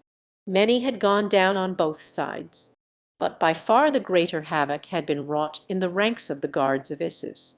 I could see messengers running swiftly through the audience, and as they passed the nobles there unsheathed their swords and sprang into the arena. They were going to annihilate us by force of numbers. That was quite evidently their plan. I caught a glimpse of Issus leaning far forward upon her throne, her hideous countenance distorted in a horrid grimace of hate and rage, in which I thought I could distinguish an expression of fear. It was that face that inspired me to the thing that followed. Quickly I ordered 50 of the prisoners to drop back behind us and form a new circle about the maidens. "Remain and protect them until I return," I commanded. Then, turning to those who formed the outer line, I cried, "Down with Issus! Follow me to the throne. We will reap vengeance where vengeance is deserved." The youth at my side was the first to take up the cry of "Down with Issus," and then at my back and from all sides rose a hoarse shout, "To the throne! To the throne!" As one man we moved, an irresistible fighting mass, over the bodies of dead and dying foes toward the gorgeous throne of the Martian deity. Hordes of the stoutest fighting men of the firstborn poured from the audience to check our progress. We mowed them down before us as they had been paper men. "To the seats! Some of you," I cried as we approached the arena's barrier wall. "10 of us can take the throne." For I had seen that Issa's guards had for the most part entered the fray within the arena. On both sides of me the prisoners broke to left and right for the seats, vaulting the low wall with dripping swords, lusting for the crowded victims who awaited them. In another moment the entire amphitheatre was filled with the shrieks of the dying and the wounded, mingled with the clash of arms and triumphant shouts of the victors. Side by side the young red man and I, with perhaps a dozen others, fought our way to the foot of the throne. The remaining guards, reinforced by the high dignitaries and nobles of the firstborn, closed in between us and Issus, who sat leaning far forward upon her carved Soropis bench, now screaming high-pitched commands to her following, now hurling blighting curses upon those who sought to desecrate her godhood. The frightened slaves about her trembled in wide-eyed expectancy, knowing not whether to pray for our victory or our defeat. Several among them, proud daughters no doubt of some of Barsoom's noblest warriors, snatched swords from the hands of the fallen and fell upon the guards of Issus. But they were soon cut down, glorious martyrs to a hopeless cause. The men with us fought well, but never since Turs Tarkas and I fought out that long. Hot afternoon shoulder to shoulder against the hordes of Warhoon in the Dead Sea bottom before Thar. Had I seen two men fight to such good purpose and with such unconquerable ferocity as the young red man and I fought that day before the throne of Isis, goddess of death and of life eternal. Man by man, those who stood between us and the carven Sorapus wood bench went down before our blades. Others swarmed in to fill the breach. But inch by inch, foot by foot, we won nearer and nearer to our goal. Presently a cry went up from a section of the stands near by, "Rise, slaves! Rise, slaves!" It rose and fell until it swelled to a mighty volume of sound that swept in great billows around the entire amphitheatre. For an instant, as though by common assent, we ceased our fighting to look for the meaning of this new note, nor did it take but a moment to translate its significance. In all parts of the structure the female slaves were falling upon their masters with whatever weapon came first to hand. A dagger snatched from the harness of her mistress was waved aloft by some fair slave, its shimmering blade crimson with the lifeblood of its owner. Swords plucked from the bodies of the dead about them. Heavy ornaments which could be turned into bludgeons, such were the implements with which these fair women wreaked the long-pent vengeance which at best could but partially recompense them for the unspeakable cruelties and indignities which their black masters had heaped upon them. And those who could find no other weapons used their strong fingers and their gleaming teeth. It was at once a sight to make one shudder and to cheer. But in a brief second we were engaged once more in our own battle, with only the unquenchable battle cry of the women to remind us that they still fought. "Rise, slaves! Rise, slaves!" Only a single thin rank of men now stood between us and Isis. Her face was blue with terror. Foam flecked her lips. She seemed too paralyzed with fear to move. Only the youth and I fought now. The others all had fallen, and I was like to have gone down too from a nasty long sword, could had not a hand reached out from behind my adversary and clutched his elbow. As the blade was falling upon me, the youth sprang to my side and ran his sword through the fellow before he could recover to deliver another blow. I should have died even then but for that, as my sword was tight wedged in the breastbone of a debtor of the firstborn. As the fellow went down I snatched his sword from him, and over his prostrate body looked into the eyes of the one, daughter of Mate Shang. "Fly, my prince!" She cried. "It is useless to fight them longer. All within the arena are dead. All who charged the throne are dead but you and this youth. Only among the seats are there left any of your fighting men, and they and the slave women are fast being cut down. Listen. You can scarce hear the battle cry of the women now, for nearly all are dead. For each one of you there are 10,000 blacks within the domains of the firstborn. Break for the open and the sea of Chorus. With your mighty sword arm you may yet win to the golden cliffs and the templed gardens of the holy Therns. There tell your story to Mate Shang, my father. He will keep you, and together you may find a way to rescue me. Fly while there is yet a bare chance for flight. But that was not my mission, nor could I see much to be preferred in the cruel hospitality of the holy Therns to that of the firstborn. Down with Isis!" I shouted, and together the boy and I took up the fight once more. 2 blacks went down with our swords in their vitals, and we stood face to face with Isis. As my sword went up to end her horrid career, her paralysis left her, and with an ear-piercing shriek she turned to flee. Directly behind her a black gulf suddenly yawned in the flooring of the days. She sprang for the opening with the youth, and I close at her heels. Her scattered guard rallied at her cry and rushed for us. A blow fell upon the head of the youth. He staggered and would have fallen, but I caught him in my left arm and turned to face an infuriated mob of religious fanatics crazed by the affront I had put upon their goddess. Just as Isis disappeared into the black depths beneath me, Chapter 12. Doomed to die? For an instant I stood there before they fell upon me, but the first rush of them forced me back a step or two. My foot felt for the floor, but found only empty space. I had backed into the pit which had received Issus.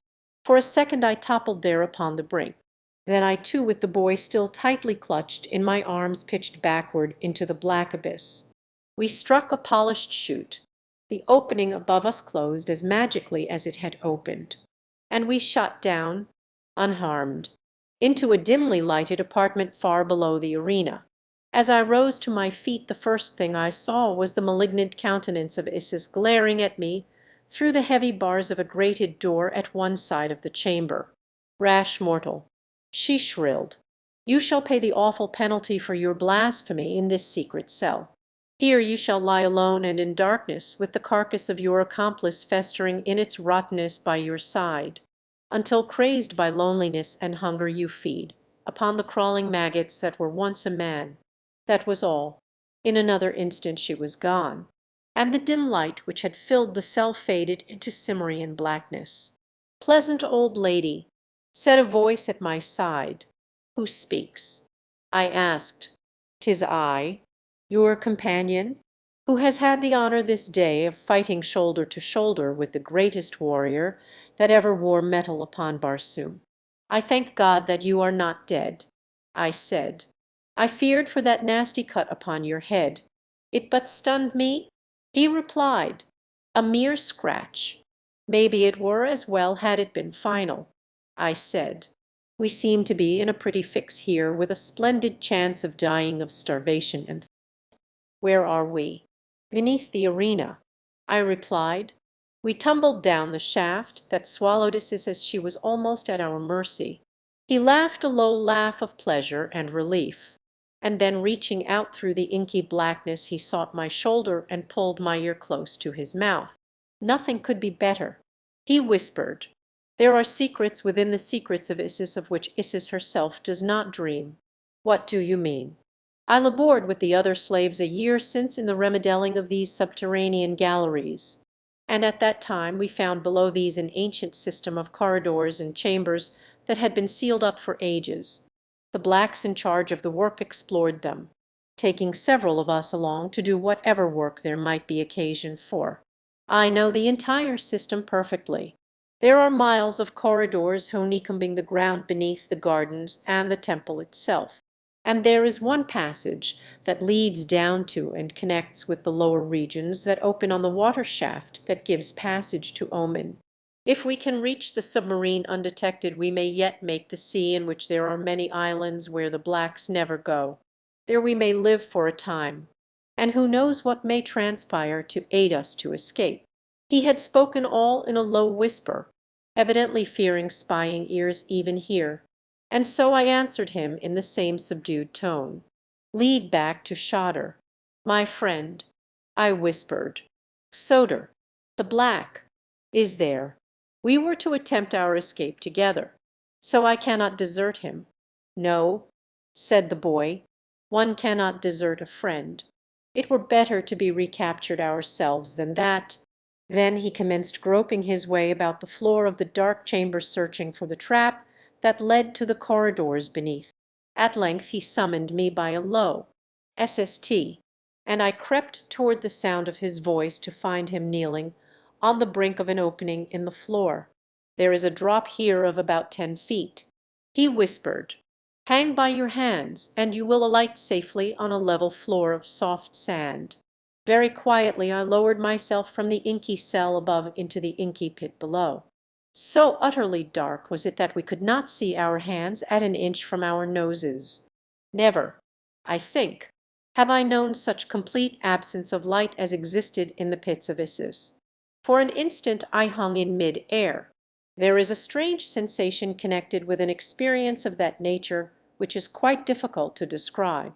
When the feet tread empty air and the distance below is shrouded in darkness, there is a feeling akin to panic at the thought of releasing the hold and taking the plunge into unknown depth. Although the boy had told me that it was but 10 feet to the floor below, I experienced the same thrills as though I were hanging above a bottomless pit. Then I released my hold and dropped 4 feet to a soft cushion of sand. The boy followed me. "Raise me to your shoulders," he said, "and I will replace the trap." This done, He took me by the hand, leading me very slowly, with much feeling about and frequent halts to assure himself that he did not stray into wrong passageways. Presently we commenced the descent of a very steep incline. "It will not be long," he said, "before we shall have light. At the lower levels we meet the same stratum of phosphorescent rock that illuminates Oman. Never shall I forget that trip through the pits of Issus. While it was devoid of important incidents, yet it was filled for me with a strange charm of excitement and adventure, which I think must have hinged principally on the unguessable antiquity of these long forgotten corridors.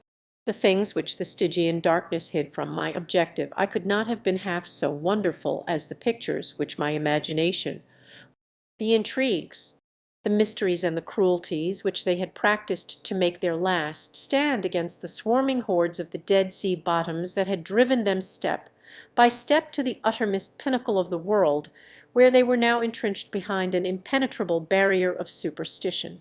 In addition to the green men, there had been three principal races upon Barsoom: the blacks, the whites, and a race of yellow men.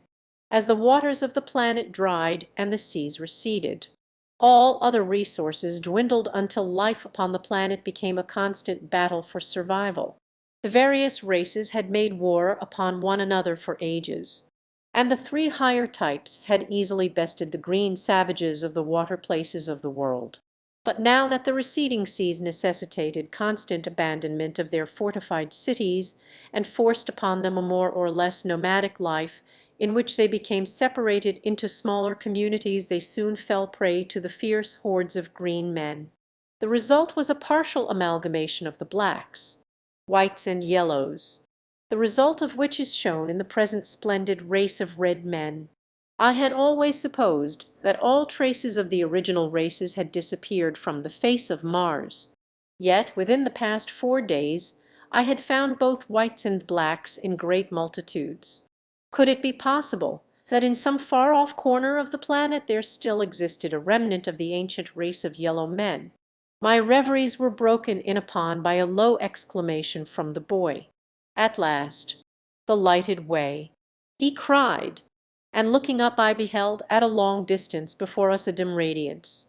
As we advanced the light increased until presently we emerged into well-lighted passageways.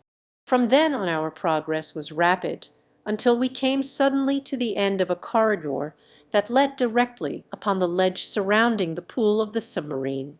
The craft lay at her moorings with uncovered hatch, raising his finger to his lips and then tapping his sword in a significant manner.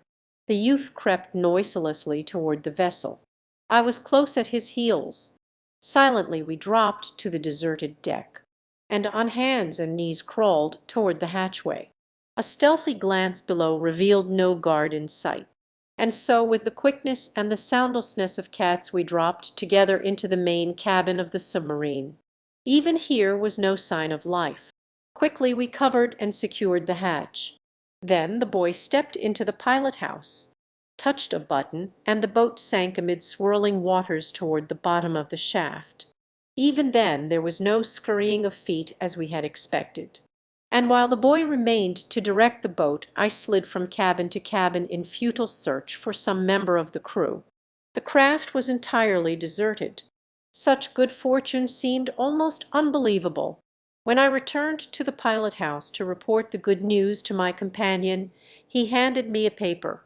"This may explain the absence of the crew," he said. It was a radio aerial message to the commander of the submarine. "The slaves have risen. Come with what men you have and those that you can gather on the way. Too late to get aid from Oman. They are massacring all within the amphitheater. Issus is threatened. Haste. Sithid." "Sithid is daughter of the guards of Issus," explained the youth. "We gave them a bad scare, one that they will not soon forget. Let us hope that it is but the beginning of the end of Issus." I said, "Only our first ancestor knows." He replied, "We reached the submarine pool in Oman without incident. Here we debated the wisdom of sinking the craft before leaving her, but finally decided that it would add nothing to our chances for escape. There were plenty of blacks on omen to thwart us were we apprehended.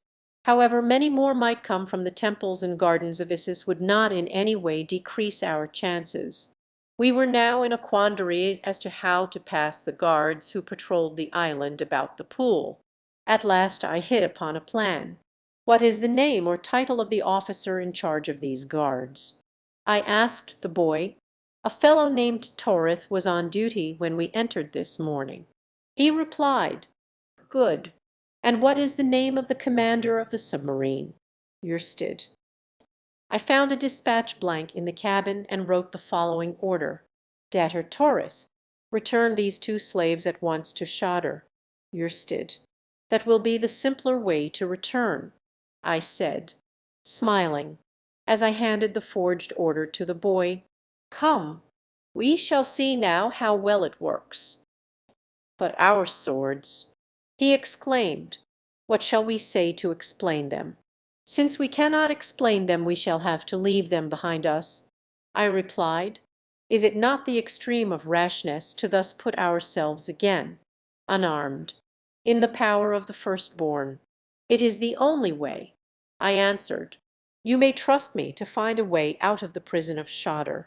And I think, once out, that we shall find no great difficulty in arming ourselves once more in a country which abounds so plentifully in armed men. As you say," he replied with a smile and shrug, "I could not follow another leader who inspired greater confidence than you. Come, let us put your ruse to the test." Boldly we emerged from the hatchway of the craft, leaving our swords behind us, and strode to the main exit, which led to the sentry's post and the office of the datter of the guard. At sight of us the members of the guard sprang forward in surprise, and with levelled rifles halted us. I held out the message to one of them. He took it, and seeing to whom it was addressed turned and handed it to Torith, who was emerging from his office to learn the cause of the commotion. The black read the order, and for a moment eyed us with evident suspicion. "Where is Datter Yersted?" he asked, and my heart sank within me as I cursed myself for a stupid fool in not having sunk the submarine to make good the lie that his orders were to return immediately to the temple landing. I replied. Torith took a half step toward the entrance to the pool as though to corroborate my story. For that instant everything hung in the balance. For had he done so, and found the empty submarine still lying at her wharf, the whole weak fabric of my concoction would have tumbled about our heads. But evidently he decided the message must be genuine. Nor indeed was there any good reason to doubt it, since it would scarce have seemed credible to him that 2 slaves would voluntarily have given themselves into custody in any such manner as this. It was the very boldness of the plan which rendered it successful. "Were you connected with the rising of the slaves?" asked Torith. "We have just had meagre reports of some such event. All were involved," I replied, "but it amounted to little. The guards quickly overcame and killed the majority of us." He seemed satisfied with this reply. "Take them to Shadr," he ordered, turning to one of his subordinates.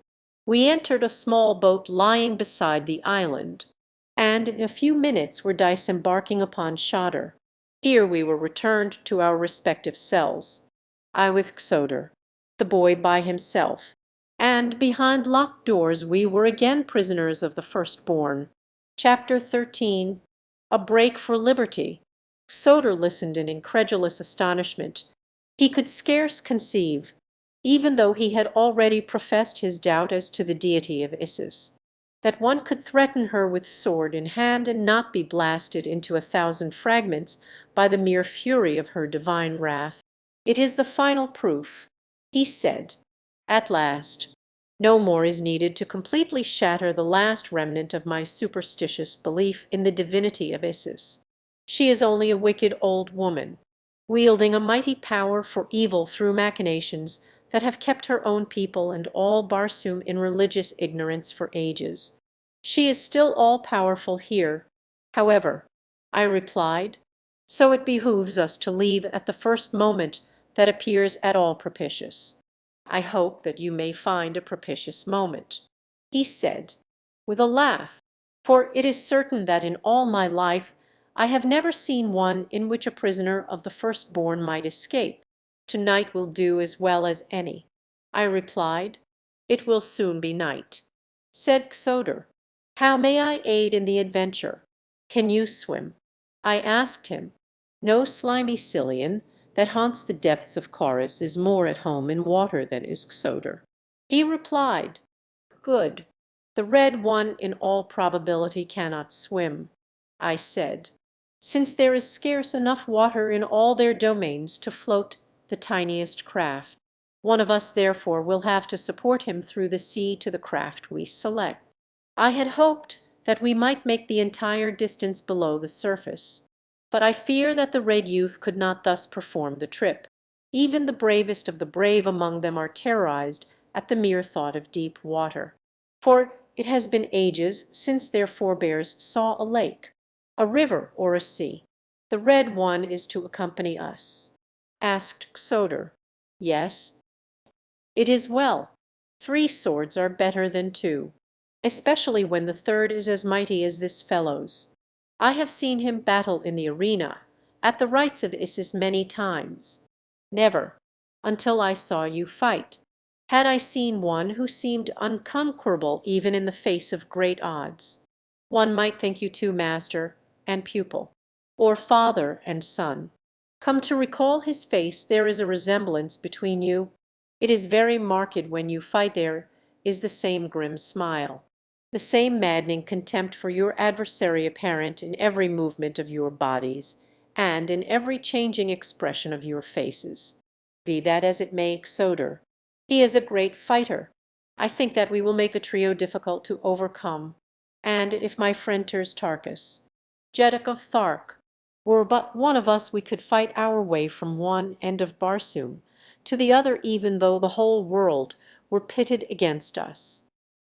"It will be," said Xodor, "when they find from whence you have come.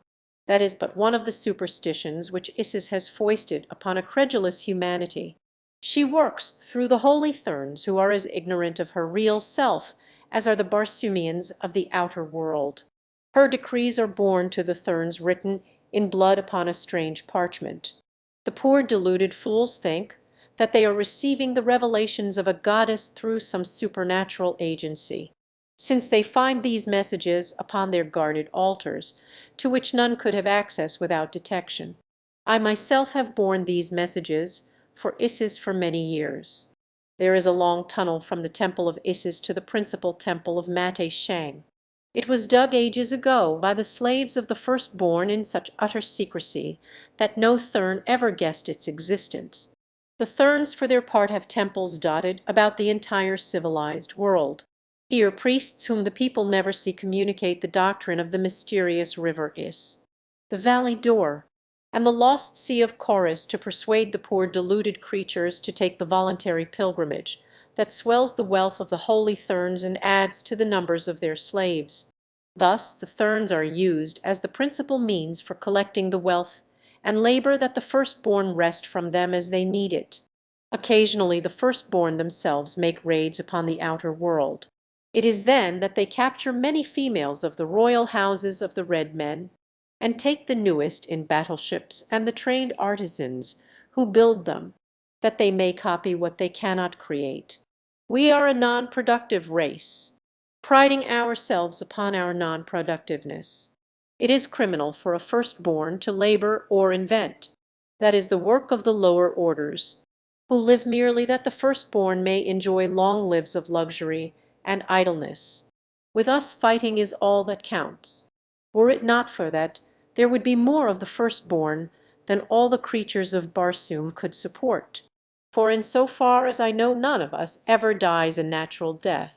Our females would live forever, but for the fact that we tire of them and remove them to make place for others. Isis alone of all is protected against death. She has lived for countless ages.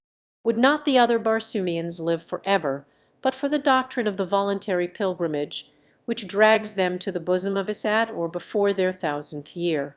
I asked him, "I feel now that there is no doubt but that they are precisely the same species of creature as the firstborn, and I hope that I shall live to fight for them in atonement of the sins I have committed against them through the ignorance born of generations of false teaching." As he ceased speaking, a weird call rang out across the waters of Oman. I had heard it at the same time the previous evening, and knew that it marked the ending of the day, when the men of Oman spread their silks upon the deck of battleship and cruiser, and fall into the dreamless sleep of Mars. Our guard entered to inspect us for the last time before the new day broke upon the world above. His duty was soon performed, and the heavy door of our prison closed behind him. We were alone for the night. I gave him time to return to his quarters, as Xoder said he probably would do. Then I sprang to the grated window and surveyed the nearby waters. At a little distance from the island, a quarter of a mile perhaps, lay a monster battleship, while between her and the shore were a number of smaller cruisers and one-man scouts. Upon the battleship alone was there a watch.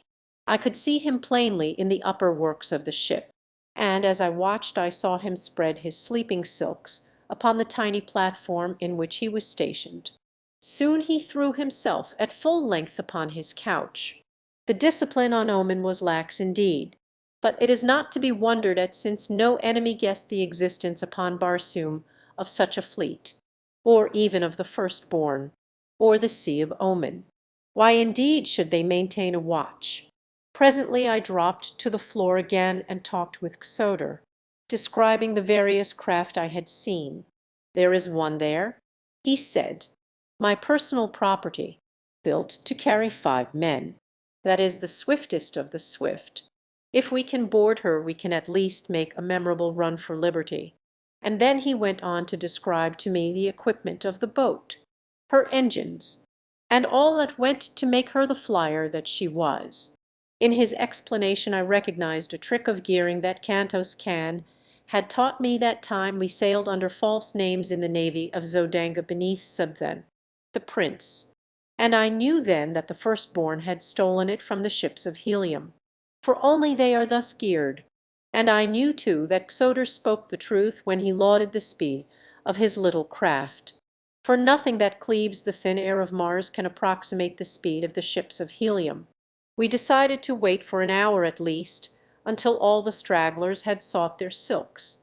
In the meantime I was to fetch the red youth to our cell, so that we would be in readiness to make our rash break for freedom together. I sprang to the top of our partition wall and pulled myself up onto it. There I found a flat surface about a foot in width, and along this I walked until I came to the cell in which I saw the boy sitting upon his bench. He had been leaning back against the wall looking up at the glowing dome above Oman, and when he spied me balancing upon the partition wall above him his eyes opened wide in astonishment. Then a wide grin of appreciative understanding spread across his countenance. As I stooped to drop to the floor beside him he motioned me to wait, and coming close below me whispered, "Catch my hand. I can almost leap to the top of that wall myself. I have tried it many times, and each day I come a little closer. Some day I should have been able to make it." I lay upon my belly across the wall and reached my hand far down toward him. With a little run from the center of the cell he sprang up until I grasped his outstretched hand, and thus I pulled him to the wall's top beside me. "You are the first jumper I ever saw among the red men of Barsoom," I said. He smiled. "It is not strange. I will tell you why when we have more time." Together we returned to the cell in which Xoder sat, descending to talk with him until the hour had passed. There we made our plans for the immediate future, binding ourselves by a solemn oath to fight to the death for one another against whatsoever enemies should confront us. For we knew that even should we succeed in escaping the firstborn, we might still have a whole world against us. The power of religious superstition is mighty.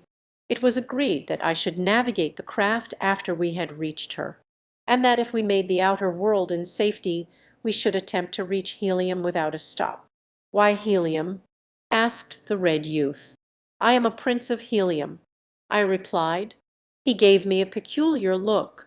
but said nothing further on the subject. I wondered at the time what the significance of his expression might be, but in the press of other matters it soon left my mind, nor did I have occasion to think of it again until later. "Come," I said at length, "now is as good a time as any. Let us go." Another moment found me at the top of the partition wall again, with the boy beside me. Unbuckling my harness, I snapped it together with a single long strap. He grasped the end and was soon sitting beside us. How simple! He laughed. "The balance should be even simpler," I replied. Then I raised myself to the top of the outer wall of the prison, just so that I could peer over and locate the passing sentry. For a matter of 5 minutes I waited, and then he came in sight on his slow and snail-like beat about the structure. I watched him until he had made the turn at the end of the building which carried him out of sight of the side of the prison that was to witness our dash for freedom. The moment his form disappeared I grasped Soder and drew him to the top of the wall. Placing one end of my harness strap in his hands, I lowered him quickly to the ground below. Then the boy grasped the strap and slid down to Soder's side. In accordance with our arrangement they did not wait for me, but walked slowly toward the water, a matter of 100 yards. Directly past the guard-house filled with sleeping soldiers. They had taken scarce a dozen steps when I too dropped to the ground and followed them leisurely toward the shore.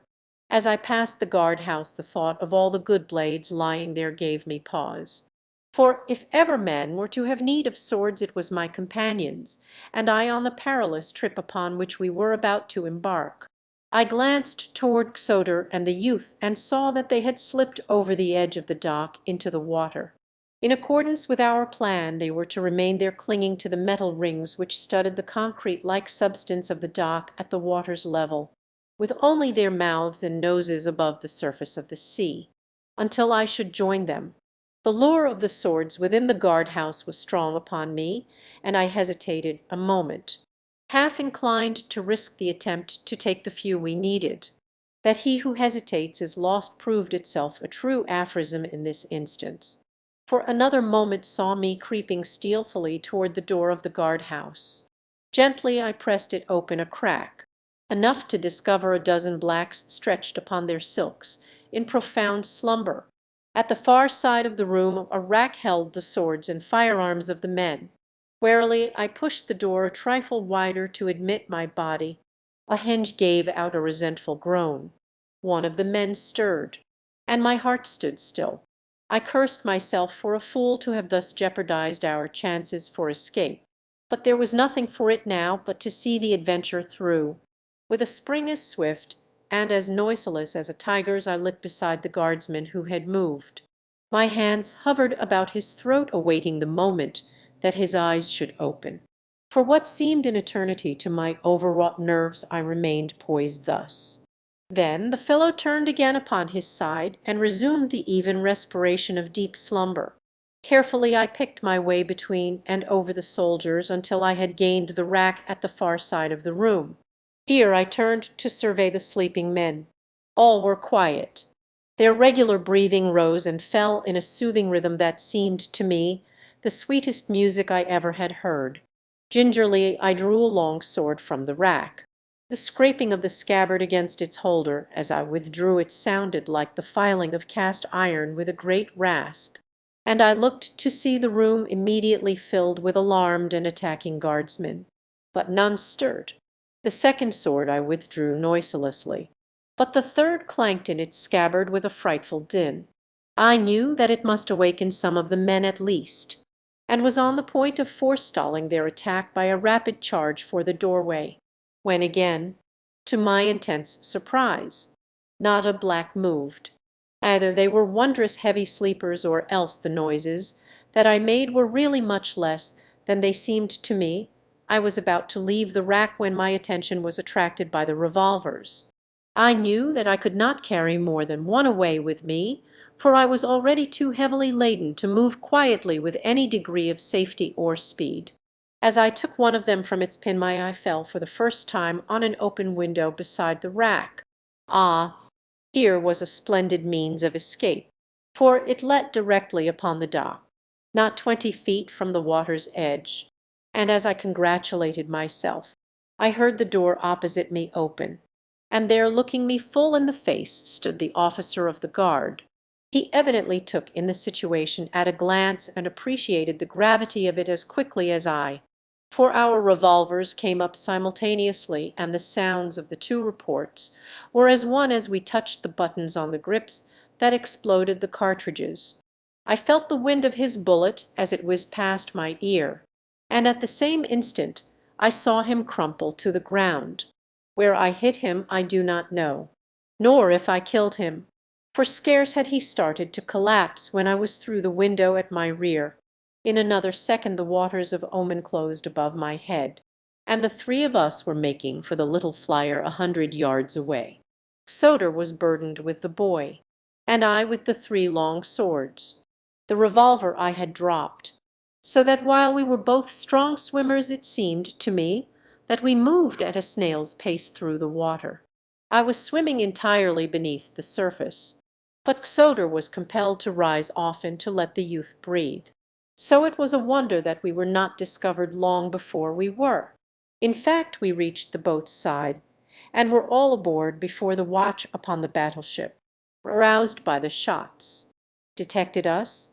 Then an alarm gun bellowed from a ship's bow, its deep boom reverberating in deafening tones beneath the rocky dome of Oman. Instantly the sleeping thousands were awake. The decks of 1,000 monster craft teemed with fighting men, for an alarm on Oman was a thing of rare occurrence. We cast away before the sound of the first gun had died, and another second saw us rising swiftly from the surface of the sea. I lay at full length along the deck with the levers and buttons of control before me. Soder and the boy were stretched directly behind me, prone also, that we might offer as little resistance to the air as possible. "Rise high," whispered Soder. "They dare not fire their heavy guns toward the dome. The fragments of the shells would drop back among their own craft. If we are high enough our keel plates will protect us from rifle fire." I did as he bade. Below us we could see the men leaping into the water by hundreds, and striking out for the small cruisers and one-man flyers that lay moored about the big ships. The larger craft were getting under way, following us rapidly, but not rising from the water. "A little to your right," cried Soder, "for there are no points of compass upon Oman where every direction is due north." The pandemonium that had broken out below us was deafening. Rifles cracked. Officers shouted orders. Men yelled directions to one another from the water and from the decks of myriad boats, while through all ran the purr of countless propellers cutting water and air. I had not dared pull my speed lever to the highest for fear of overrunning the mouth of the shaft that passed from Oman's dome to the world above. But even so we were hitting a clip that I doubt has ever been equalled on the Windle Sea. The smaller flyers were commencing to rise toward us when Soder shouted, "The shaft! The shaft!" dead ahead, and I saw the opening, black and yawning in the glowing dome of this underworld. A 10-man cruiser was rising directly in front to cut off our escape. It was the only vessel that stood in our way, but at the rate that it was traveling it would come between us and the shaft in plenty of time to thwart our plans. It was rising at an angle of about 45 degrees dead ahead of us, with the evident intention of combing us with grappling hooks from above as it skimmed low over our deck. There was but one forlorn hope for us, and I took it. It was useless to try to pass over her, for that would have allowed her to force us against the rocky dome above, and we were already too near that as it was. To have attempted to dive below her would have put us entirely at her mercy, and precisely where she wanted us. On either side 100 other menacing craft were hastening toward us. The alternative was filled with risk. In fact, it was all risk, with but a slender chance of success. As we neared the cruiser I rose as though to pass above her, so that she would do just what she did do, rise at a steeper angle to force me still higher.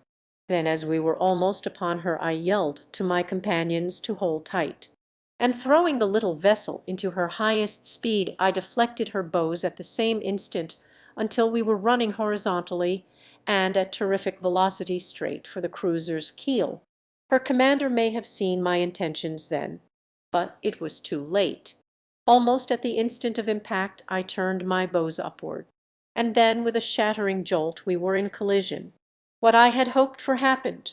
The cruiser, already tilted at a perilous angle, was carried completely over backward by the impact of my smaller vessel.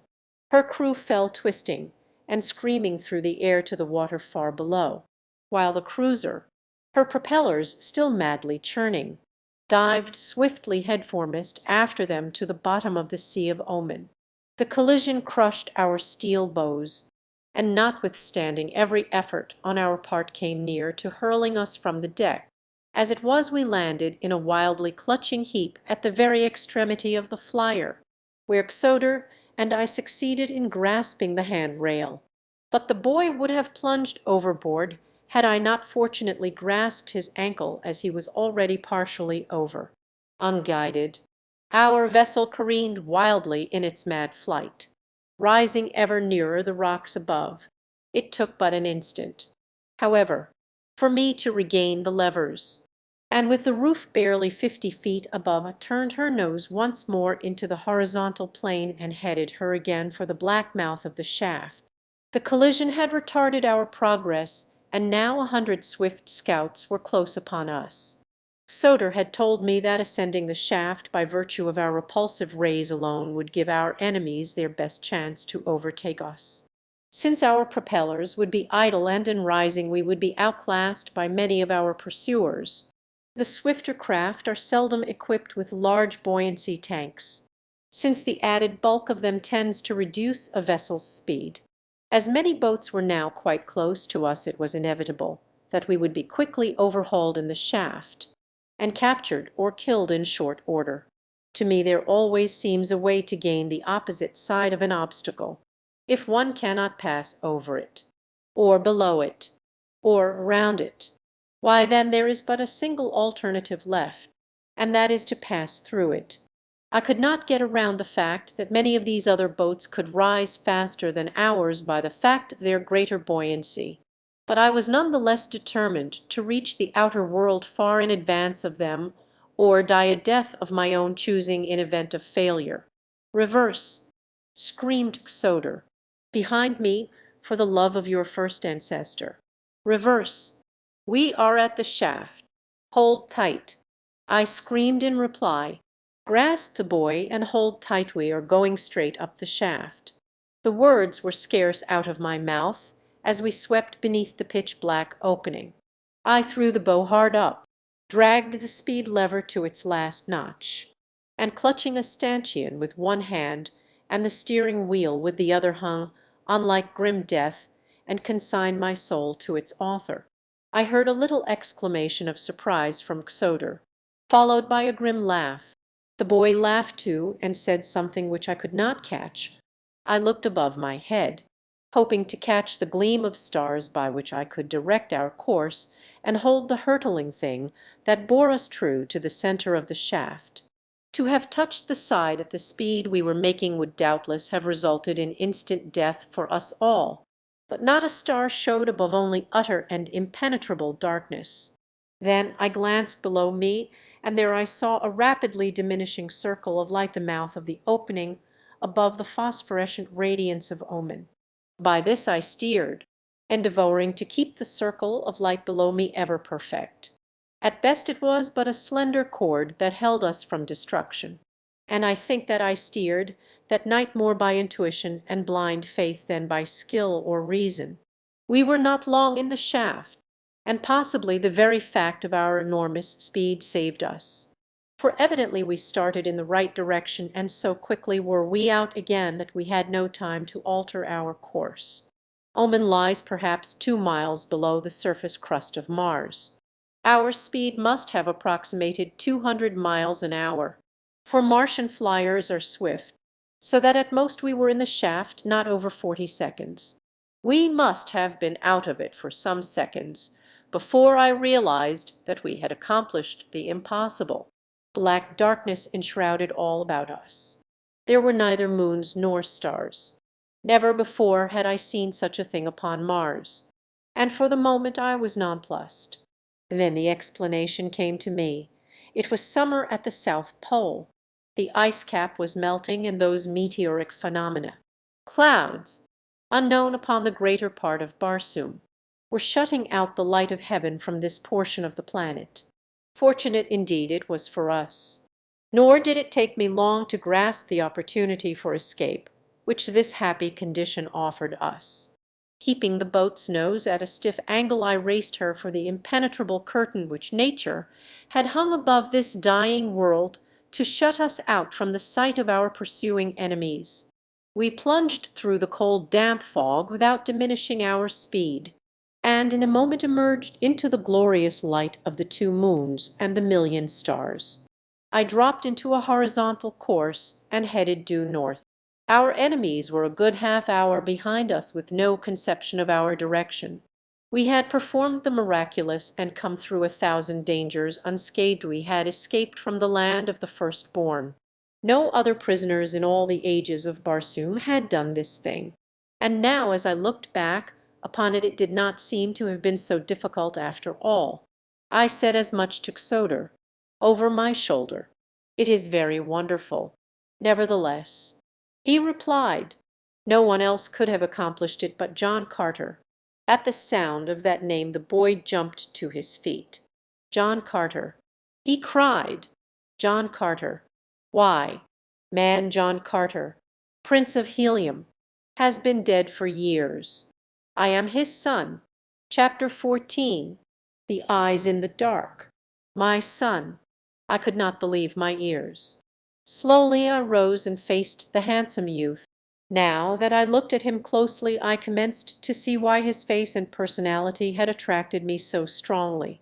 There was much of his mother's incomparable beauty in his clear-cut features, but it was strongly masculine beauty, and his gray eyes and the expression of them were mine. The boy stood facing me, half hope and half uncertainty in his look. "Tell me of your mother," I said. "Tell me all you can of the years that I have been robbed by a relentless fate of her dear companionship." With a cry of pleasure he sprang toward me and threw his arms about my neck, and for a brief moment, as I held my boy close to me, the tears welled to my eyes, and I was like to have choked after the manner of some maudlin fool, but I do not regret it, nor am I ashamed.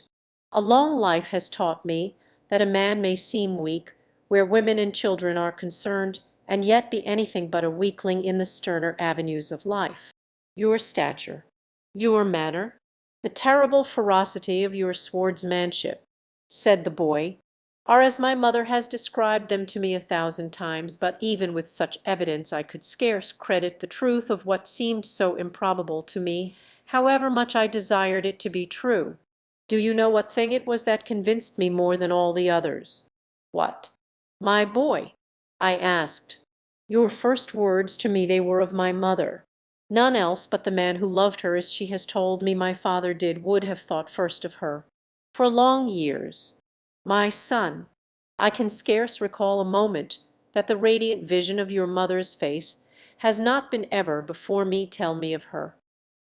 Those who have known her longest say that she has not changed, unless it be to grow more beautiful were that possible. Only, when she thinks I am not about to see her, her face grows very sad, and, oh, so wistful. She thinks ever of you, my father, and all Helium mourns with her, and for her, her grandfather's people love her. They loved you also, and fairly worship your memory as the savior of Barsoom. Each year that brings its anniversary of the day that saw you racing across a near-dead world to unlock the secret of that awful portal behind which lay the mighty power of life for countless millions, a great festival is held in your honor. But there are tears mingled with the thanksgiving tears of real regret that the author of the happiness is not with them to share the joy of living he died to give them.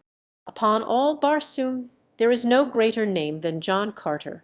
And by what name has your mother called you?" "My boy," I asked.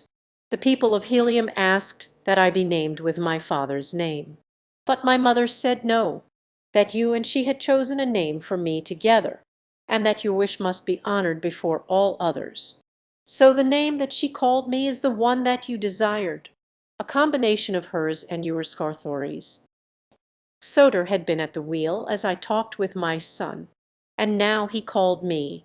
She is dropping badly by the head. John Carter, he said. So long as we were rising at a stiff angle, it was not noticeable. But now that I am trying to keep a horizontal course, it is different. The wound in her bow has opened one of her forward ray tanks. It was true, and after I had examined the damage I found it much graver matter than I had anticipated.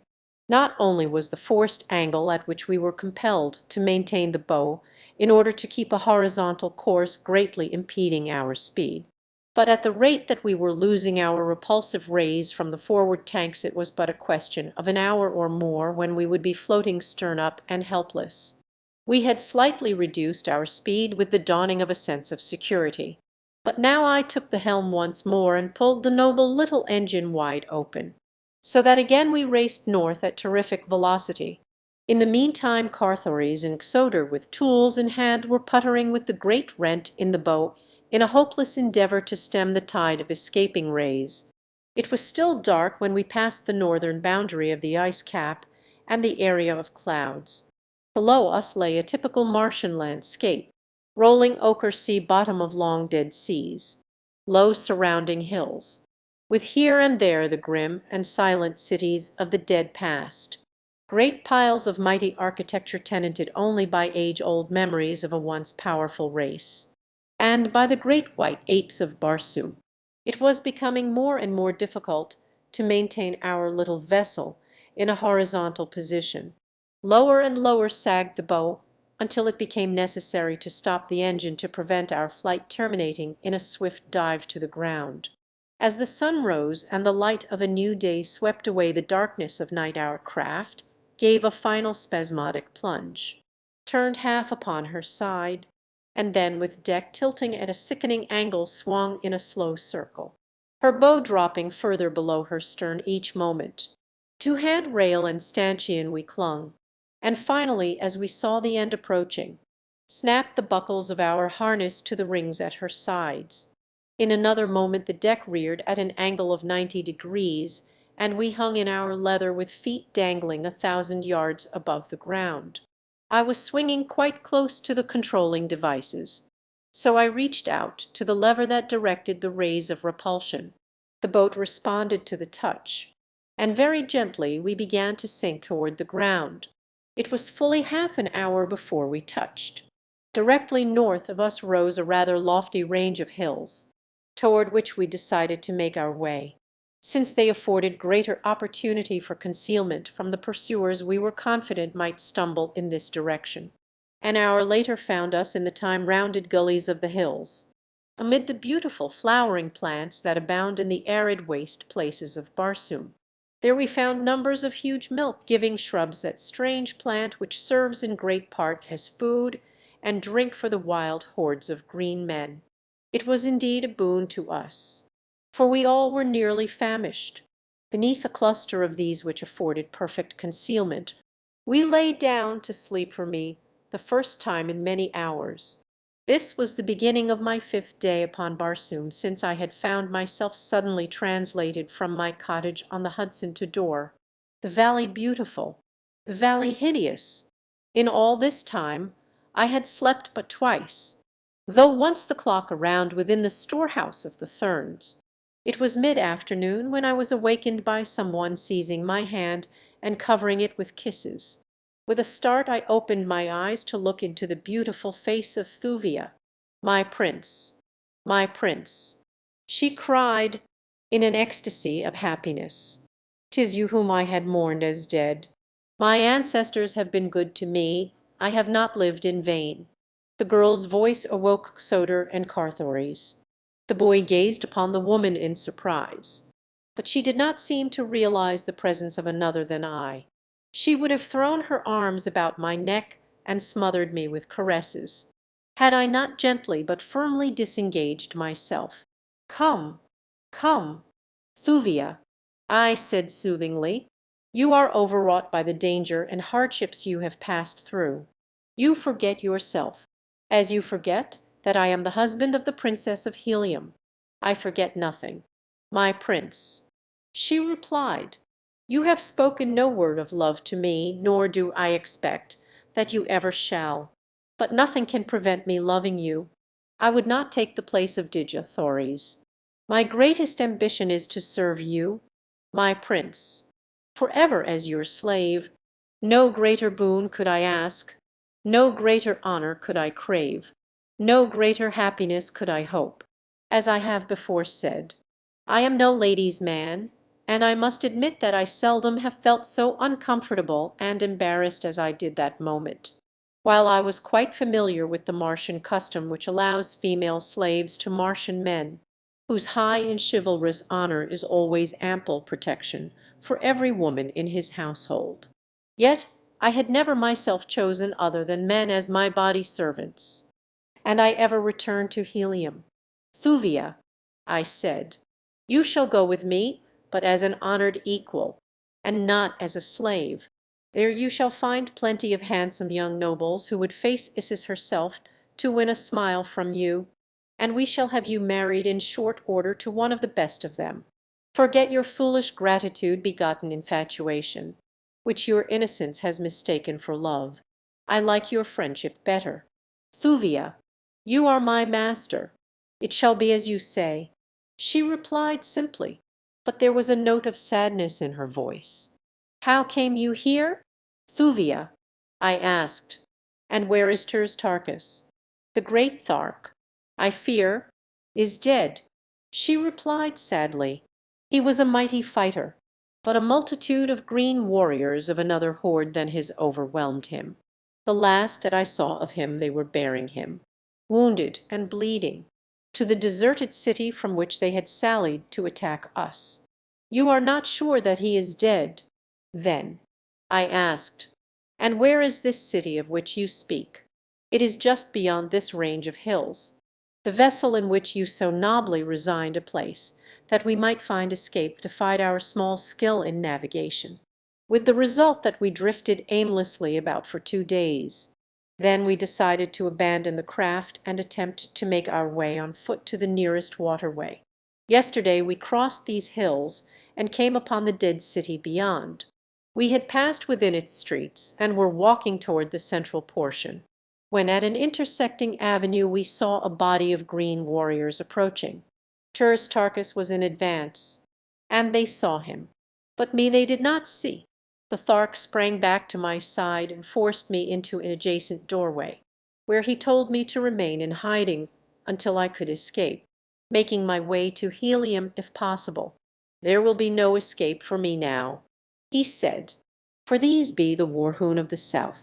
When they have seen my mettle it will be to the death." Then he stepped out to meet them. Ah, my prince, such fighting! For an hour they swarmed about him, until the Warhoon dead formed a hill where he had stood. But at last they overwhelmed him, those behind pushing the foremost upon him, until there remained no space to swing his great sword. Then he stumbled and went down, and they rolled over him like a huge wave, when they carried him away toward the heart of the city. He was dead, I think, for I did not see him move. "Before we go farther we must be sure," I said. "I cannot leave Tarkus alive among the Warhoons. Tonight I shall enter the city and make sure." "And I shall go with you," spoke Carthoris. "And I," said Xodor. "Neither one of you shall go," I replied. "It is work that requires stealth and strategy, not force.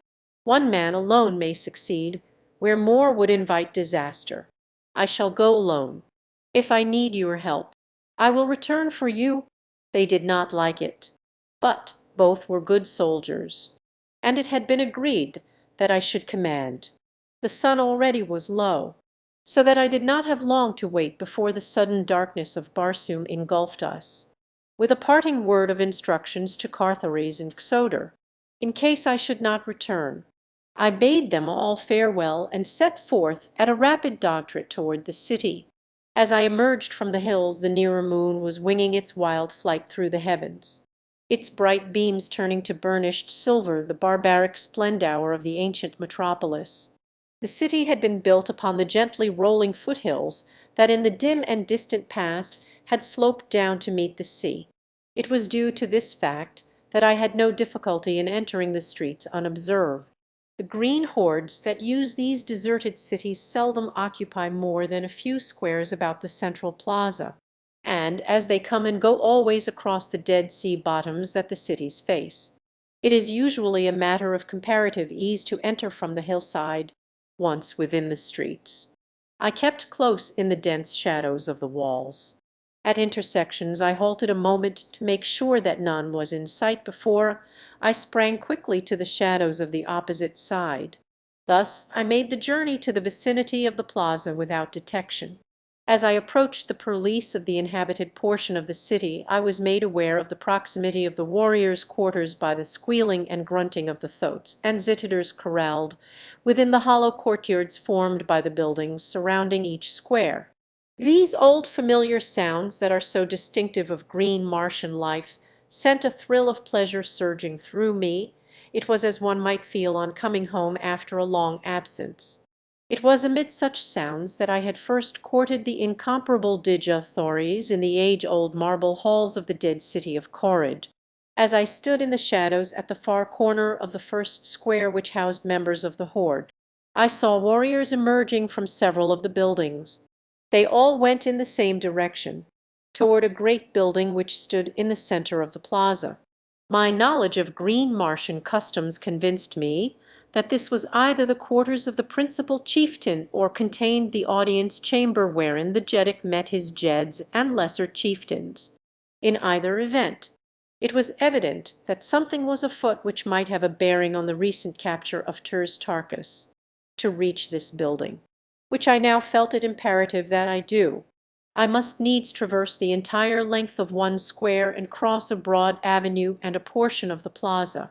From the noises of the animals which came from every courtyard about me I knew that there were many people in the surrounding buildings, probably several communities of the great horde of the warhoons of the south.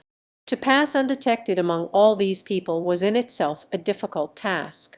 But if I was to find and rescue the great Thark I must expect even more formidable obstacles before success could be mine. I had entered the city from the south and now stood on the corner of the avenue through which I had passed and the first intersecting avenue south of the plaza. The buildings upon the south side of this square did not appear to be inhabited, as I could see no lights, and so I decided to gain the inner courtyard through one of them. Nothing occurred to interrupt my progress through the deserted pile I chose, and I came into the inner court close to the rear walls of the east buildings without detection. Within the court a great herd of thoats and zitiders moved restlessly about, cropping the moss-like ochre vegetation which overgrows practically the entire uncultivated area of Mars. What breeze there was came from the northwest, so there was little danger that the beasts would scent me had they. Their squealing and grunting would have grown to such a volume as to attract the attention of the warriors within the buildings. Close to the east wall, beneath the overhanging balconies of the second floors, I crept in dense shadows the full length of the courtyard, until I came to the buildings at the north end. These were lighted for about 3 floors up, but above the 3rd floor all was dark.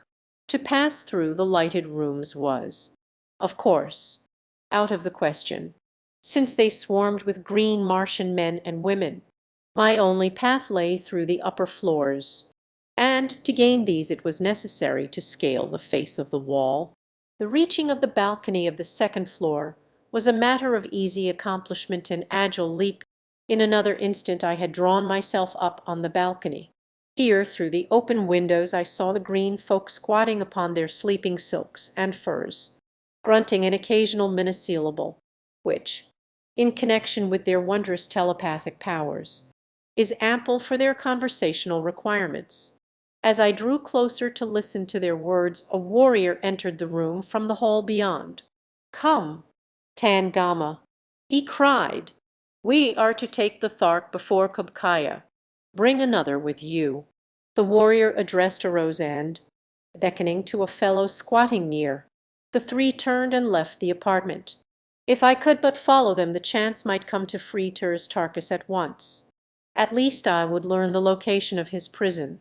At my right was a door leading from the balcony into the building.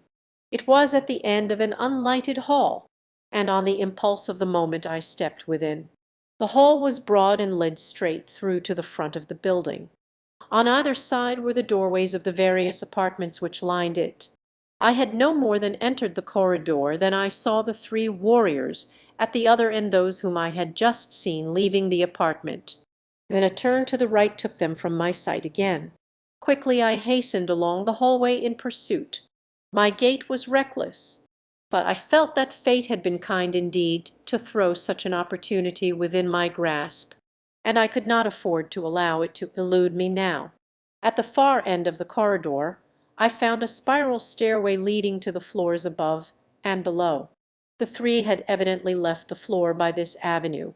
That they had gone down and not up I was sure from my knowledge of these ancient buildings and the methods of the war hoons. I myself had once been a prisoner of the cruel hordes of northern war hoon, and the memory of the underground dungeon in which I lay still is vivid in my memory, and so I felt certain that Turs Tarkas lay in the dark pits beneath some nearby building, and that in that direction I should find the trail of the three warriors leading to his cell. Nor was I wrong. At the bottom of the runway, or rather at the landing on the floor below, I saw that the shaft descended into the pits beneath, and as I glanced down, the flickering light of a torch revealed the presence of the three I was trailing. Down they went toward the pits beneath the structure, and at a safe distance behind I followed the flicker of their torch. The way led through a maze of tortuous corridors, unlighted save for the wavering light they carried. We had gone perhaps 100 yards when the party turned abruptly through a doorway at their right. I hastened on as rapidly as I dared through the darkness until I reached the point at which they had left the corridor.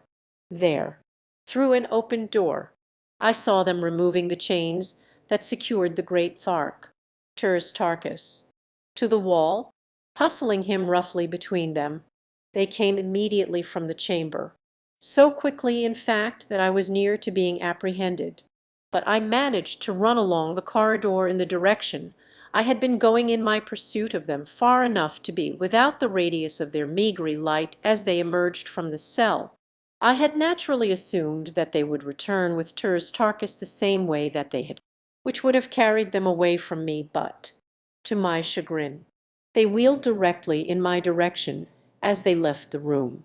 There was nothing for me but to hasten on in advance and keep out of the light of their torch.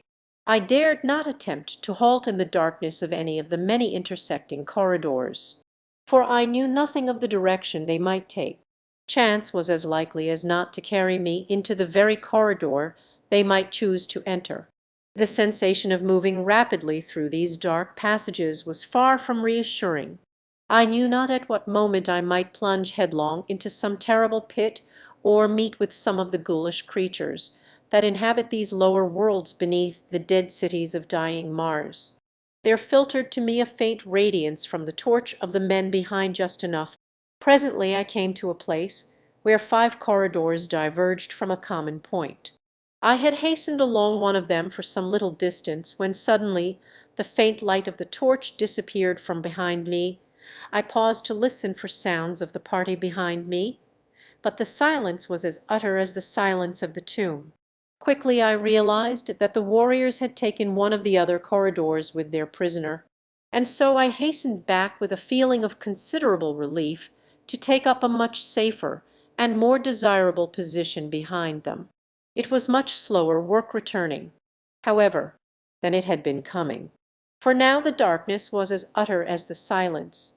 It was necessary to feel every foot of the way back with my hand against the side wall, that I might not pass the spot where the 5 roads radiated. After what seemed an eternity to me, I reached the place and recognized it by groping across the entrances to the several corridors until I had counted 5 of them. In not one, however, showed the faintest sign of light. I listened intently, but the naked feet of the green men sent back no guiding echoes, though presently I thought I detected the clank of side arms in the far distance of the middle corridor. Up this, then, I hastened, searching for the light, and stopping to listen occasionally for a repetition of the sound. But soon I was forced to admit that I must have been following a blind lead, as only darkness and silence rewarded my efforts. Again I retraced my steps toward the parting of the ways, when to my surprise I came upon the entrance to 3 diverging corridors, any one of which I might have traversed in my hasty dash after the false clue I had been following. Here was a pretty fix. Indeed, once back at the point where the 5 passageways met, I might wait with some assurance for the return of the warriors with Turs Tarkas. My knowledge of their customs lent color to the belief that he was but being escorted to the audience chamber to have sentence passed upon him. I had not the slightest doubt but that they would preserve so doughty a warrior as the great Thark for the rare sport he would furnish at the great games. But unless I could find my way back to that point the chances were most excellent that I would wander for days through the awful blackness, until, overcome by thirst and hunger, I lay down to die. Or what was that? A faint shuffling sounded behind me, and as I cast a hasty glance over my shoulder my blood froze in my veins for the thing I saw there. It was not so much fear of the present danger as it was the horrifying memories it recalled of that time I near went mad over the corpse of the man I had killed in the dungeons of the war hoons, when blazing eyes came out of the dark recesses and dragged the thing that had been a man from my clutches, and I heard it scraping over the stone of my prison as they bore it away to their terrible feast. And now in these black pits of the other war hoons I looked into those same fiery eyes, blazing at me through the terrible darkness, revealing no sign of the beast behind them. I think that the most fearsome attribute of these awesome creatures is their silence and the fact that one never sees them nothing but those baleful eyes glaring unblinkingly out of the dark void behind. Grasping my long sword tightly in my hand, I backed slowly along the corridor away from the thing that watched me. Nor was there any sound, not even the sound of breathing, except the occasional shuffling sound as of the dragging of a dead limb, that had first attracted my attention. On and on I went, but I could not escape my sinister pursuer. Suddenly I heard the shuffling noise at my right, and, looking, saw another pair of eyes, evidently approaching from an intersecting corridor.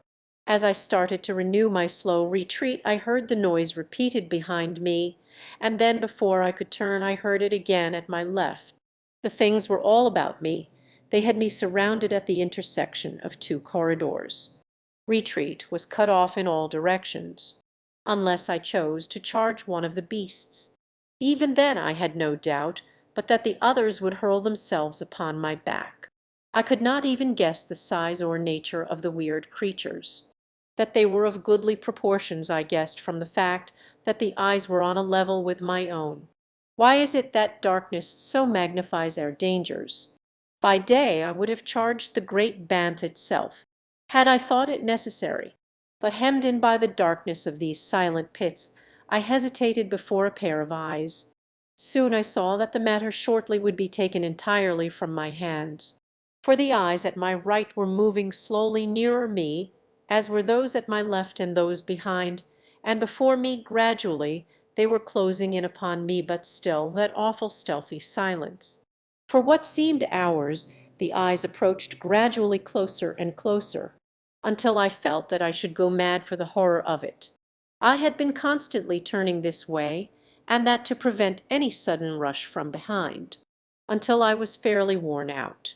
At length I could endure it no longer, and, taking a fresh grasp upon my long sword, I turned suddenly and charged down upon one of my tormentors. As I was almost upon it the thing retreated before me, but a sound from behind caused me to wheel in time to see 3 pairs of eyes rushing at me from the rear. With a cry of rage I turned to meet the cowardly beasts. But as I advanced they retreated as had their fellow. Another glance over my shoulder discovered the first eye sneaking on me again, and again I charged, only to see the eyes retreat before me and hear the muffled rush of the three at my back. Thus we continued, the eyes always a little closer in the end than they had been before, until I thought that I should go mad with the terrible strain of the ordeal. That they were waiting to spring upon my back seemed evident, and that it would not be long before they succeeded was equally apparent, for I could not endure the wear of this repeated charge and countercharge indefinitely. In fact, I could feel myself weakening from the mental and physical strain I had been undergoing.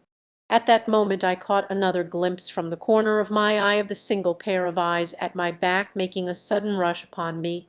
I turned to meet the charge. There was a quick rush of the three from the other direction, but I determined to pursue the single pair until I should have at least settled my account with one of the beasts, and thus be relieved of the strain of meeting attacks from both directions. There was no sound in the corridor, only that of my own breathing. Yet I knew that those three uncanny creatures were almost upon me. The eyes in front were not retreating so rapidly now. I was almost within sword reach of them. I raised my sword arm to deal the blow that should free me, and then I felt a heavy body upon my back. A cold, moist, slimy something fastened itself upon my throat. I stumbled and went down. Chapter 15. Flight and Pursuit. I could not have been unconscious more than a few seconds. And yet I know that I was unconscious. For the next thing I realized was that a growing radiance was illuminating the corridor about me, and the eyes were gone. I was unharmed except for a slight bruise upon my forehead where it had struck the stone flagging as I fell. I sprang to my feet to ascertain the cause of the light. It came from a torch in the hand of one of a party of 4 green warriors, who were coming rapidly down the corridor toward me. They had not yet seen me, and so I lost no time in slipping into the first intersecting corridor that I could find. This time, however, I did not advance so far away from the main corridor as on the other occasion that had resulted in my losing Terstarchus and his guards. The party came rapidly toward the opening of the passageway in which I crouched against the wall. As they passed by I breathed a sigh of relief. I had not been discovered, and, best of all, the party was the same that I had followed into the pits. It consisted of Terstarchus and his 3 guards. I fell in behind them, and soon we were at the cell in which the great Thark had been chained. 2 of the warriors remained without while the man with the keys entered with the Thark to fasten his irons upon him once more. The 2 outside started to stroll slowly in the direction of the spiral runway which led to the floors above, and in a moment were lost to view beyond a turn in the corridor. The torch had been stuck in a socket beside the door, so that its rays illuminated both the corridor and the cell at the same time. As I saw the 2 warriors disappear, I approached the entrance to the cell, with a well-defined plan already formulated. While I disliked the thought of carrying out the thing that I had decided upon, there seemed no alternative if Terstarchus and I were to go back together to my little camp in the hills. Keeping near the wall, I came quite close to the door to Terstarchus' cell, and there I stood with my longsword above my head, grasped with both hands, that I might bring it down in one quick cut upon the skull of the jailer as he emerged. I dislike to dwell upon what followed after I heard the footsteps of the man as he approached the doorway. It is enough that within another minute or 2, Terstarchus, wearing the metal of a war-hewn chief, was hurrying down the corridor toward the spiral runway, bearing the war-hewn's torch to light his way. A dozen paces behind him followed John Carter, Prince of Helium, the 2 companions of the man who lay now beside the door of the cell that had been Terstarchus had just started to ascend the runway as the Thark came in view. "Why so long, Tangama?" cried one of the men. "I had trouble with a lock," replied Terstarchus. and now I find that I have left my short sword in the Thark's cell. Go you on. We'll return and fetch it." "As you will, Tangama," replied he who had before spoken. "We shall see you above directly." "Yes," replied Terstarchus, and turned as though to retrace his steps to the cell. But he only waited until the two had disappeared at the floor above. Then I joined him. We extinguished the torch, and together we crept toward the spiral incline that led to the upper floors of the building. At the first floor we found that the hallway ran but halfway through, necessitating the crossing of a rear room full of green folk, ere we could reach the inner courtyard. So there was but one thing left for us to do, and that was to gain the second floor and the hallway through which I had traversed the length of the building. Cautiously we ascended.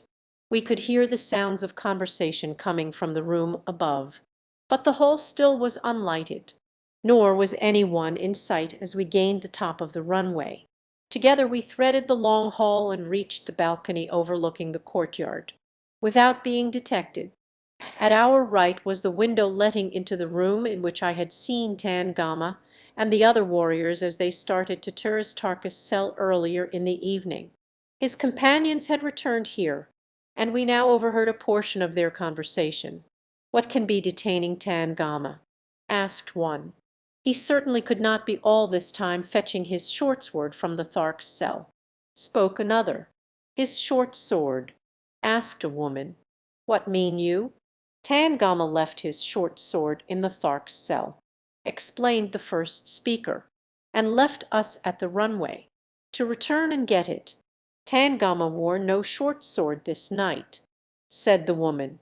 "It was broken in today's battle with the Thark, and Tangama gave it to me to repair. See, I have it here." And as she spoke she drew Tangama's short sword from beneath her sleeping silks and furs. The warriors sprang to their feet. "There is something amiss here," cried one. "'Tis even what I myself thought when Tangama left us at the runway," said another. Methought then that his voice sounded strangely. "Come, let us hasten to the pits." We waited to hear no more, slinging my harness into a long single strap. I lowered Terstarchus to the courtyard beneath, and an instant later dropped to his side. We had spoken scarcely a dozen words since I had felled Tangama at the cell door and seen in the torques like the expression of utter bewilderment upon the great Thark's face.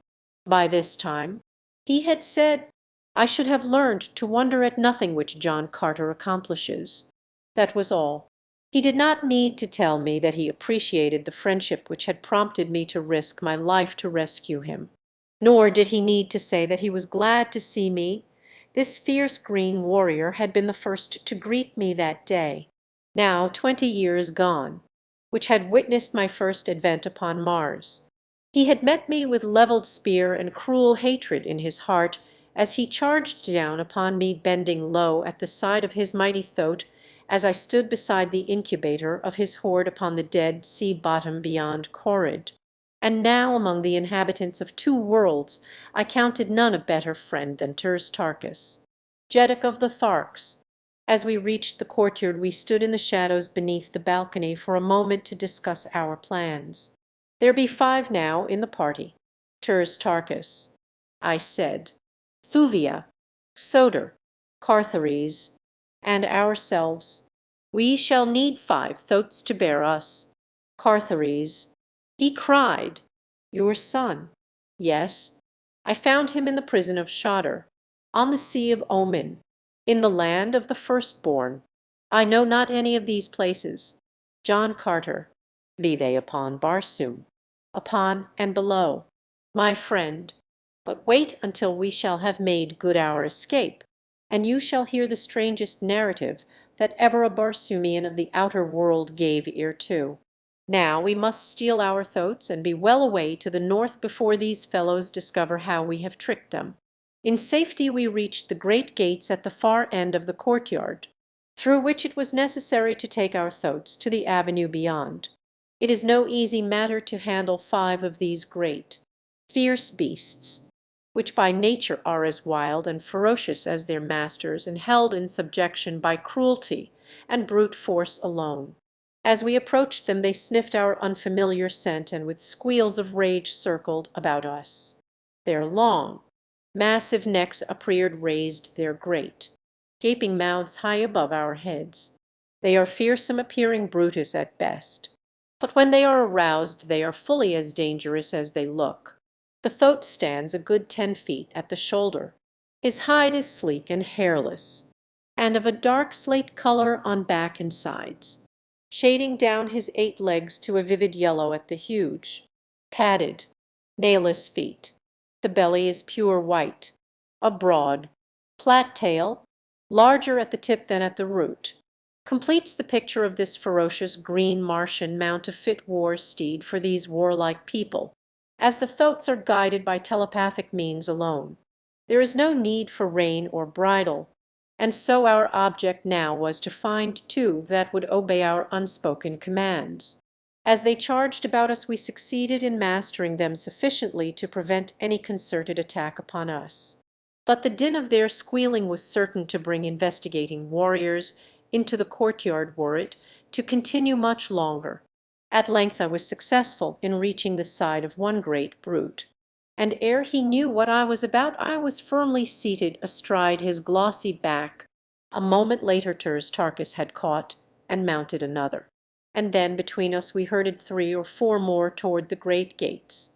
Turs Tarkas rode ahead and, leaning down to the latch, threw the barriers open, while I held the loose thoats from breaking back to the herd.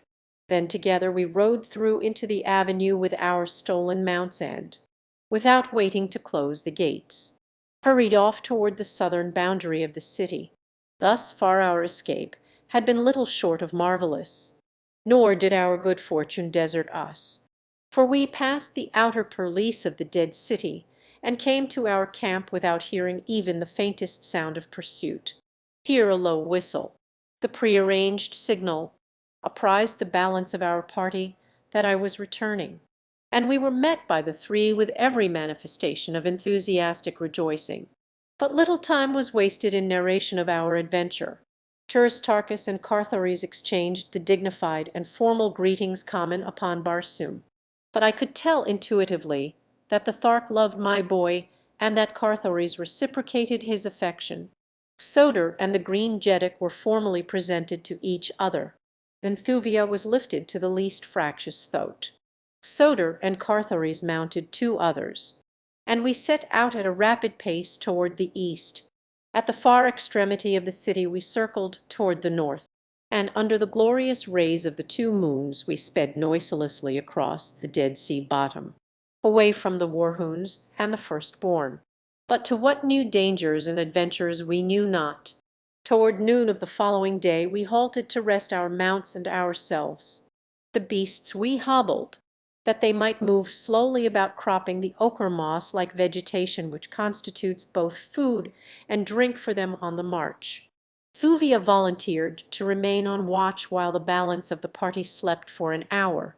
It seemed to me that I had but closed my eyes when I felt her hand upon my shoulder and heard her soft voice warning me of a new danger. "Arise, O Prince," she whispered. "There be that behind us which has the appearance of a great body of pursuers."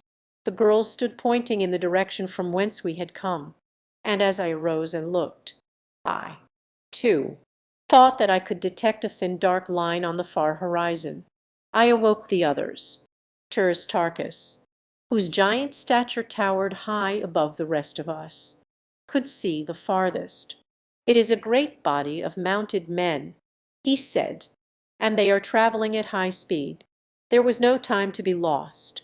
We sprang to our hobbled thoats, freed them, and mounted.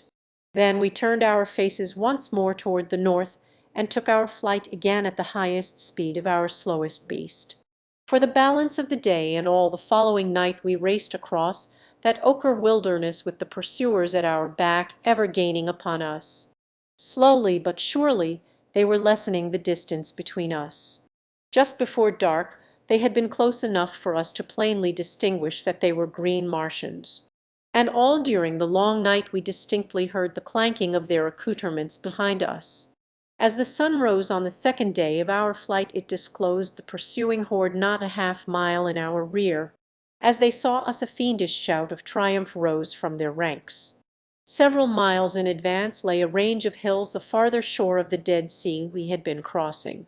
Could we but reach these hills, our chances of escape would be greatly enhanced. But Thuvia's mount, although carrying the lightest burden, already was showing signs of exhaustion. I was riding beside her when suddenly her animal staggered and lurched against mine. I saw that he was going down, but ere he fell I snatched the girl from his back and swung her to a place upon my own throat.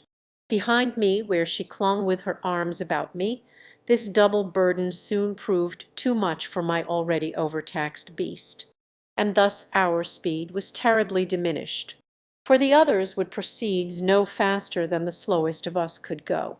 In that little party there was not one who would desert another, yet we were of different countries, different colors, different races, different religions, and one of us was of a different world.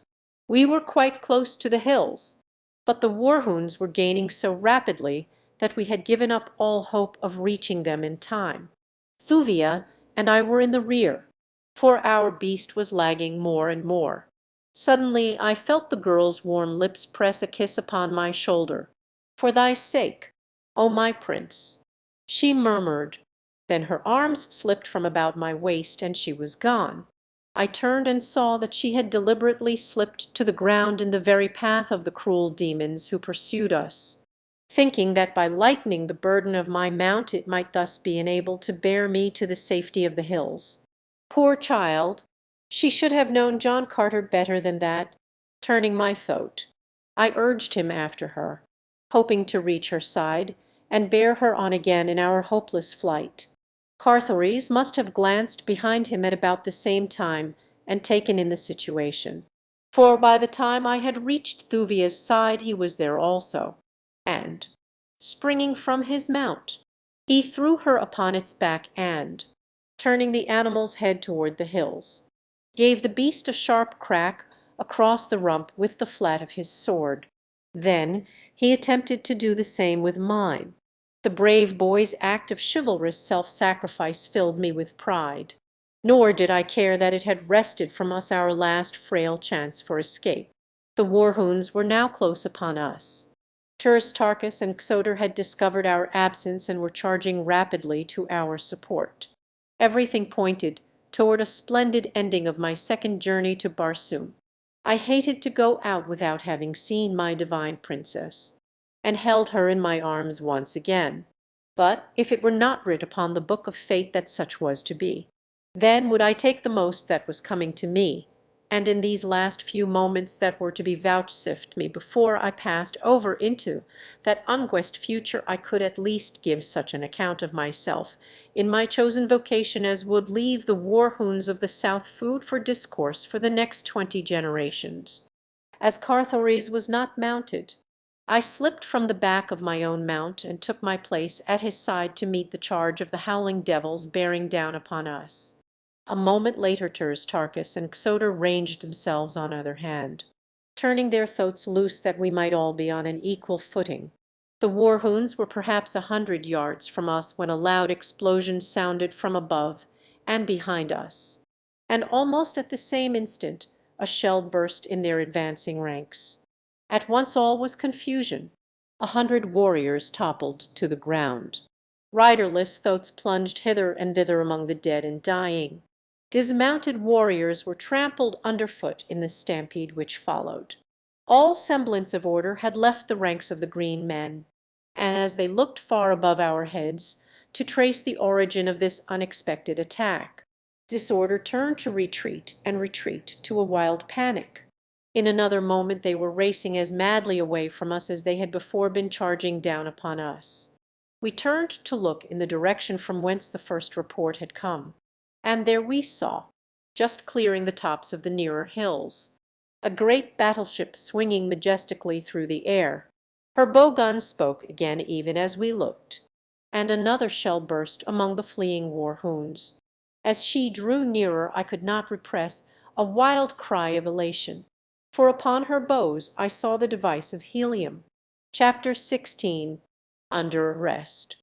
As Carthoris, Soter, Turs Tarchus, and I stood gazing at the magnificent vessel which meant so much to all of us, we saw a second and then a third top the summit of the hills and glide gracefully after their sister. Now a score of one-man-air scouts were launching from the upper decks of the nearer vessel, and in a moment more were speeding in long, swift dives to the ground about us. In another instant we were surrounded by armed sailors, and an officer had stepped forward to address us, when his eyes fell upon Carthoris. With an exclamation of surprised pleasure he sprang forward, and, placing his hands upon the boy's shoulder, called him by name. "Carthoris, my prince," he cried. "Cur, Cur, Hor Vastus greets the son of Digathoris, Princess of Helium, and of her husband, John Carter. Where have you been, O my prince? All Helium has been plunged in sorrow. Terrible have been the calamities that have befallen your great-grandsire's mighty nation. Grieve not, my good Hor Vastus," cried Carthoris, "since I bring not back myself alone to cheer my mother's heart and the hearts of my beloved people, but also one whom all Barsoom loved best, her greatest warrior, and her saviour John Carter, Prince of Helium." Hor Vastus turned in the direction indicated by Carthoris, and as his eyes fell upon me he was like to have collapsed from sheer surprise. "John Carter," he exclaimed, and then a sudden troubled look came into his eyes. "My prince." He started. "Where hast thou—" and then he stopped. But I knew the question that his lips dared not frame. The loyal fellow would not be the one to force from mine a confession of the terrible truth that I had returned from the bosom of the Is, the river of mystery, back from the shore of the lost sea of Chorus, and the valley door.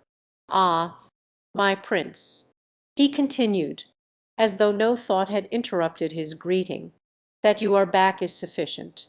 And let Hor Vastus' sword have the high honour of being first at thy feet." With these words the noble fellow unbuckled his scabbard and flung his sword upon the ground before me. Could you know the customs and the character of Red Martians you would appreciate the depth of meaning that that simple act conveyed to me and to all about us who witnessed it. The thing was equivalent to saying, "My sword, my body, my life, my soul are yours to do with as you wish. Until death, and after death, I look to you alone for authority for my every act. Be you right or wrong, your word shall be my only truth. Whoso raises his hand against you must answer to my sword. It is the oath of fealty that men occasionally pay to a Jeddak. Never had I known this high tribute paid to a lesser mortal. There was but one response possible. I stooped and lifted the sword from the ground, raised the hilt to my lips, and then, stepping to Hor Vastus, I buckled the weapon upon him with my own hands. "Hor Vastus," I said, placing my hand upon his shoulder, "you know best the promptings of your own heart.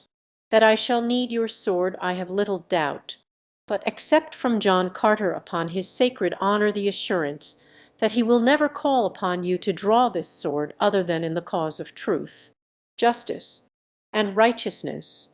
That I knew, my prince," he replied, "ere ever I threw my beloved blade at thy feet."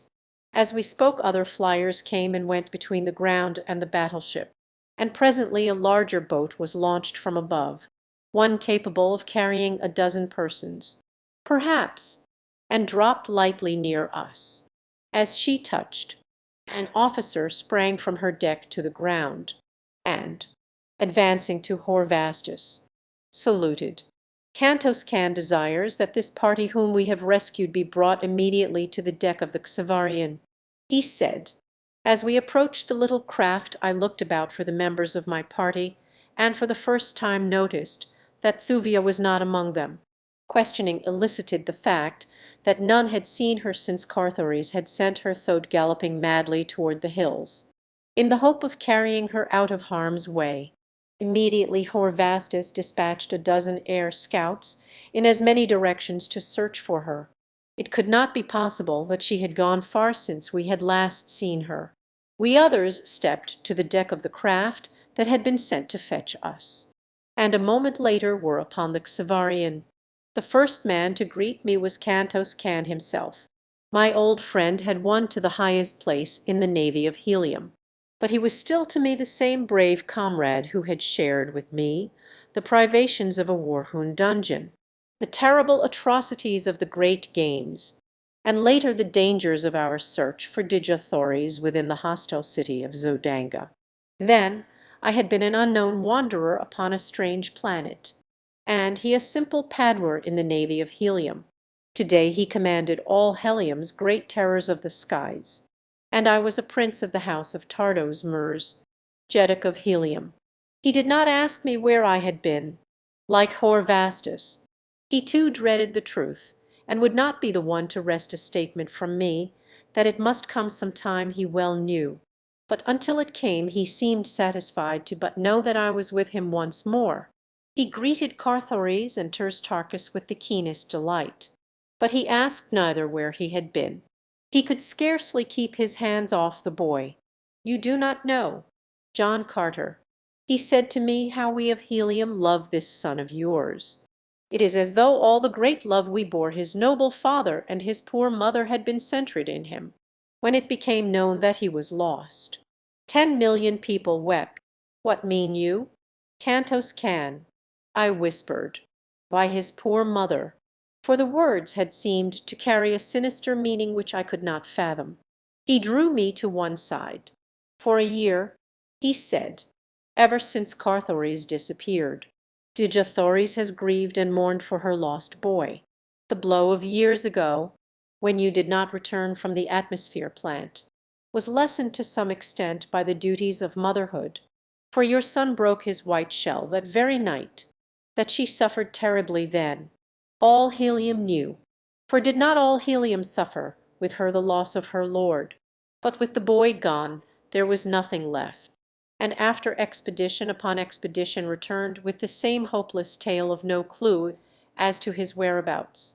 Our beloved princess drooped lower and lower, until all who saw her felt that it could be but a matter of days ere she went to join her loved ones within the precincts of the valley door.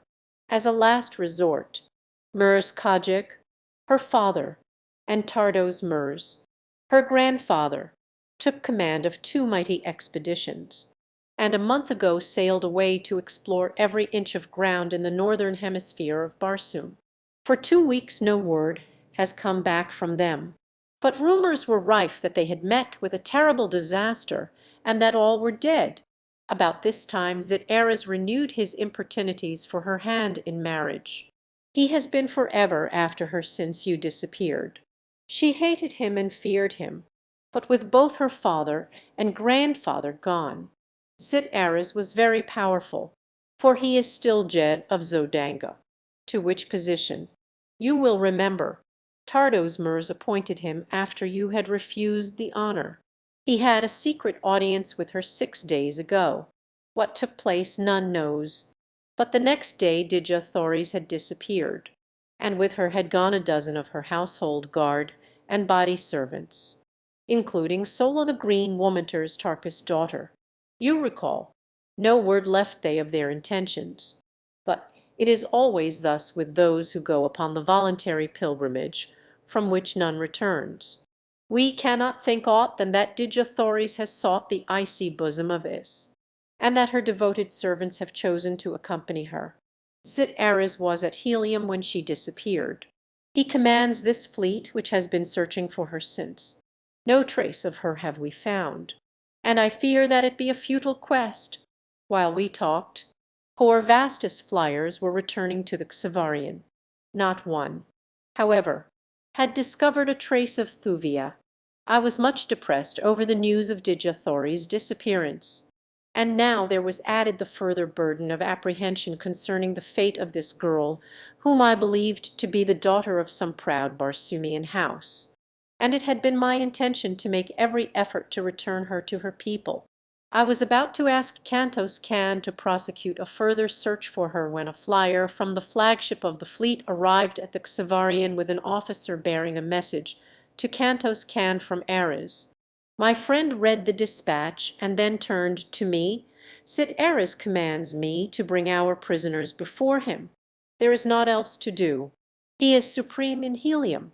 Yet it would be far more in keeping with chivalry and good taste were he to come hither and greet the saviour of Barsoom with the honours that are his due. You know full well, my friend," I said, smiling, "that Cit Ares has good cause to hate me. Nothing would please him better than to humiliate me and then to kill me now that he has so excellent an excuse. Let us go and see if he has the courage to take advantage of it." Summoning Carthares, Tarchus, and Xodor, we entered the small flyer with Cantos Can and Cit Ares' officer, and in a moment were stepping to the deck of Cit Ares' flagship. As we approached the jet of Zodanga no sign of greeting or recognition crossed his face. Not even to Carthares did he vouchsafe a friendly word. His attitude was cold, haughty, and uncompromising. "Cur, Cit Ares," I said in greeting, but he did not respond. Why were these prisoners not disarmed? He asked to Cantos Can. "They are not prisoners, Cit Ares," replied the officer. "Two of them are of Helium's noblest family. Tarchus, Jeddak of Thark, is Tardosmer's best beloved ally. The other is a friend and companion of the Prince of Helium. That is enough for me to know." "It is not enough for me, however," retorted Cit Ares. "More must I hear from those who have taken the pilgrimage than their names. Where have you been?" "John Carter. I have just come from the Valley Door and the land of the firstborn, Cit Ares," I replied. "Ah!" he exclaimed in evident pleasure. "You do not deny it, then. You have returned from the bosom of Is. I have come back from a land of false hope, from a valley of torture and death. With my companions I have escaped from the hideous clutches of lying fiends. I have come back to the Barsoom that I saved from a painless death, to again save her, but this time from death in its most frightful form." "Cease, blasphemer," cried Cit Ares. "Hope not to save thy cowardly carcass by inventing horrid lies to—" But he got no further. One does not call John Carter coward and liar thus lightly, and Cit Ares should have known it. Before a hand could be raised to stop me, I was at his side, and one hand grasped his throat. "Come I from heaven or hell, Cit Ares, you will find me still the same John Carter that I have always been. Nor did ever man call me such names and live without apologizing." And with that I commenced to bend him back across my knee and tighten my grip upon his throat. "Seize him," cried Cit Ares, and a dozen officers sprang forward to assist him. Cantos Can came close and whispered to me, "Desist, I beg of you. It will but involve us all, for I cannot see these men lay hands upon you without aiding you. My officers and men will join me, and we shall have a mutiny then that may lead to the revolution. For the sake of Tardos, Mers, and Helium, desist." At his words I released Cit Ares' hand, turning my back upon him, walked toward the ship's rail. "Come, Cantos Can," I said. "The Prince of Helium would return to the Xavarian." None interfered. Cit Ares stood white and trembling amidst his officers. Some there were who looked upon him with scorn and drew toward me, while one, a man long in the service and confidence of Tardos Mers, spoke to me in a low tone as I passed him. "You may count my mettle among your fighting men, John Carter," he said. I thanked him and passed on. In silence we embarked, and shortly after stepped once more upon the deck of the Xavarian. 15 minutes later we received orders from the flagship to proceed toward Helium. Our journey thither was uneventful. Carthares and I were wrapped in the gloomiest of thoughts. Cantos Can was sombre in contemplation of the further calamity that might fall upon Helium should Zit Era's attempt to follow the age-old precedent that allotted a terrible death to fugitives from the valley door. Turs Tarkas grieved for the loss of his daughter. Soter alone was care-free, a fugitive and outlaw. He could be no worse off in Helium than elsewhere. Let us hope that we may at least go out with good red blood upon our blades. He said. It was a simple wish, and one most likely to be gratified. Among the officers of the Xavarian I thought I could discern division into factions ere we had reached Helium. There were those who gathered about Carthoris and myself whenever the opportunity presented, while about an equal number held aloof from us. They offered us only the most courteous treatment, but were evidently bound by their superstitious belief in the doctrine of Dor and Is and Chorus. I could not blame them, for I knew how strong a hold a creed, however ridiculous it may gain upon an otherwise intelligent people.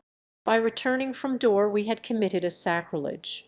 By recounted our adventures there, and stating the facts as they existed, we had outraged the religion of their fathers. We were blasphemers, lying heretics. Even those who still clung to us from personal love and loyalty, I think, did so in the face of the fact that at heart they questioned our veracity. It is very hard to accept a new religion for an old, no matter how alluring the promises of the new may be, but to reject the old as a tissue of falsehoods without being offered anything in its stead is indeed a most difficult thing to ask of any people. Cantos Can would not talk of our experiences among the Therns and the firstborn. It is enough, he said, that I jeopardize my life here and hereafter by countenancing you at all. Do not ask me to add still further to my sins by listening to what I have always been taught was the rankest heresy. I knew that sooner or later the time must come when our friends and enemies would be forced to declare themselves openly. When we reached Helium there must be an accounting, and if Tardos Murs had not returned I feared that the enmity of Zit Eras might weigh heavily against us. For he represented the government of Helium. To take sides against him were equivalent to treason. The majority of the troops would doubtless follow the lead of their officers, and I knew that many of the highest and most powerful men of both land and air forces would cleave to John Carter in the face of God, man or devil. On the other hand, the majority of the populace unquestionably would demand that we pay the penalty of our sacrilege. The outlook seemed dark from whatever angle I viewed it. But my mind was so torn with anguish at the thought of Dejah that I realize now that I gave the terrible question of Helium's plight but scant attention at that time. There was always before me day and night, a horrible nightmare of the frightful scenes through which I knew my princess might even then be passing, the horrid plant, men the ferocious white apes. At times I would cover my face with my hands in a vain effort to shut out the fearful thing from my mind. It was in the forenoon that we arrived above the mile-high Scarlet Tower, which marks Greater Helium from her twin city. As we descended in great circles toward the Navy docks, a mighty multitude could be seen surging in the streets beneath. Helium had been notified by radio aerogram of our approach. From the deck of the Xavarian we four, Carthoris, Turs Tarkas, Soter, and I, were transferred to a lesser flyer to be transported to quarters within the Temple of Reward. It is here that Martian justice is meted to benefactor and malefactor. Here the hero is decorated. Here the felon is condemned. We were taken into the temple from the landing stage upon the roof, so that we did not pass among the people at all, as is customary. Always before I had seen prisoners of note, or returned wanderers of eminence, paraded from the gate of Jeddux to the Temple of Reward up the broad avenue of ancestors through dense crowds of jeering or cheering citizens. I knew that Zit Eras dared not trust the people near to us, for he feared that their love for Carthoris and myself might break into a demonstration which would wipe out their superstitious horror of the crime we were to be charged with. What his plans were I could only guess, but that they were sinister was evidenced by the fact that only his most trusted servitors accompanied us upon the flyer to the Temple of Reward. We were lodged in a room upon the south side of the temple, overlooking the avenue of ancestors down which we could see the full length to the gate of Jeddaks. 5 miles away, the people in the temple plaza and in the streets for a distance of a full mile were standing as close packed as it was possible for them to get. They were very orderly, there were neither scoffs nor plaudits. And when they saw us at the window above them, there were many who buried their faces in their arms and wept. Late in the afternoon a messenger arrived from Zit-Aras to inform us that we would be tried by an impartial body of nobles in the great hall of the temple at the first Zode on the following day, or about 8:40 a.m. Earth time, wherever Captain Carter has used Martian measurements of time, distance, weight, and the like. I have translated them into as nearly their equivalent in earthly values as is possible. His notes contain many Martian tables, and a great volume of scientific data, but since the International Astronomic Society is at present engaged in classifying, investigating, and verifying this vast fund of remarkable and valuable information, I have felt that it will add nothing to the interest of Captain Carter's story, or to the sum total of human knowledge, to maintain a strict adherence to the original manuscript in these matters, while it might readily confuse the reader and detract from the interest of the history. For those who may be interested, however, I will explain that the Martian day is a trifle over 24 hours 37 minutes duration Earth time. This the Martians divide into 10 equal parts, commencing the day at about 6 a.m. Earth time. The Zodas are divided into 50 shorter periods, each of which in turn is composed of 200 brief periods of time, about equivalent to the earthly second. The Barsoomian table of time as here given is but a part of the full table appearing in Captain Carter's notes. Table 200 tals. 1 Xit 50 Xats. 1 Zode 10 Zodas. 1 Revolution of Mars upon its axis. Chapter 17. The Death Sentence. A few moments before the appointed time on the following morning a strong guard of Zit-Aras officers appeared at our quarters to conduct us to the great hall of the temple. In twos we entered the chamber and marched down the broad aisle of Hope, as it is called, to the platform in the center of the hall. Before and behind us marched armed guards, while 3 solid ranks of Zodangan soldiery lined either side of the aisle from the entrance to the rostrum. As we reached the raised enclosure, I saw our judges. As is the custom upon Barsoom, there were 31, supposedly selected by lot from men of the noble class, for nobles were on trial. But to my amazement I saw no single friendly face among them. Practically all were Zodangans, and it was I to whom Zodanga owed her defeat at the hands of the Green Hordes and her subsequent vassalage to Helium. There could be little justice here for John Carter, or his son, or for the great Thark who had commanded the savage tribesmen who overran Zodanga's broad avenues, looting, burning, and murdering. About us the vast circular coliseum was packed to its full capacity. All classes were represented, all ages, and both sexes. As we entered the hall the hum of subdued conversation ceased until as we halted upon the platform, or throne of righteousness, the silence of death enveloped the 10,000 spectators.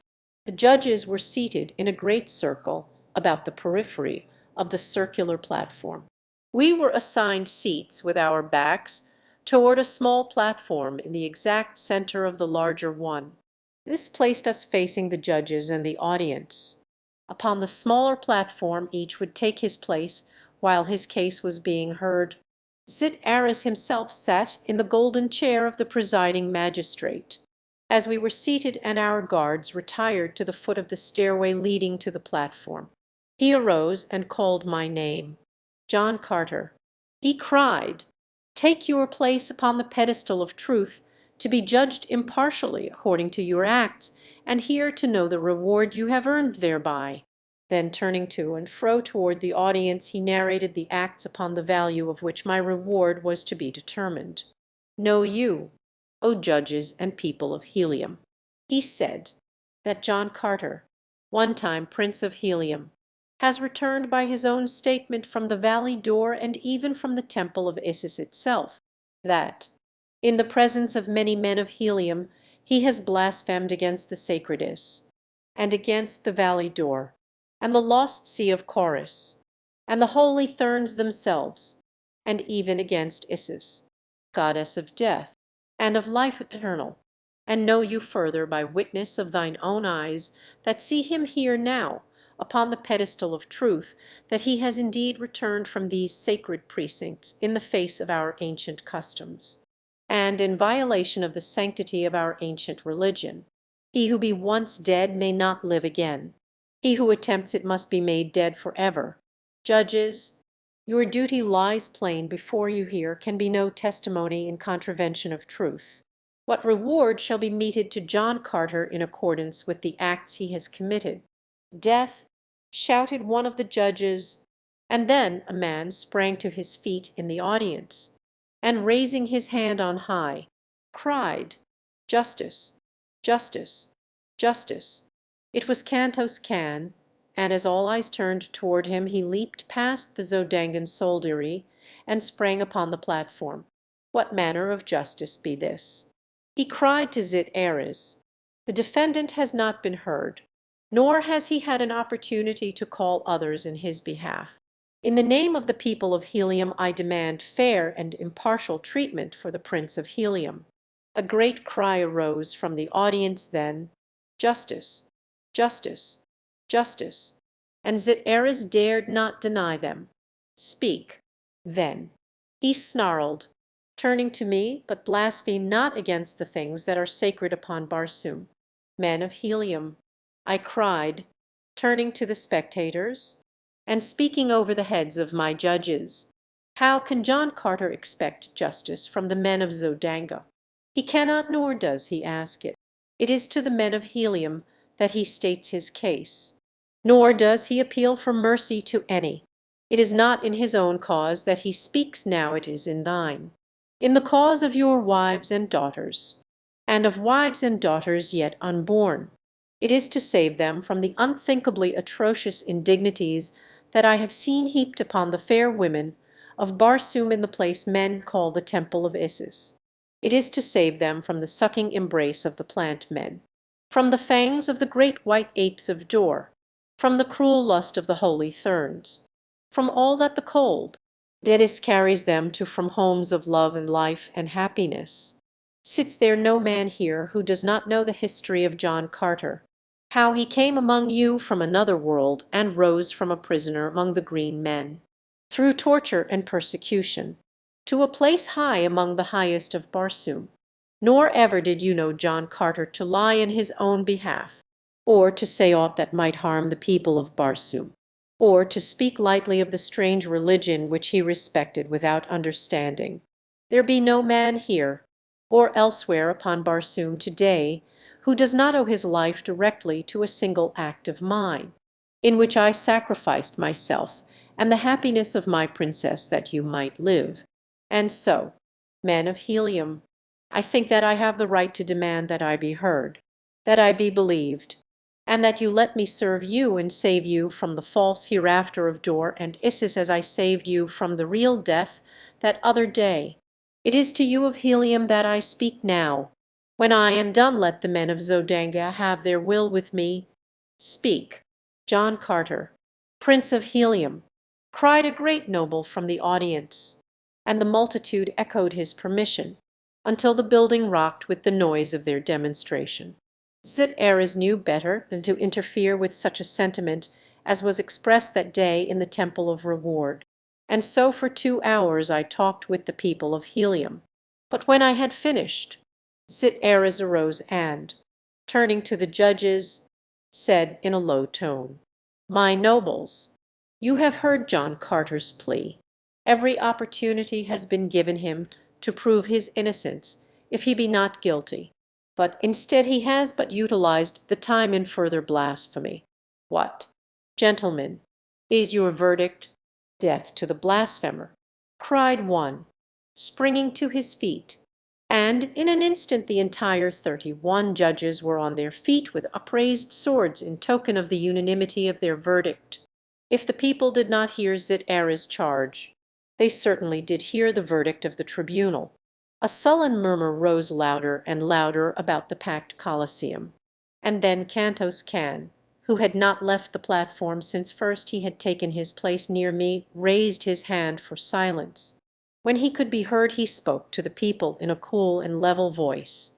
"You have heard the fate that the men of Zodanga would meet to Helium's noblest hero. It may be the duty of the men of Helium to accept the verdict as final. Let each man act according to his own heart. Here is the answer of Cantos Can, head of the navy of Helium, to Zit-Eras and his judges." And with that he unbuckled his scabbard and threw his sword at my feet. In an instant soldiers and citizens, officers and nobles were crowding past the soldiers of Zodanga and forcing their way to the throne of righteousness. 100 men surged up on the platform, and 100 blades rattled and clanked to the floor at my feet. Zit-Eras and his officers were furious, but they were helpless. One by one I raised the swords to my lips and buckled them again upon their owners. "Come," said Cantos Can, "we will escort John Carter and his party to his own palace." And they formed about us and started toward the stairs leading to the Isle of Hope. "Stop!" cried Zit-Eras. "Soldiers of Helium, let no prisoner leave the throne of righteousness." The soldiery from Zodanga were the only organized body of Heliumitic troops within the temple, so Zit-Eras was confident that his orders would be obeyed. But I do not think that he looked for the opposition that was raised the moment the soldiers advanced toward the throne. From every quarter of the Colosseum swords flashed, and men rushed threateningly upon the Zodangans. Some one raised a cry. "Tardosmers is dead 1,000 years to John Carter, Jeddak of Helium." As I heard that and saw the ugly attitude of the men of Helium toward the soldiers of Zit-Eras, I knew that only a miracle could avert a clash that would end in civil war. "Hold!" I cried, leaping to the pedestal of truth once more. "Let no man move till I am done. A single sword thrust here today may plunge Helium into a bitter and bloody war, the results of which none can foresee. It will turn brother against brother and father against son. No man's life is worth that sacrifice. Rather would I submit to the biased judgment of Zit-Eras than be the cause of civil strife in Helium. Let us each give and appoint to the other, and let this entire matter rest until Tardosmers returns, or Mers-Kajik, his son. If neither be back at the end of a year, a second trial may be held. The thing has a precedent." And then turning to Zit-Eras, I said in a low voice, "Unless you be a bigger fool than I take you to be, you will grasp the chance I am offering you ere it is too late. Once that multitude of swords below is drawn against your soldiery, no man upon Barsu, not even Tardosmers himself, can avert the consequences. What say you? Speak quickly." The Jed of Zodangan Helium raised his voice to the angry sea beneath us. "Stay your hands, men of Helium," he shouted, his voice trembling with rage. "The sentence of the court is passed, but the day of retribution has not been set. I, Zit-Eras, Jed of Zodanga, appreciating the royal connections of the prisoner and his past services to Helium and Barsum, grant a respite of 1 year, or until the return of Mers-Kajik, or Tardosmers to Helium. Disperse quietly to your houses. Go." No one moved. Instead, they stood in tense silence with their eyes fastened upon me, as though waiting for a signal to attack. "Clear the temple," commanded Zit-Eras in a low tone to one of his officers, fearing the result of an attempt to carry out this order by force. I stepped to the edge of the platform and, pointing toward the main entrance, bid them pass out. As one man they turned at my request and filed, silent and threatening, past the soldiers of Zit-Ares, Jed of Zodanga, who stood scowling in impotent rage. Kantos Kan, with the others who had sworn allegiance to me, still stood upon the throne of righteousness with me. "Come," said Kantos Kan to me, "we will escort you to your palace. My prince." "Come, Carthares and Xodor." "Come, Tarkas," and with a haughty sneer for Zit-Ares upon his handsome lips, he turned and strode to the throne steps and up the Isle of Hope. We four and the 100 loyal ones followed behind him, nor was a hand raised to stay us, though glowering eyes followed our triumphal march through the temple. In the avenues we found a press of people, but they opened a pathway for us, and many were the swords that were flung at my feet as I passed through the city of Helium toward my palace upon the outskirts. Here my old slaves fell upon their knees and kissed my hands as I greeted them. They cared not where I had been. It was enough that I had returned to them. "Ah, master," cried one, "if our divine princess were but here this would be a day indeed." Tears came to my eyes, so that I was forced to turn away that I might hide my emotions. Carthares wept openly as the slaves pressed about him with expressions of affection and words of sorrow for our common loss. It was now that Tarkas for the first time learned that his daughter, Sola, had accompanied Dejathories upon the last long pilgrimage. I had not had the heart to tell him what Kantos Kan had told me. With the stoicism of the Green Martian, he showed no sign of suffering. Yet I knew that his grief was as poignant as my own, in marked contrast to his kind. He had in well-developed form the kindlier human characteristics of love, friendship, and charity. It was a sad and sombre party that sat at the feast of welcome in the great dining hall of the palace of the Prince of Helium that day. We were over 100 strong, not counting the members of my little court, for Dejathories and I had maintained a household consistent with our royal rank. The board, according to Red Martian custom, was triangular, for there were 3 in our family. Carthares and I presided in the center of our sides of the table midway of the third side Dejathories high-backed. Carven chair stood vacant except for her gorgeous wedding trappings and jewels which were draped upon it. Behind stood a slave as in the days when his mistress had occupied her place at the board, ready to do her bidding. It was the way upon Barsoom, so I endured the anguish of it, though it wrung my heart to see that silent chair where should have been my laughing and vivacious princess, keeping the great hall ringing with her merry gaiety. At my right sat Kantos Kan, while to the right of Dejathories' empty place Tarkas sat in a huge chair before a raised section of the board which years ago I had had constructed to meet the requirements of his mighty bulk. The place of honor at a Martian board is always at the hostess' right, and this place was ever reserved by Dejathories for the great Thark upon the occasions that he was in Helium. Poor Vastus sat in the seat of honor upon Carthares' side of the table. There was little general conversation. It was a quiet and saddened party. The loss of Dejathories was still fresh in the minds of all, and to this was added fear for the safety of Tardos Mers and Mers Kajik, as well as doubt and uncertainty as to the fate of Helium, should it prove true that she was permanently deprived of her great Jeddak. Suddenly our attention was attracted by the sound of distant shouting, as of many people raising their voices at once. But whether in anger or rejoicing, we could not tell. Nearer and nearer came the tumult. A slave rushed into the dining hall to cry that a great concourse of people was swarming through the palace gates. A second burst upon the heels of the first, alternately laughing and shrieking as a madman. "Dejathories is found!" he cried. A messenger from Dejathories. I waited to hear no more. The great windows of the dining hall overlooked the avenue leading to the main gates. They were upon the opposite side of the hall from me, with the table intervening.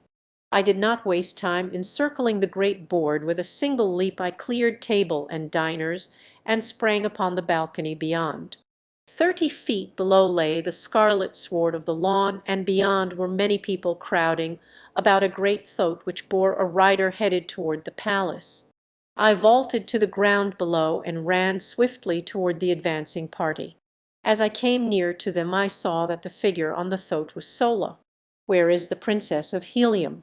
I cried.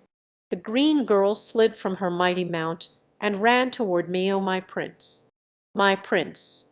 she cried. "She is gone forever. Even now she may be a captive upon the lesser moon. The black pirates of Barsoom have stolen her." Chapter 18. Sola's Story. Once within the palace, I drew Sola to the dining hall, and, when she had greeted her father after the formal manner of the green men, she told the story of the pilgrimage and capture of Dejathories. 7 days ago, after her audience with Zit-Ares, Dejathories attempted to slip from the palace in the dead of night. Although I had not heard the outcome of her interview with Zit-Ares, I knew that something had occurred then to cause her the keenest mental agony. And when I discovered her creeping from the palace I did not need to be told her destination. Hastily arousing a dozen of her most faithful guards, I explained my fears to them, and as one they enlisted with me to follow our beloved princess in her wanderings, even to the Sacredess and the Valley door. We came upon her but a short distance from the palace. With her was faithful Wula the hound, but none other. When we overtook her she feigned anger, and ordered us back to the palace. But for once we disobeyed her, and when she found that we would not let her go upon the last long pilgrimage alone, she wept and embraced us, and together we went out into the night toward the south. The following day we came upon a herd of small thoats, and thereafter we were mounted and made good time. We travelled very fast and very far due south until the morning of the 5th day we sighted a great fleet of battleships sailing north. They saw us before we could seek shelter, and soon we were surrounded by a horde of black men. The princess' guard fought nobly to the end, but they were soon overcome and slain.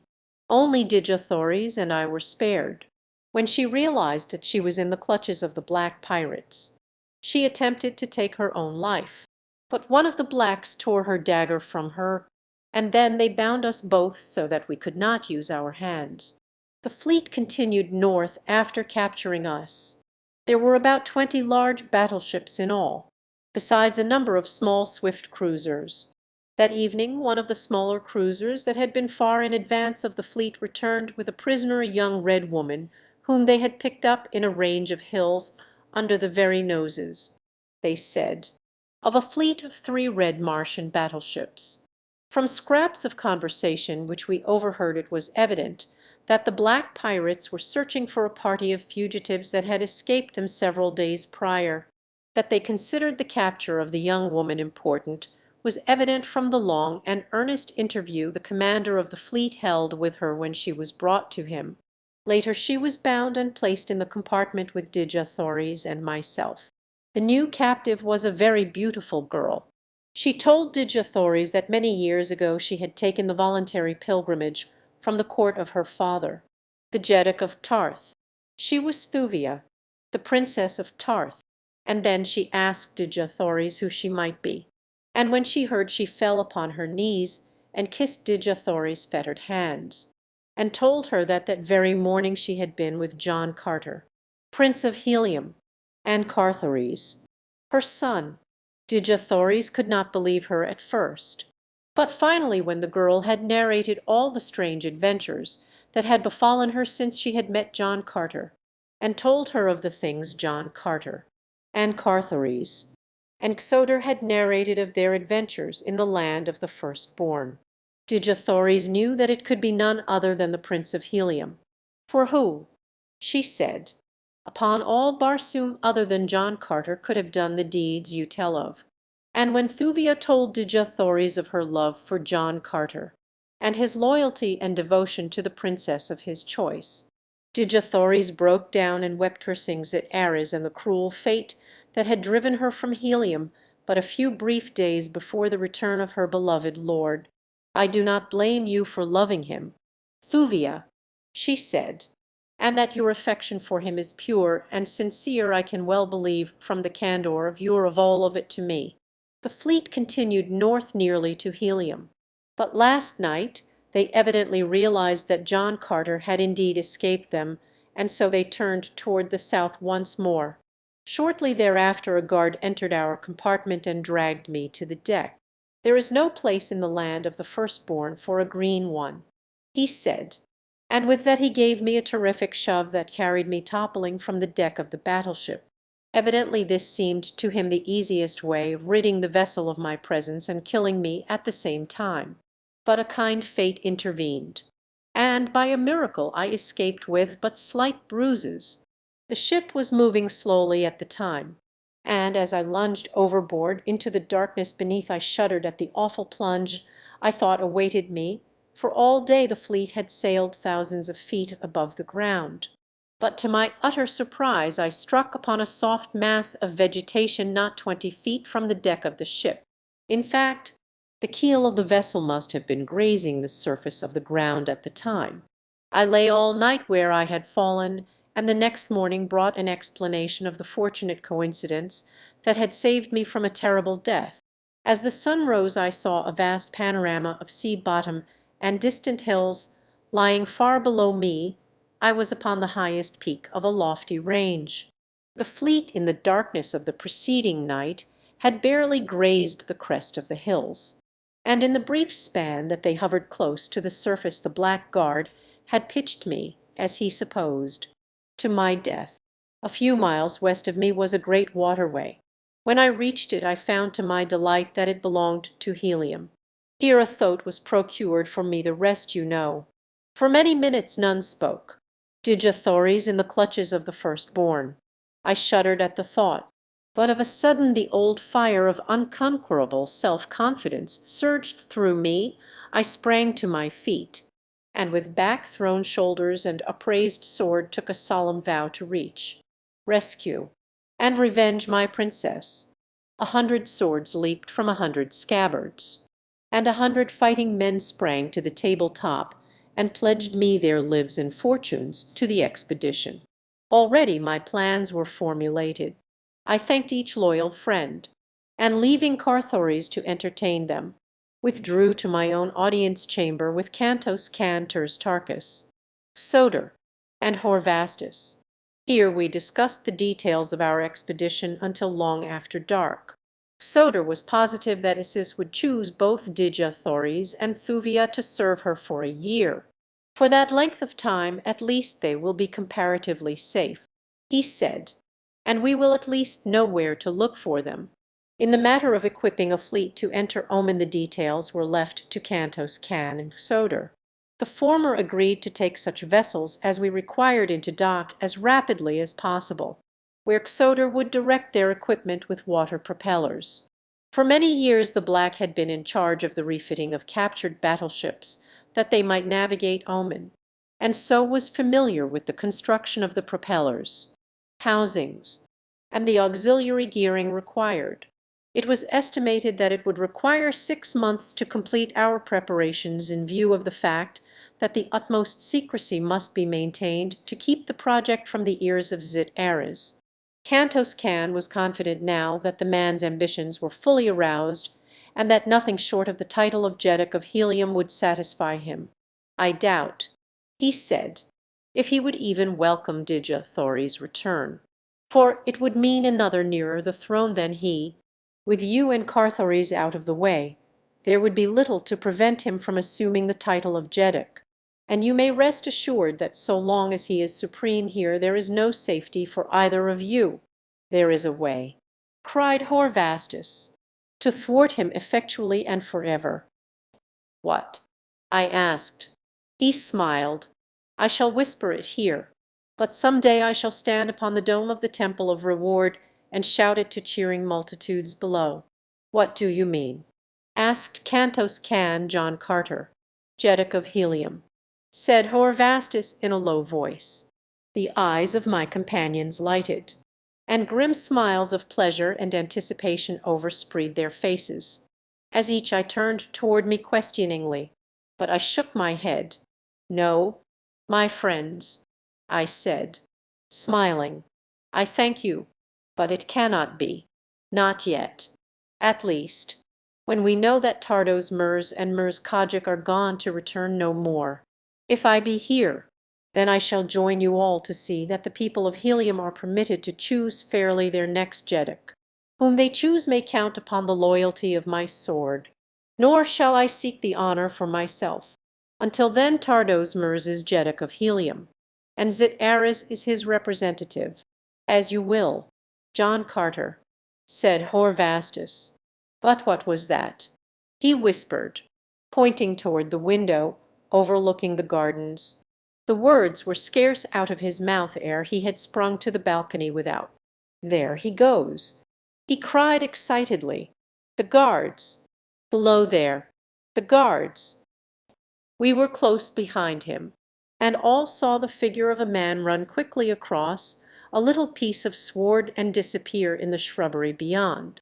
He was on the balcony when I first saw him, cried Horvastus. Quick, let us follow him. Together we ran to the gardens. But even though we scoured the grounds with the entire guard for hours, no trace could we find of the night marauder. What do you make of it? Cantos can, asked Turs Tarkas, a spy sent by Zit Aris. He replied, it was ever his way. He will have something interesting to report to his master then. Laughed Horvastus. I hope he heard only our references to a new Jeddak, I said. If he overheard our plans to rescue Digathories, it will mean civil war, for he will attempt to thwart us. And in that I will not be thwarted. There would I turn against Tardos Mers himself, were it necessary, if it throws all Helium into a bloody conflict. I shall go on with these plans to save my princess. Nothing shall stay me now short of death. And should I die, my friends, will you take oath to prosecute the search for her, and bring her back in safety to her grandfather's court? Upon the hilt of his sword each of them swore to do as I had asked. It was agreed that the battleships that were to be remedelled should be ordered to Hastur, another Heliumitic city, far to the southwest. Cantos Can thought that the docks there, in addition to their regular work, would accommodate at least 6 battleships at a time. As he was commander-in-chief of the navy, it would be a simple matter for him to order the vessels there as they could be handled, and thereafter keep the remedelled fleet in remote parts of the empire until we should be ready to assemble it for the dash upon Oman. It was late that night before our conference broke up, but each man there had his particular duties outlined, and the details of the entire plan had been mapped out. Cantos Can and Xoder were to attend to the remodelling of the ships. Turs Tarkas was to get into communication with Thark and learn the sentiments of his people toward his return from Dor. If favorable, he was to repair immediately to Thark and devote his time to the assembling of a great horde of green warriors, whom it was our plan to send in transports directly to the Valley Dor and the Temple of Isis, while the fleet entered Oman and destroyed the vessels of the firstborn. Upon Horvastus devolved the delicate mission of organizing a secret force of fighting men sworn to follow John Carter wherever he might lead, as we estimated that it would require over 1,000,000 men to man the 1,000 great battleships we intended to use on Oman, and the transports for the green men, as well as the ships that were to convoy the transports. It was no trifling job that Horvastus had before him. After they had left I bid Carthoris good night, for I was very tired, and going to my own apartments, bathed and lay down upon my sleeping silks and furs for the first good night's sleep I had had an opportunity to look forward to since I had returned to Barsoom. But even now I was to be disappointed. How long I slept I do not know.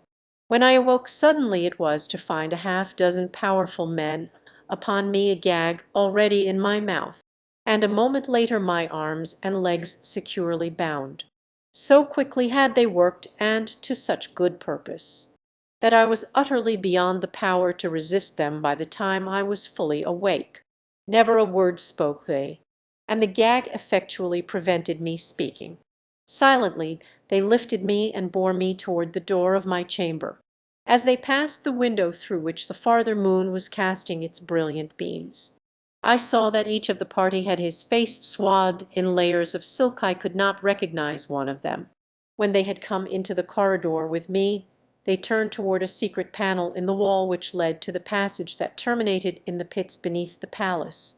That any knew of this panel outside my own household, I was doubtful. Yet the leader of the band did not hesitate a moment. He stepped directly to the panel, touched the concealed button, and as the door swung open he stood aside while his companions entered with me. Then he closed the panel behind him and followed us. Down through the passageways to the pits we went. The leader rapped upon it with the hilt of his sword 3 quick, sharp blows, a pause, then 3 more, another pause, and then 2. A second later the wall swung in, and I was pushed within a brilliantly lighted chamber in which sat 3 richly trapped men. One of them turned toward me with a sardonic smile upon his thin, cruel lips. It was Zit Ayres. Chapter 19. Black Despair. "Ah," said Zit Ayres, "to what kindly circumstance am I indebted for the pleasure of this unexpected visit from the Prince of Helium?" While he was speaking, one of my guards had removed the gag from my mouth, but I made no reply to Zit Ayres, simply standing there in silence with level gaze fixed upon the jet of Zodanga. And I doubt not that my expression was colored by the contempt I felt for the man. The eyes of those within the chamber were fixed first upon me and then upon Zit Ayres, until finally a flush of anger crept slowly over his face. "You may go," he said to those who had brought me, and when only his 2 companions and ourselves were left in the chamber, he spoke to me again in a voice of ice, very slowly and deliberately, with many pauses, as though he would choose his words cautiously. "John Carter," he said, "by the edict of custom, by the law of our religion, and by the verdict of an impartial court, you are condemned to die. The people cannot save you. I alone may accomplish that. You are absolutely in my power to do with as I wish. I may kill you, or I may free you. And should I elect to kill you, none would be the wiser. Should you go free in Helium for a year, in accordance with the conditions of your reprieve, there is little fear that the people would ever insist upon the execution of the sentence imposed upon you. You may go free within 2 minutes. Upon one condition: Tardos Mers will never return to Helium. Neither will Mers Kajik, nor Digathories. Helium must select a new Jeddak within the year.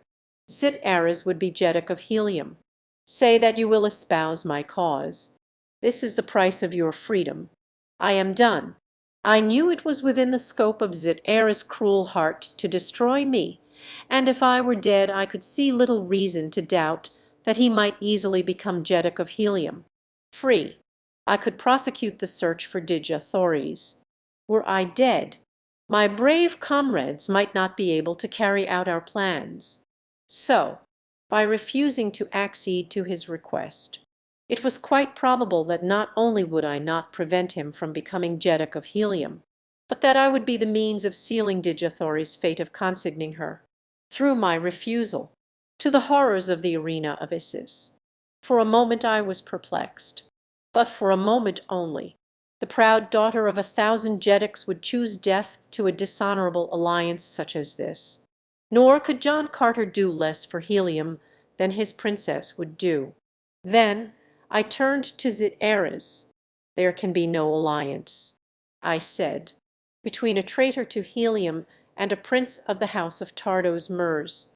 I do not believe, Zit Ayres, that the great Jeddak is dead." Zit Ayres shrugged his shoulders. "It will not be long, John Carter," he said, "that your opinions will be of interest even to yourself. So make the best of them while you can. Zit Ayres will permit you in due time to reflect further upon the magnanimous offer he has made you. Into the silence and darkness of the pits you will enter upon your reflection this night with the knowledge that should you fail within a reasonable time to agree to the alternative which has been offered you, Never shall you emerge from the darkness and the silence again.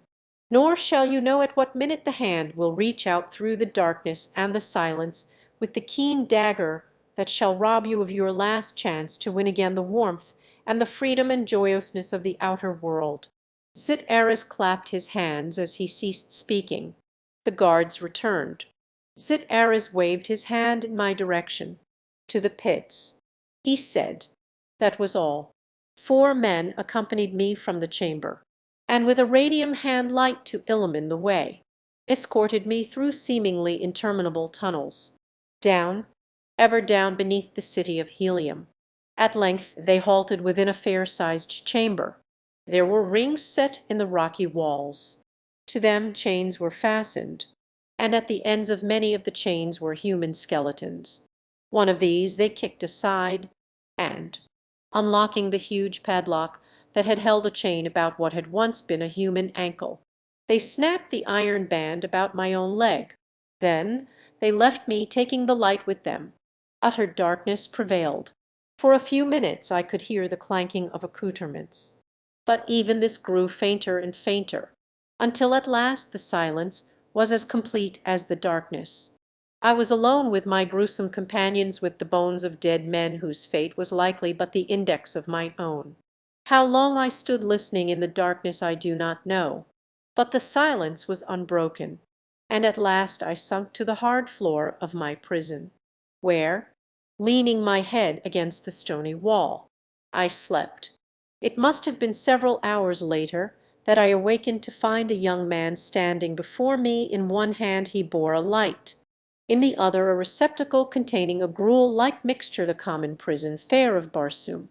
"Zit-Eris sends you greetings," said the young man, "and commands me to inform you that though he is fully advised of the plot to make you Jeddak of Helium, he is, however, not inclined to withdraw the offer which he has made you. To gain your freedom you have but to request me to advise Zit-Eris that you accept the terms of his proposition." I but shook my head.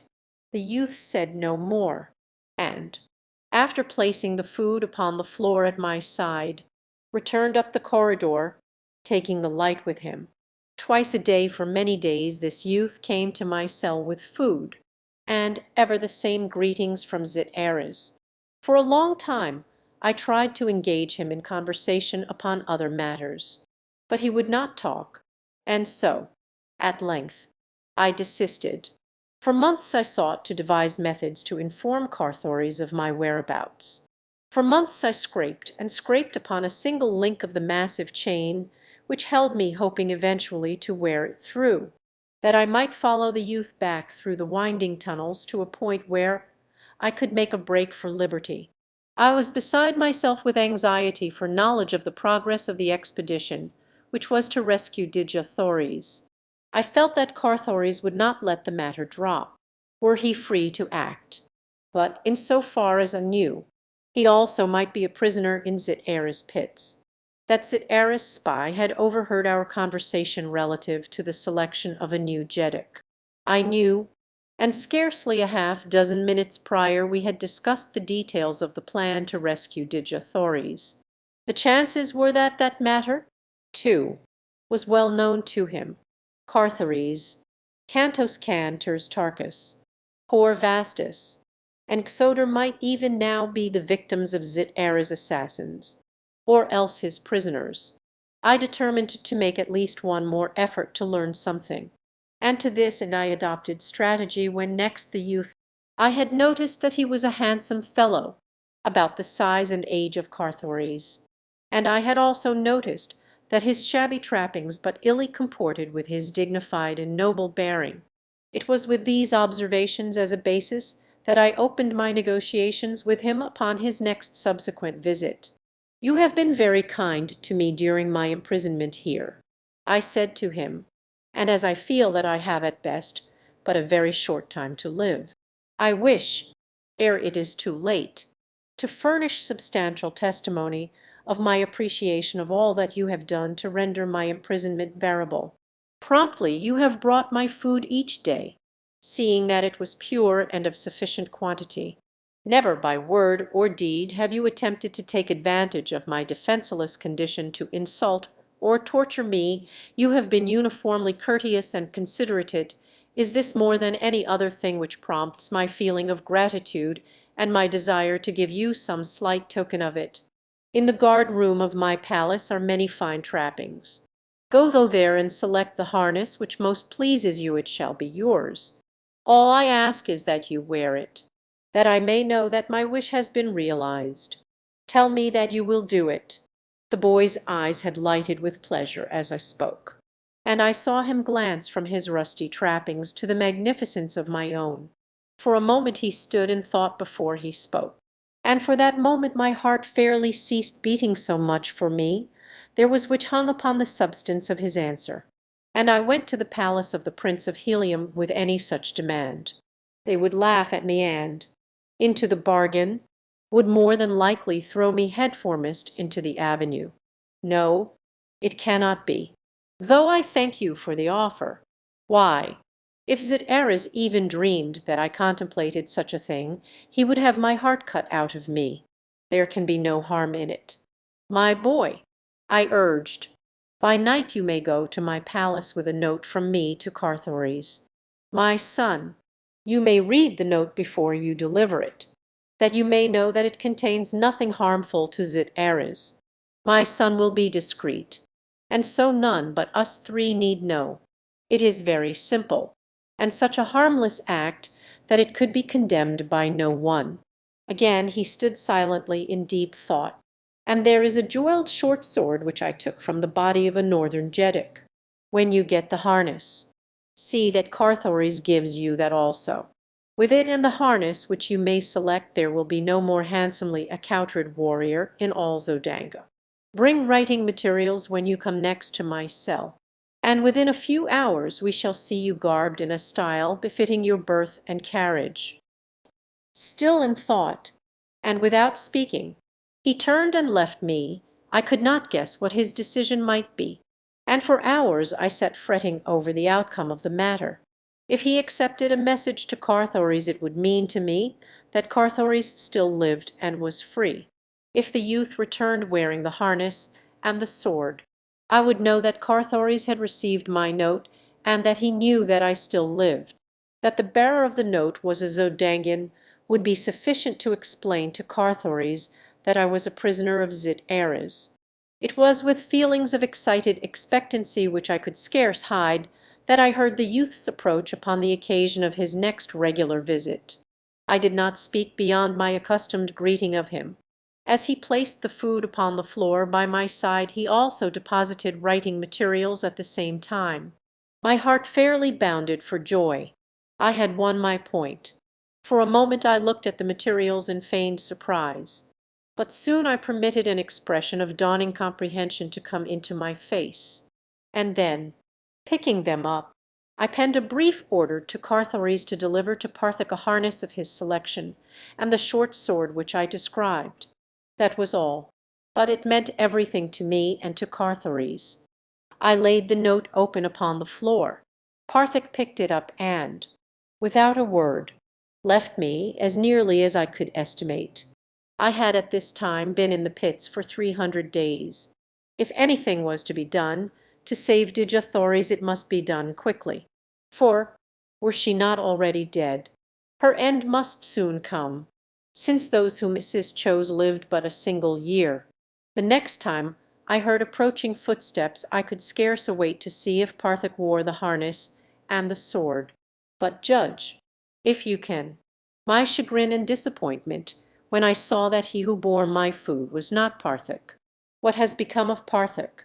I asked, but the fellow would not answer, and as soon as he had deposited my food, turned and retraced his steps to the world above. Days came and went, and still my new jailer continued his duties. Nor would he ever speak a word to me, either in reply to the simplest question or of his own initiative. I could only speculate on the cause of Parthik's removal, but that it was connected in some way directly with the note I had given him was most apparent to me after all my rejoicing. I was no better off than before, for now I did not even know that Carthoris lived. For if Parthik had wished to raise himself in the estimation of Zit-Ares, he would have permitted me to go on precisely as I did, so that he could carry my note to his master, in proof of his own loyalty and devotion. 30 days had passed since I had given the youth the note. 330 days had passed since my incarceration, as closely as I could figure. There remained a bare 30 days ere Dija Thoris would be ordered to the arena for the rites of Isis.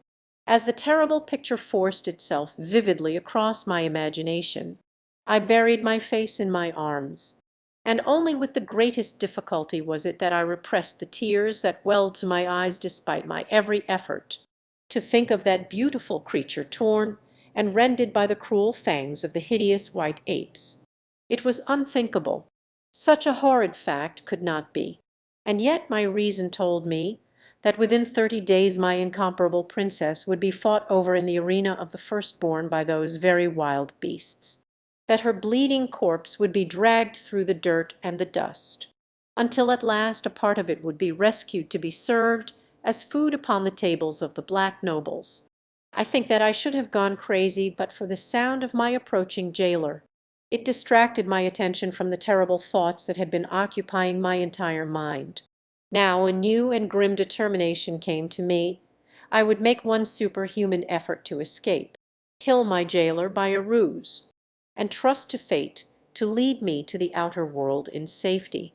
With the thought came instant action. I threw myself upon the floor of my cell close by the wall, in a strained and distorted posture, as though I were dead after a struggle or convulsions. When he should stoop over me I had but to grasp his throat with one hand and strike him a terrific blow with the slack of my chain, which I gripped firmly in my right hand for the purpose. Nearer and nearer came the doomed man. Now I heard him halt before me. There was a muttered exclamation, and then a step as he came to my side. I felt him kneel beside me, my grip tightened upon the chain. He leaned close to me. I must open my eyes to find his throat, grasp it, and strike one mighty final blow all at the same instant. The thing worked just as I had planned. So brief was the interval between the opening of my eyes and the fall of the chain that I could not check it, though in that minute interval I recognized the face so close to mine as that of my son, Carthares. God! What cruel and malign fate had worked to such a frightful end? What devious chain of circumstances had led my boy to my side at this one particular minute of our lives when I could strike him down and kill him, in ignorance of his identity? A benign though tardy providence blurred my vision and my mind as I sank into unconsciousness across the lifeless body of my only son. When I regained consciousness it was to feel a cool, firm hand pressed upon my forehead. For an instant I did not open my eyes. I was endeavoring to gather the loose ends of many thoughts and memories which flitted elusively through my tired and overwrought brain. At length came the cruel recollection of the thing that I had done in my last conscious act. And then I dared not to open my eyes for fear of what I should see lying beside me. I wondered who it could be who ministered to me. Carthares must have had a companion whom I had not seen. Well, I must face the inevitable some time, so why not now? And with a sigh I opened my eyes. Leaning over me was Carthares, a great bruise upon his forehead where the chain had struck, but alive. Thank God, alive. There was no one with him. Reaching out my arms, I took my boy within them, and if ever there arose from any planet a fervent prayer of gratitude, it was there beneath the crust of dying Mars as I thanked the eternal mystery for my son's life. The brief instant in which I had seen and recognized Carthares before the chain fell must have been ample to check the force of the blow. He told me that he had lain unconscious for a time, how long he did not know. "How came you here at all?" I asked, mystified that he had found me without a guide.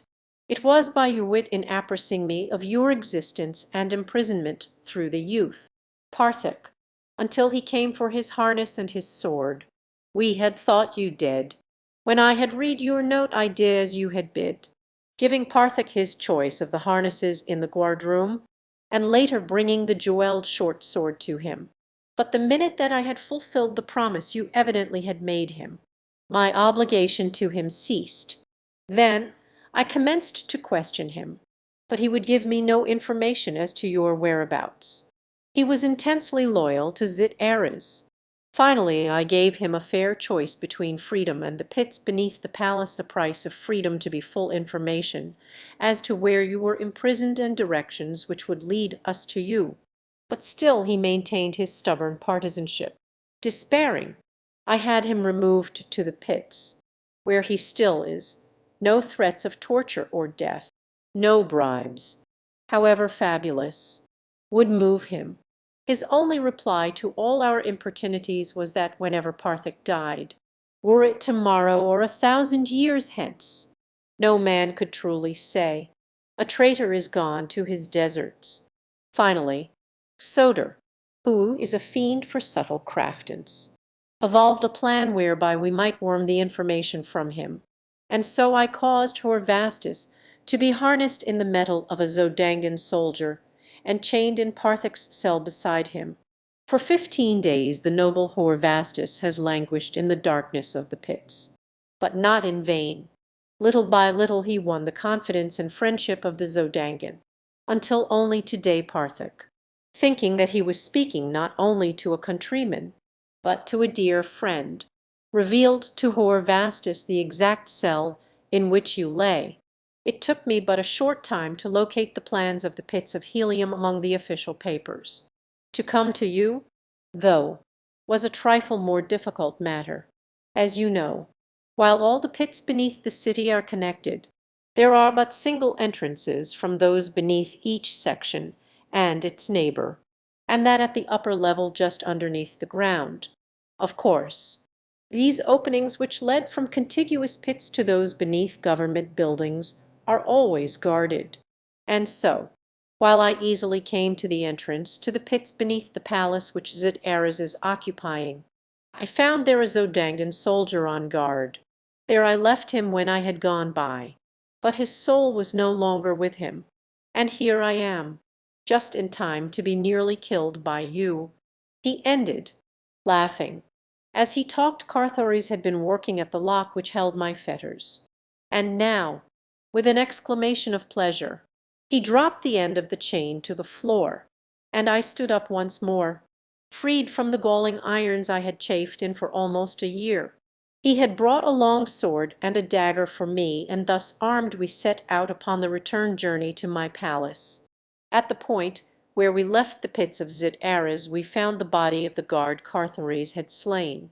It had not yet been discovered, and, in order to still further delay search and mystify the Jed's people, we carried the body with us for a short distance, hiding it in a tiny cell off the main corridor of the pits beneath an adjoining estate. Some half hour later we came to the pits beneath our own palace, and soon thereafter emerged into the audience chamber itself, where we found Cantos Cantors Tarchus, poor Vastus, and Xodor awaiting us most impatiently. No time was lost in fruitless recounted of my imprisonment. What I desired to know was how well the plans we had laid nearly a year ago had been carried out. "It has taken much longer than we had expected," replied Cantos Can. "The fact that we were compelled to maintain utter secrecy has handicapped us terribly. Zit Ares spies are everywhere.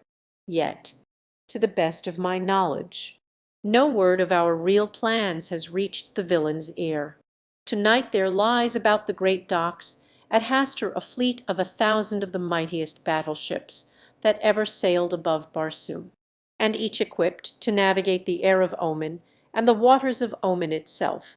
Upon each battleship there are 5 10-man cruisers, and 10 5-man scouts, and 100 1-man scouts. In all, 116,000 craft fitted with both air and water propellers. At Thark lie the transports for the green warriors of Turs Tarchus, 900 large troopships, and with them their convoys. 7 days ago all was in readiness.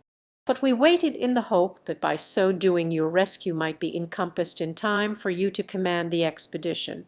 It is well we waited. My prince, how is it, Turs Tarkas, I asked, that the men of Thark take not the accustomed action against one? They sent a council of 50 chieftains to talk with me here. Replied the Thark, we are a just people. And when I had told them the entire story, they were as one man in agreeing that their action toward me would be guided by the action of Helium toward John Carter. In the meantime, at their request, I was to resume my throne as Jeddak of Thark, that I might negotiate with neighboring hordes for warriors to compose the land forces of the expedition.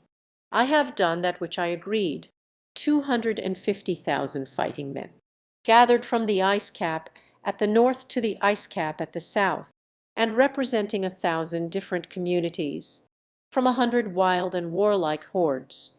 Fill the great city of Thark tonight. They are ready to sail for the land of the firstborn when I give the word, and fight there until I bid them stop. All they ask is the loot they take in transportation to their own territories when the fighting and the looting are over. I am done. And thou, poor Vastus, I asked, what has been thy success? 1,000,000 veteran fighting men from Helium's thin waterways man the battleships, the transports, and the convoys. He replied, each is sworn to loyalty and secrecy, nor were enough recruited from a single district to cause suspicion. Good, I cried, each has done his duty. And now, Cantos Can, may we not repair at once to Hastur and get under way before tomorrow's sun? We should lose no time. Prince, replied Cantos Can, already the people of Hastur are questioning the purpose of so great a fleet fully manned with fighting men. I wonder much that word of it has not before reached Zit Ares. A cruiser awaits above at your own dock. Let us leave at a fusillade of shots from the palace gardens just without cut short his further words. Together we rushed to the balcony in time to see a dozen members of my palace guard disappear in the shadows of some distant shrubbery as in pursuit of one who fled. Directly beneath us, upon the scarlet sward, a handful of guardsmen were stooping above a still and prostrate form. While we watched, they lifted the figure in their arms, and at my command bore it to the audience chamber where we had been in council.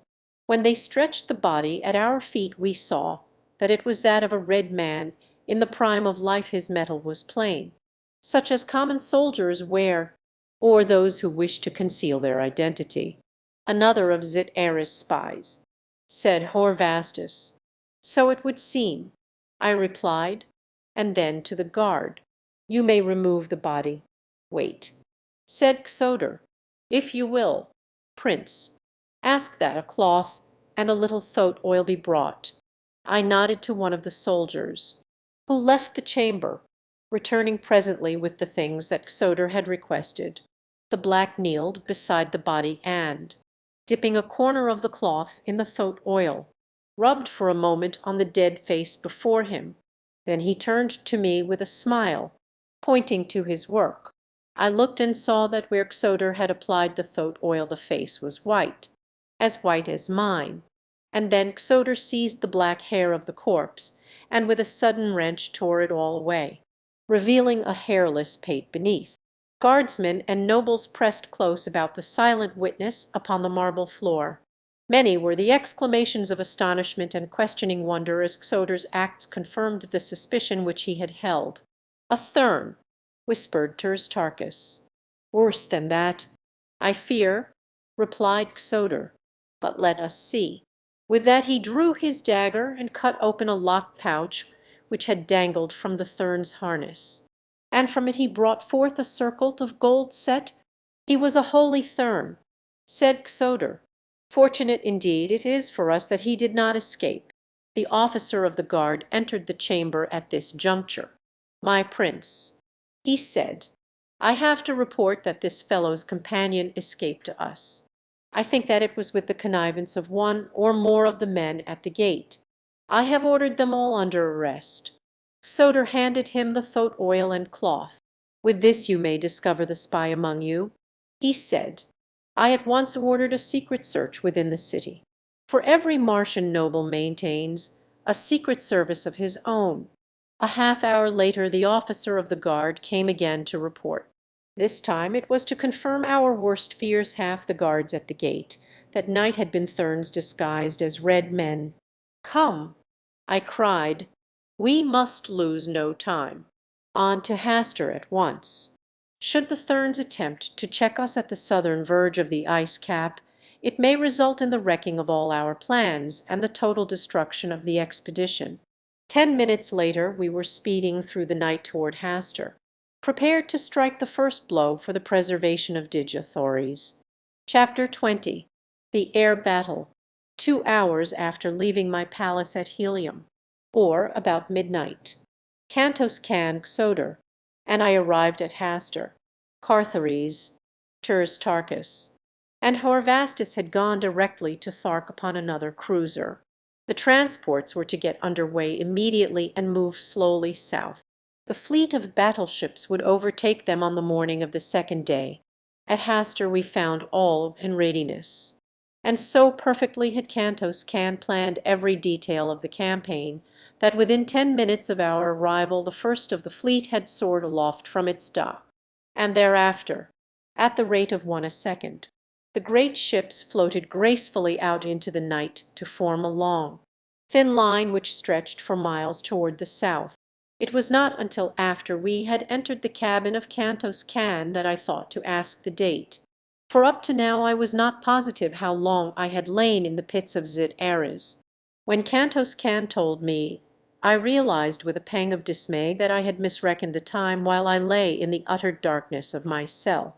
365 days had passed. It was too late to save Digiothories. The expedition was no longer one of rescue but of revenge. I did not remind Cantos Can of the terrible fact that ere we could hope to enter the temple of Isis, the Princess of Helium would be no more. In so far as I knew, she might be already dead, for I did not know the exact date on which she first viewed Isis. What now the value of burdening my friends with my added personal sorrows? They had shared quite enough of them with me in the past. Hereafter I would keep my grief to myself, and so I said nothing to any other of the fact that we were too late.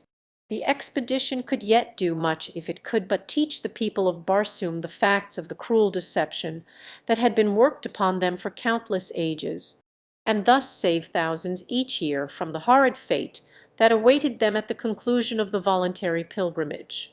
If it could open to the red men the fair valley door, it would have accomplished much. And in the land of lost souls between the mountains of Ots and the ice barrier were many broad acres that needed no irrigation to bear rich harvests. Here at the bottom of a dying world was the only naturally productive area upon its surface. Here alone were dews and rains.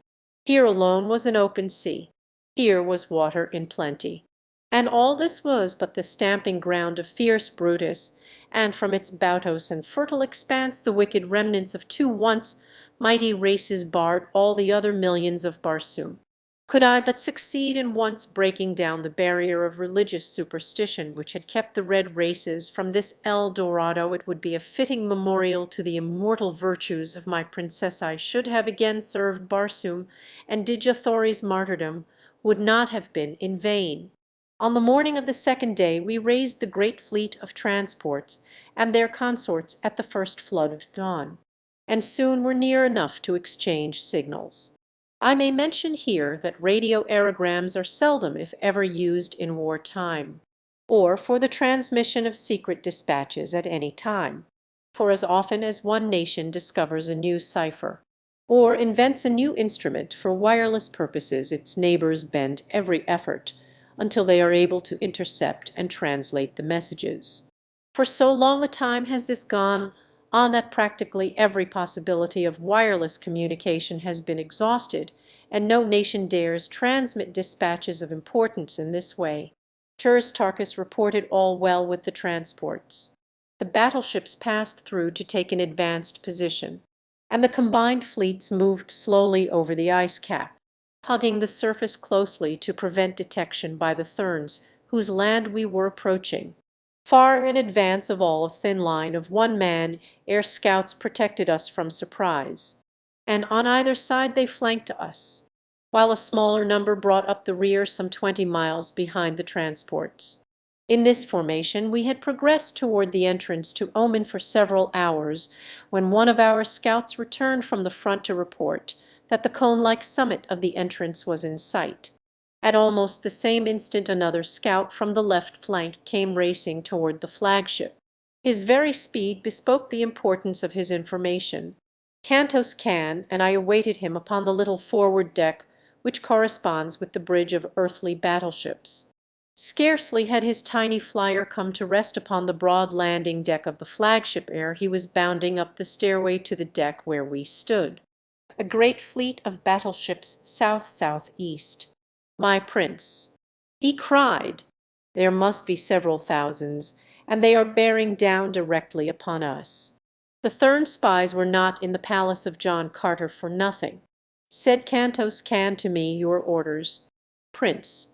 Dispatch 10 battleships to guard the entrance to Oman, with orders to let no hostile enter or leave the shaft.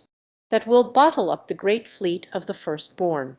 Form the balance of the battleships into a great V with the apex pointing directly south-south. Order the transports, surrounded by their convoys, to follow closely in the wake of the battleships until the point of the V has entered the enemy's line. Then the V must open outward at the apex.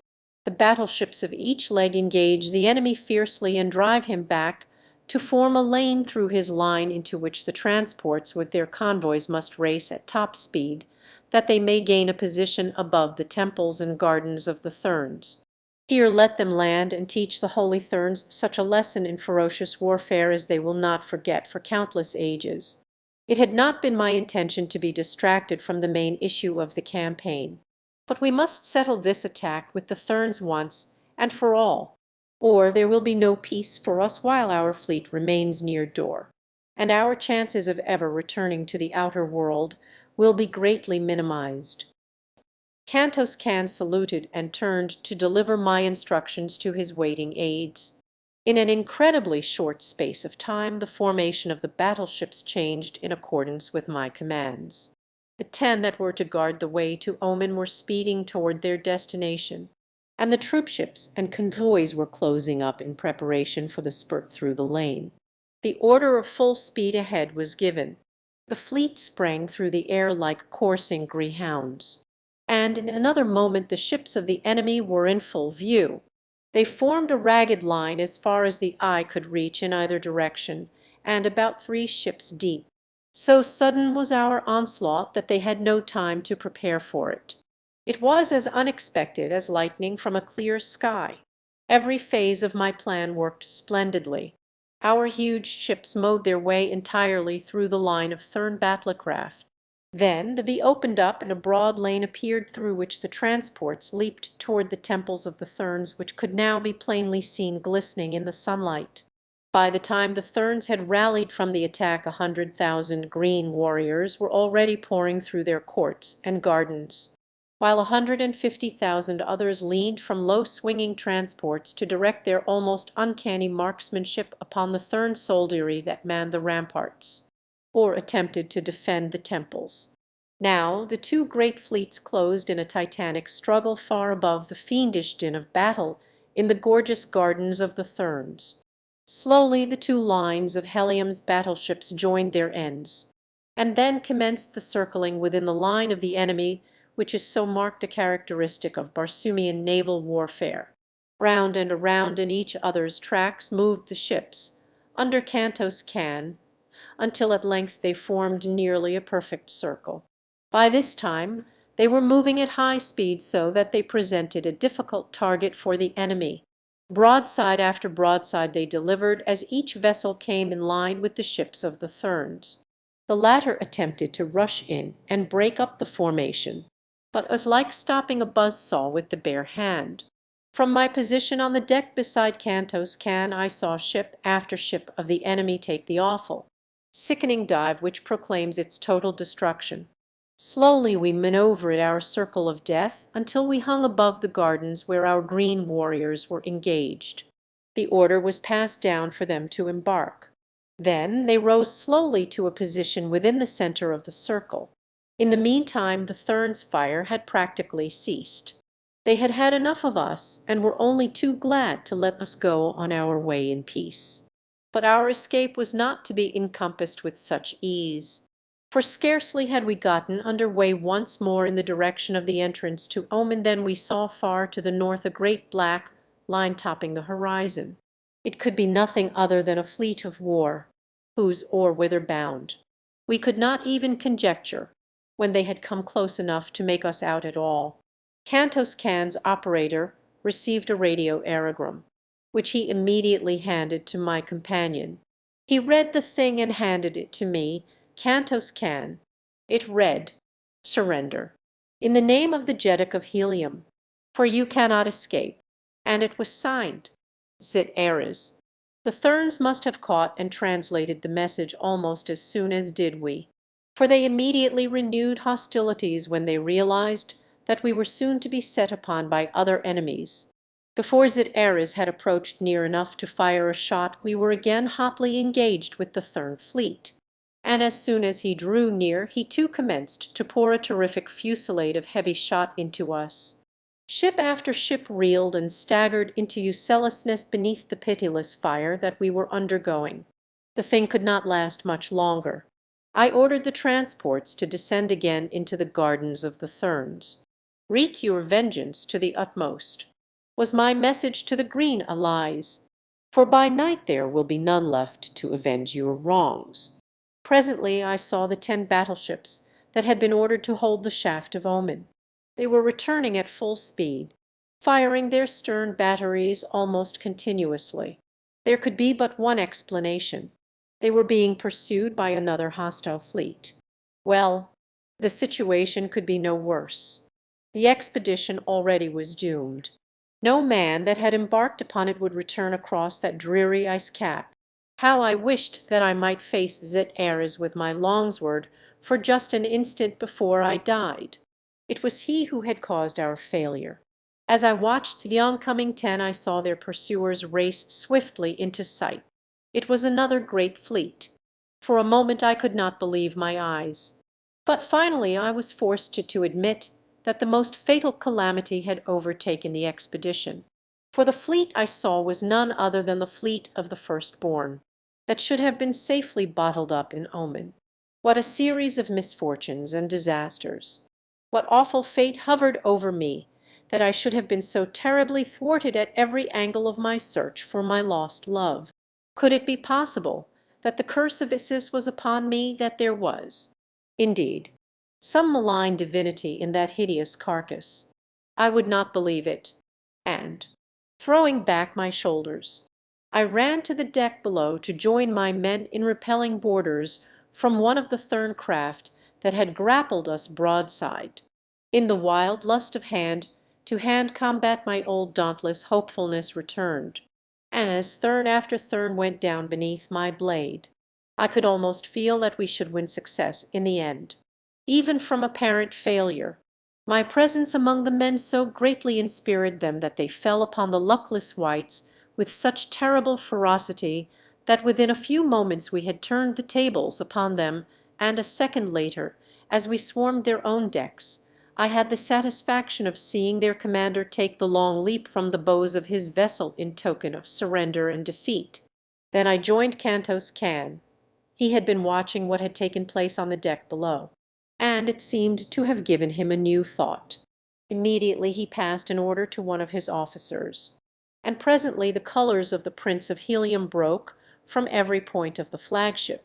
A great cheer arose from the men of our own ship, a cheer that was taken up by every other vessel of our expedition, as they in turn broke my colors from their upper works. Then Cantos Can sprang his coup, a signal legible to every sailor of all the fleets engaged in that fierce struggle was strung aloft upon the flagship. Men of Helium for the Prince of Helium against all his enemies. It read.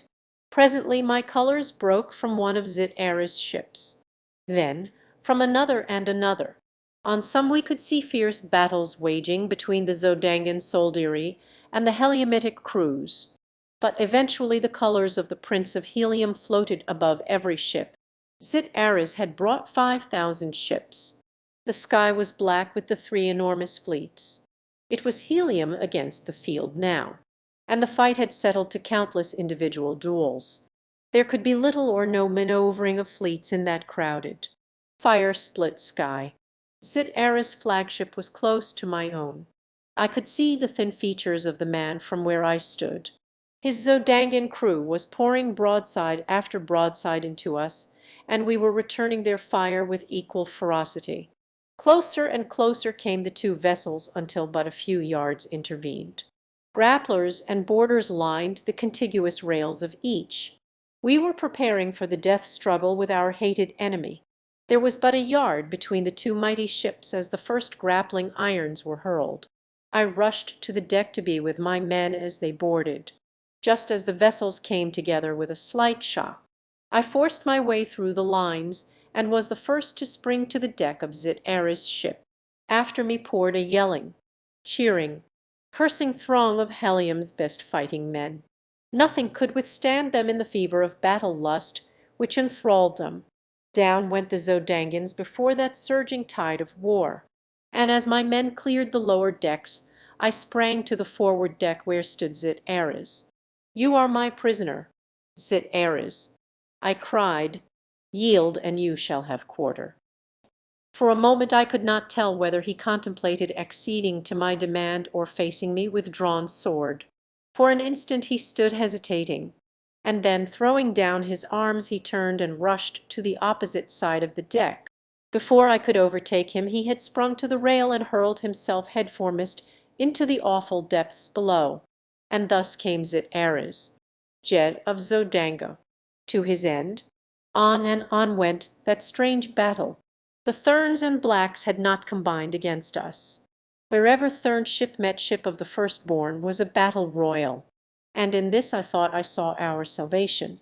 Wherever messages could be passed between us that could not be intercepted by our enemies, I passed the word that all our vessels were to withdraw from the fight as rapidly as possible, taking a position to the west and south of the combatants.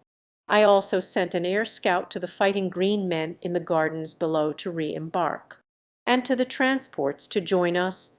My commanders were further instructed that when engaged with an enemy to draw him as rapidly as possible toward a ship of his hereditary foeman, and by careful manoeuvring to force the two to engage, thus leaving himself free to withdraw. This stratagem worked to perfection, and just before the sun went down I had the satisfaction of seeing all that was left of my once mighty fleet gathered nearly 20 miles southwest of the still terrific battle between the Blacks and Whites. I now transferred Xoder to another battleship and sent him with all the transports and 5,000 battleships directly overhead to the Temple of Isis. Carthoris and I, with Cantos Can, took the remaining ships and headed for the entrance to Oman. Our plan now was to attempt to make a combined assault upon Isis at dawn of the following day. Turstarchus with his green warriors and Horvastus with the red men, guided by Xoder, were to land within the garden of Isis or the surrounding plains, while Carthoris, Cantos Can, and I were to lead our smaller force from the Sea of Oman through the pits beneath the temple, which Carthoris knew so well. I now learned for the first time the cause of my 10 ships' retreat from the mouth of the shaft. It seemed that when they had come upon the shaft the navy of the firstborn were already issuing from its mouth. Fully 20 vessels had emerged, and though they gave battle immediately in an effort to stem the tide that rolled from the black pit, the odds against them were too great and they were forced to flee. With great caution we approached the shaft.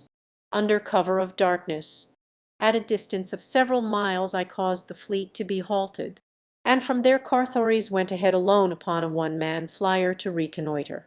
In perhaps half an hour he returned to report that there was no sign of a patrol boat or of the enemy in any form, and so we moved swiftly and noiselessly forward once more toward Oman. At the mouth of the shaft we stopped again for a moment for all the vessels to reach their previously appointed stations. Then with the flagship I dropped quickly into the black depth. while one by one the other vessels followed me in quick succession. We had decided to stake all on the chance that we would be able to reach the temple by the subterranean way, and so we left no guard of vessels at the shaft's mouth. Nor would it have profited us any to have done so, for we did not have sufficient force all told to have withstood the vast navy of the firstborn had they returned to engage us. For the safety of our entrance upon Oman we depended largely upon the very boldness of it, believing that it would be some little time before the firstborn on guard there would realize that it was an enemy and not their own returning fleet that was entering the vault of the buried sea, and such proved to be the case. In fact, 400 of my fleet of 500 rested safely upon the bosom of Oman before the first shot was fired. The battle was short and hot, but there could have been but one outcome, for the firstborn in the carelessness of fancied security had left but a handful of ancient and obsolete hulks to guard their mighty harbour. It was at Carthory's suggestion that we landed our prisoners under guard upon a couple of the larger islands, and then towed the ships of the firstborn to the shaft, where we managed to wedge a number of them securely in the interior of the great well. Then we turned on the buoyance rays in the balance of them, and let them rise by themselves to further block the passage to Oman as they came into contact with the vessels already lodged there. We now felt that it would be some time at least before the returning firstborn could reach the surface of Oman, and that we would have ample opportunity to make for the subterranean passages which lead to Issus.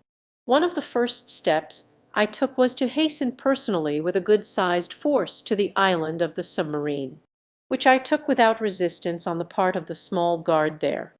I found the submarine in its pool, and at once placed a strong guard upon it and the island, where I remained to wait the coming of Carthories and the others. Among the prisoners was Yersted, commander of the submarine.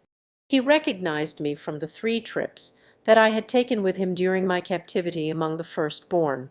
"How does it seem," I asked him, "to have the tables turned, to be prisoner of your erstwhile captive?" He smiled, a very grim smile pregnant with hidden meaning. "It will not be for long, John Carter," he replied. "We have been expecting you, and we are prepared." "So it would appear," I answered, "for you were all ready to become my prisoners with scarce a blow struck on either side." "The fleet must have missed you," he said, "but it will return to Oman, and then that will be a very different matter for John Carter." "I do not know that the fleet has missed me as yet," I said, but of course he did not grasp my meaning, and only looked puzzled. "Many prisoners travel to Issus in your grim craft, Yersted?" I asked. "Very many," he assented. "Might you remember one whom men called Dejathories?" "Well, indeed, for her great beauty, and then, too, for the fact that she was wife to the first mortal that ever escaped from Issus, and the way that Issus remembers her best, as the wife of one and the mother of another who raised their hands against the goddess of life eternal." I shuddered for fear of the cowardly revenge that I knew Issus might have taken upon the innocent Dejathories for the sacrilege of her son and her husband. "And where is Dejathories now?" I asked, knowing that he would say the words I most dreaded. But yet I loved her so that I could not refrain from hearing even the worst about her fate so that it fell from the lips of one who had seen her but recently. It was to me as though it brought her closer to me. "Yesterday the monthly rites of Issus were held," replied Yersted, "and I saw her then sitting in her accustomed place at the foot of Issus." "What?" I cried. "She is not dead, then?" "Why, no," replied the black. "It has been no year since she gazed upon the divine glory of the radiant face of no year." I interrupted. "Why, no," insisted Yersted. "It cannot have been upward of 370 or 80 days." A great light burst upon me how stupid I had been. I could scarcely retain an outward exhibition of my great joy. Why had I forgotten the great difference in the length of Martian and earthly years? The 10 years I had spent upon Barsoom had encompassed but 5 years and 96 days of Martian time, whose days are 41 minutes longer than ours, and whose years number 687 days. I am in time. I am in time. The words surged through my brain again and again, until at last I must have voiced them audibly, for Yersted shook his head. "In time to save your princess?" he asked, and then, without waiting for my reply, "No, John Carter, Isis will not give up her own. She knows that you are coming, and ere ever a Vandal foot is set within the precincts of the temple of Isis, if such a calamity should befall, Djathories will be put away forever from the last faint hope of rescue." "You mean that she will be killed merely to thwart me?" I asked. "Not that. Other than as a last resort." He replied, "Hast ever heard of the Temple of the Sun? It is there that they will put her. It lies far within the inner court of the Temple of Isis, a little temple that raises a thin spire far above the spires and minarets of the great temple that surrounds it. Beneath it, in the ground, there lies the main body of the temple, consisting in 687 circular chambers, one below another.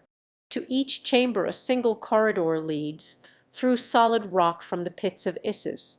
As the entire Temple of the Sun revolves once with each revolution of Barsoom about the sun, but once each year does the entrance to each separate chamber come opposite the mouth of the corridor which forms its only link to the world without.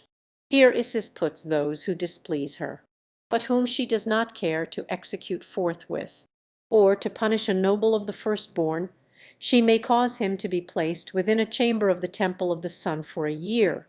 Ofttimes she imprisons an executioner with the condemned, that death may come in a certain horrible form upon a given day. Or again, but enough food is deposited in the chamber to sustain life but the number of days that Isis has allotted for mental anguish. Thus will Djathories die, and her fate will be sealed by the first alien foot that crosses the threshold of Isis. So I was to be thwarted in the end, although I had performed the miraculous and come within a few short moments of my divine princess. Yet was I as far from her as when I stood upon the banks of the Hudson 48,000,000 miles away. Chapter 21. Through Flood and Flame. Yersted's information convinced me that there was no time to be lost. I must reach the Temple of Isis secretly before the forces under Turs Tarkas assaulted at dawn. Once within its hated walls, I was positive that I could overcome the guards of Isis and bear away my princess. For at my back I would have a force ample for the occasion. No sooner had Carthoris and the others joined me than we commenced the transportation of our men through the submerged passage to the mouth of the gangways which led from the submarine pool at the temple end of the watery tunnel to the pits of Isis. Many trips were required, but at last all stood safely together again at the beginning of the end of our quest. 5,000 strong we were, all seasoned fighting men of the most warlike race of the red men of Barsoom.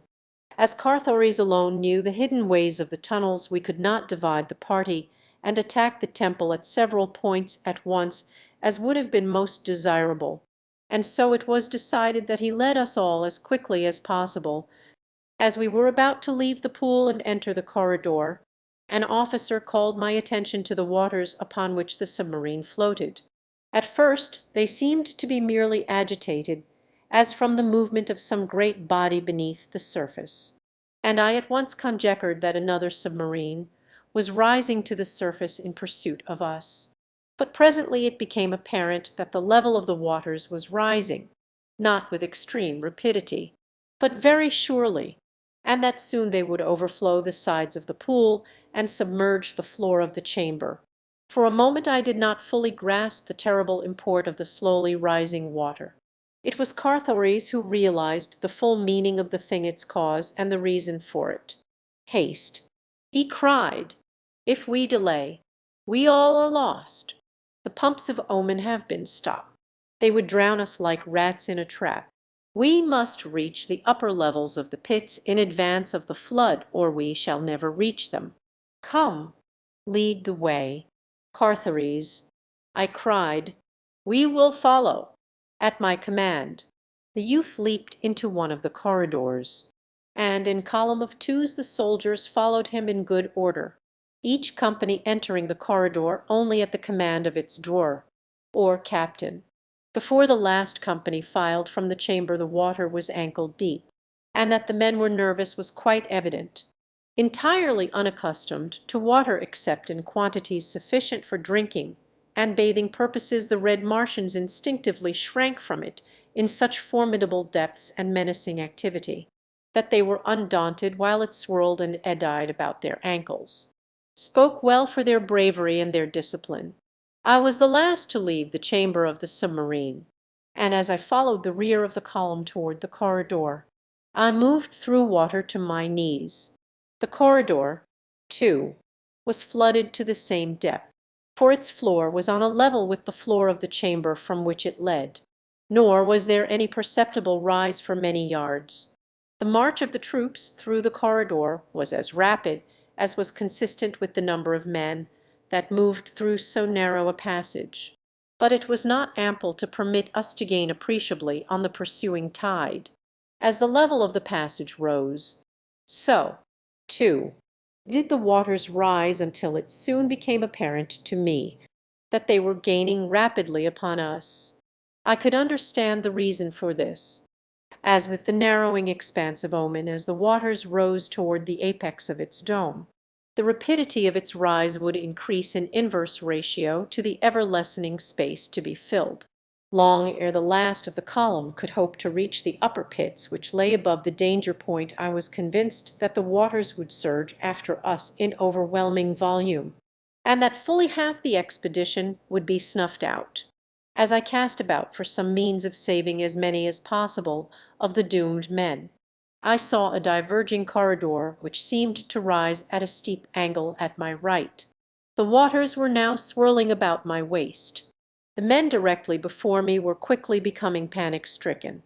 Something must be done at once, or they would rush forward upon their fellows in a mad stampede that would result in trampling down hundreds beneath the flood and eventually clogging the passage beyond any hope of retreat for those in advance.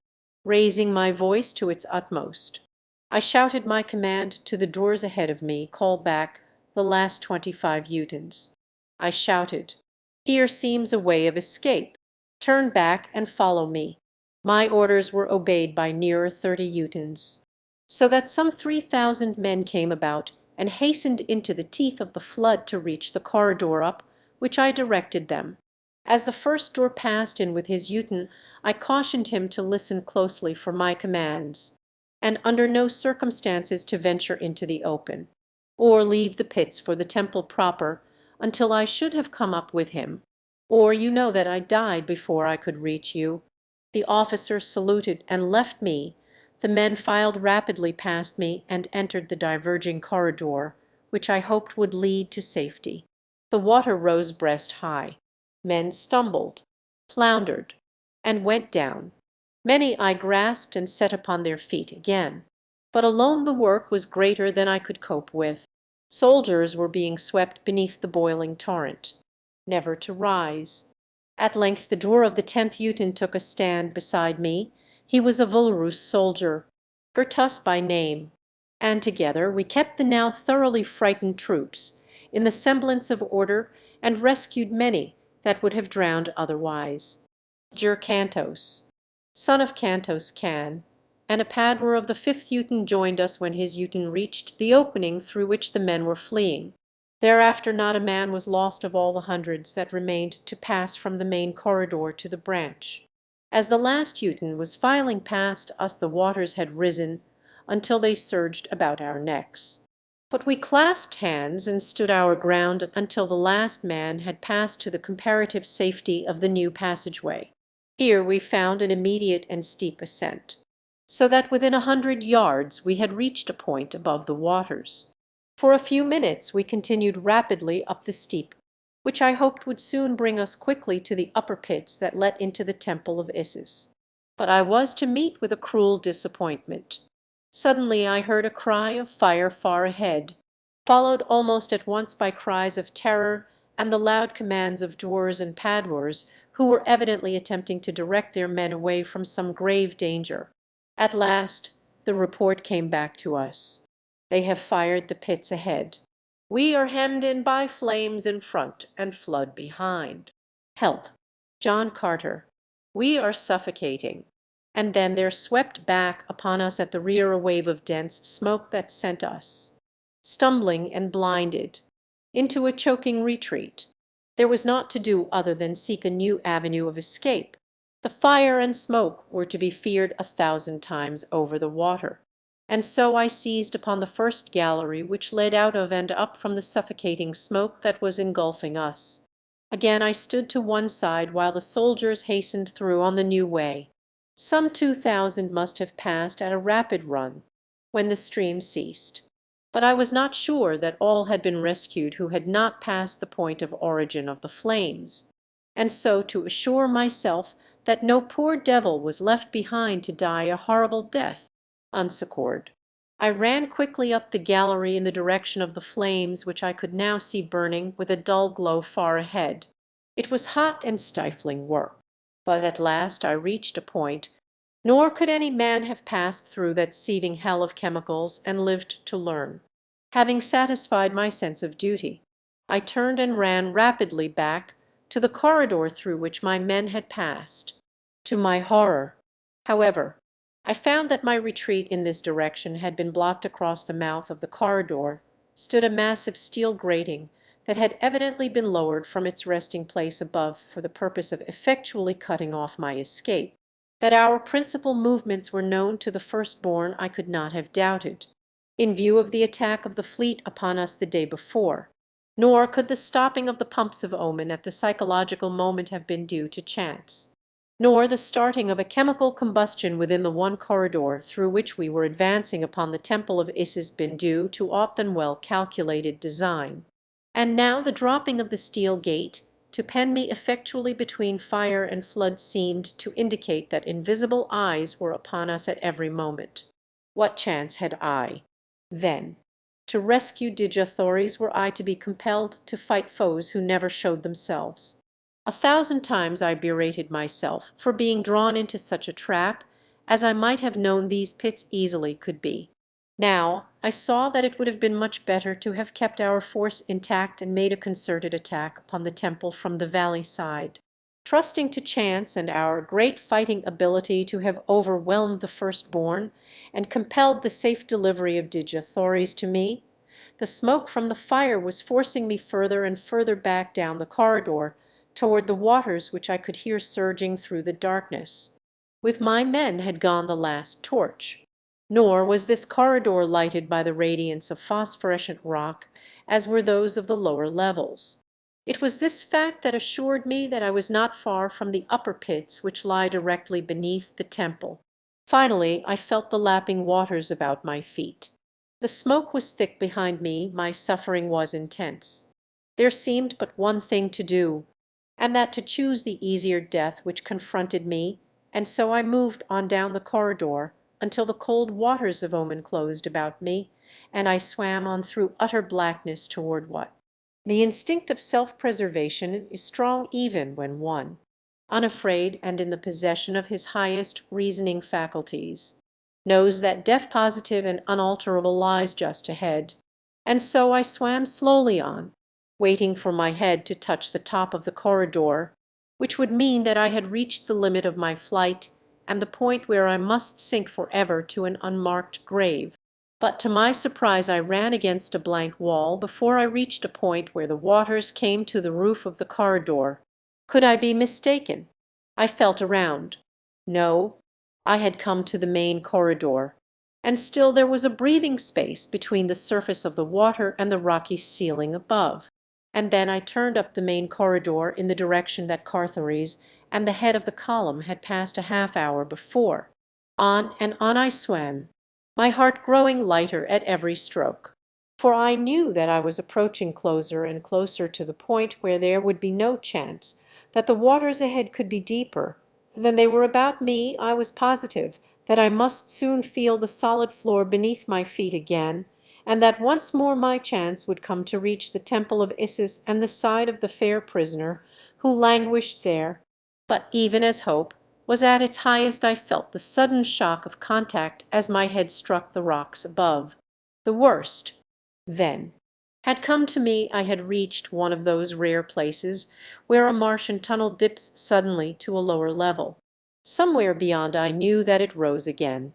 But of what value was that to me, since I did not know how great the distance that it maintained a level entirely beneath the surface of the water? There was but a single forlorn hope, and I took it, filling my lungs with air.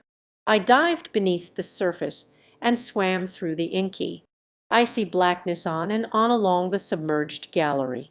Time and time again I rose with upstretched hand, only to feel the disappointing rocks close above me. Not for much longer would my lungs withstand the strain upon them. I felt that I must soon succumb. Nor was there any retreating now that I had gone this far. I knew positively that I could never endure to retrace my path now to the point from which I had felt the waters close above my head. Death stared me in the face. Nor ever can I recall a time that I so distinctly felt the icy breath from his dead lips upon my brow. One more frantic effort I made with my fast ebbing strength. Weakly I rose for the last time. My tortured lungs gasped for the breath that would fill them with a strange and numbing element. But instead I felt the revivifying breath of life giving air surge through my starving nostrils into my dying lungs. I was saved. A few more strokes brought me to a point where my feet touched the floor, and soon thereafter I was above the water level entirely, and racing like mad along the corridor searching for the first doorway that would lead me to Isis. If I could not have Djathories again, I was at least determined to avenge her death. Nor would any life satisfy me other than that of the fiend incarnate who was the cause of such immeasurable suffering upon Barsoom. Sooner than I had expected I came to what appeared to me to be a sudden exit into the temple above.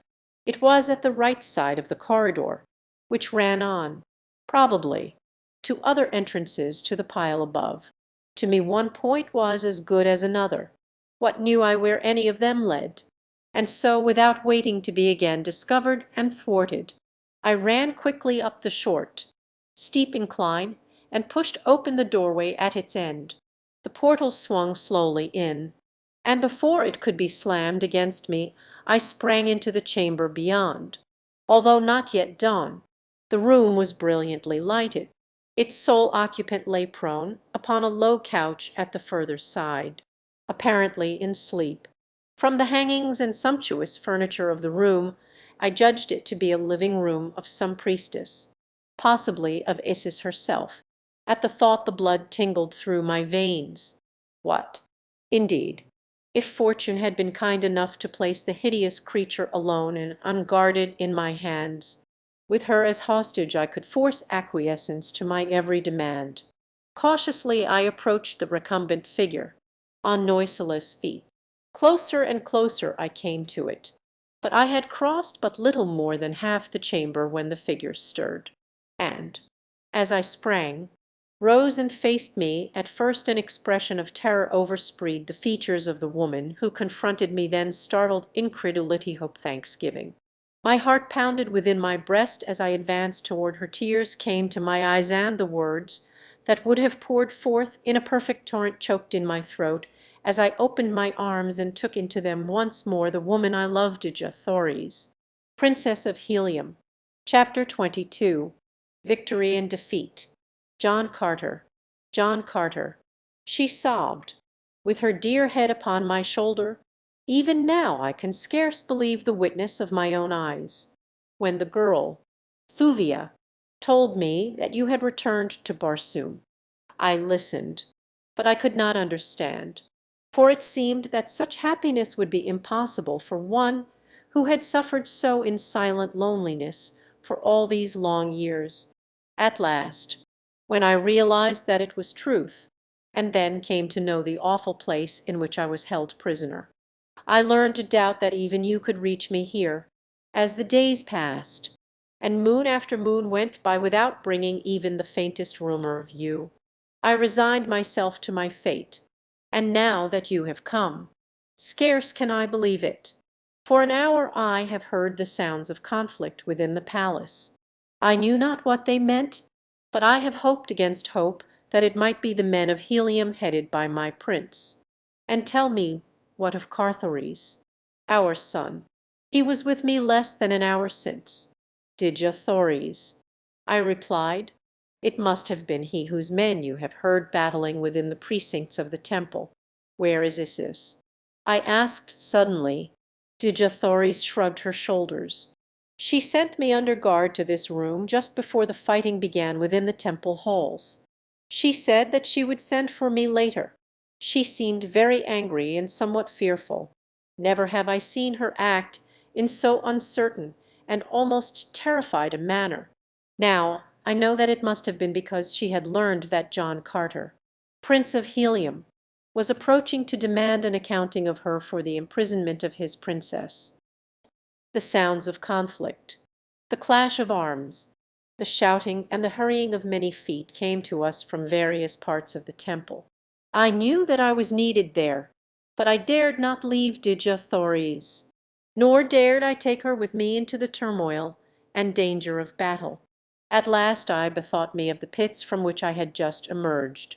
Why not secrete her there until I could return and fetch her away in safety and forever from this awful place? I explained my plan to her. For a moment she clung more closely to me. I cannot bear to be parted from you now, even for a moment. John Carter, she said. I shudder at the thought of being alone again where that terrible creature might discover me. You do not know her. None can imagine her ferocious cruelty who has not witnessed her daily acts for over half a year. It has taken me nearly all this time to realize even the things that I have seen with my own eyes. I shall not leave you, then, my princess, I replied. She was silent for a moment. Then she drew my face to hers and kissed me. Go. John Carter, she said, our son is there, and the soldiers of Helium, fighting for the princess of Helium. Where they are you should be. I must not think of myself now, but of them and of my husband's duty. I may not stand in the way of that. Hide me in the pits, and go. I led her to the door through which I had entered the chamber from below. There I pressed her dear form to me, and then, though it tore my heart to do it, and filled me only with the blackest shadows of terrible foreboding, I guided her across the threshold, kissed her once again, and closed the door upon her. Without hesitating longer, I hurried from the chamber in the direction of the greatest tumult. Scarce half a dozen chambers had I traversed before I came upon the theatre of a fierce struggle. The blacks were massed at the entrance to a great chamber where they were attempting to block the further progress of a body of red men toward the inner sacred precincts of the temple. Coming from within as I did, I found myself behind the blacks, and, without waiting to even calculate their numbers or the foolhardiness of my venture, I charged swiftly across the chamber and fell upon them from the rear with my keen long sword. As I struck the first blow, I cried aloud, "For Helium!" and then I rained cut after cut upon the surprised warriors, while the Reds without took heart at the sound of my voice, and with shouts of "John Carter! John Carter!" redoubled their efforts so effectually that before the blacks could recover from their temporary demoralization their ranks were broken and the red men had burst into the chamber. The fight within that room, had it had but a competent chronicler, would go down in the annals of Barsoom as a historic memorial to the grim ferocity of her warlike people. 500 men fought there that day, the black men against the red. No man asked quarter or gave it. As though by common assent they fought, as though to determine once and for all their right to live, in accordance with the law of the survival of the fittest. I think we all knew that upon the outcome of this battle would hinge forever the relative positions of these two races upon Barsoom. It was a battle between the old and the new, but not for once did I question the outcome of it. With Carthares at my side I fought for the red men of Barsoom, and for their total emancipation from the throttling bondage of a hideous superstition. Back and forth across the room we surged, until the floor was ankle-deep in blood, and dead men lay so thickly there that half the time we stood upon their bodies as we fought. As we swung toward the great windows which overlooked the gardens of Issus, a sight met my gaze which sent a wave of exultation over me. "Look!" I cried. "Men of the firstborn, look!" For an instant the fighting ceased, and with one accord every eye turned in the direction I had indicated, and the sight they saw was one no man of the firstborn had ever imagined could be. Across the gardens, from side to side, stood a wavering line of black warriors, while beyond them, enforcing them ever back, was a great horde of green warriors astride their mighty thoats. And as we watched, one, fiercer and more grimly terrible than his fellows, rode forward from the rear, and as he came he shouted some fierce command to his terrible legion. It was Tarkus, Jeddak of Thark, and as he couched his great 40-foot metal-shod lance we saw his warriors do likewise. Then it was that we interpreted his command. 20 yards now separated the green men from the black line, another word from the great Thark, and with a wild and terrifying battle cry the green warriors charged. For a moment the black line held, but only for a moment. Then the fearsome beasts that bore equally terrible riders passed completely through it. After them came Utin upon Utin of red men. The green horde broke to surround the temple. The red men charged for the interior, and then we turned to continue our interrupted battle. But our foes had vanished. My first thought was of Dejethores. Calling to Carthoris that I had found his mother, I started on a run toward the chamber where I had left her, with my boy close beside me. After us came those of our little force who had survived the bloody conflict. The moment I entered the room, I saw that someone had been there since I had left. A silk lay upon the floor. It had not been there before. There were also a dagger and several metal ornaments strewn about as though torn from their wearer in a struggle. But worst of all, the door leading to the pits where I had hidden my princess was ajar. With a bound I was before it, and, thrusting it open, rushed within. Dejethores had vanished. I called her name aloud again and again, but there was no response. I think in that instant I hovered upon the verge of insanity. I do not recall what I said or did, but I know that for an instant I was seized with the rage of a maniac. "Issus!" I cried. "Issus! Where is Issus? Search the temple for her, but let no man harm her but John Carter. Carthoris, where are the apartments of Issus? This way," cried the boy, and, without waiting to know that I had heard him, he dashed off at breakneck speed, further into the bowels of the temple. As fast as he went, however, I was still beside him, urging him on to greater speed. At last we came to a great carved door, and through this Carthoris dashed. A foot ahead of me within, we came upon such a scene as I had witnessed within the temple once before the throne of Issus, with the reclining slaves, and about it the ranks of soldiery. We did not even give the men a chance to draw, so quickly were we upon them. With a single cut I struck down 2 in the front rank, and then by the mere weight and momentum of my body I rushed completely through the 2 remaining ranks and sprang upon the dais beside the carved Sorapis throne. The repulsive creature, squatting there in terror, attempted to escape me and leap into a trap behind her. But this time I was not to be outwitted by any such petty subterfuge. Before she had half arisen I had grasped her by the arm, and then, as I saw the guard starting to make a concerted rush upon me from all sides, I whipped out my dagger and, holding it close to that vile breast, ordered them to halt. "Back!" I cried to them, "back!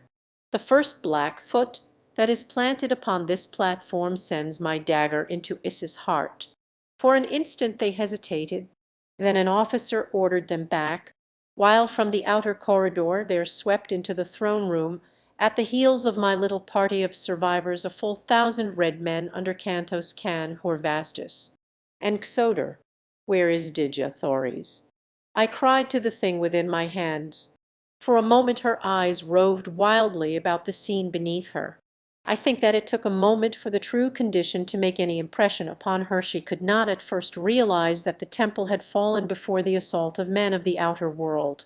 When she did, there must have come, too, a terrible realization of what it meant to her, the loss of power, humiliation, the exposure of the fraud and imposture which she had for so long played upon her own people. There was just one thing needed to complete the reality of the picture she was seeing, and that was added by the highest noble of her realm, the high priest of her religion, the prime minister of her government, Isis, goddess of death and of life eternal.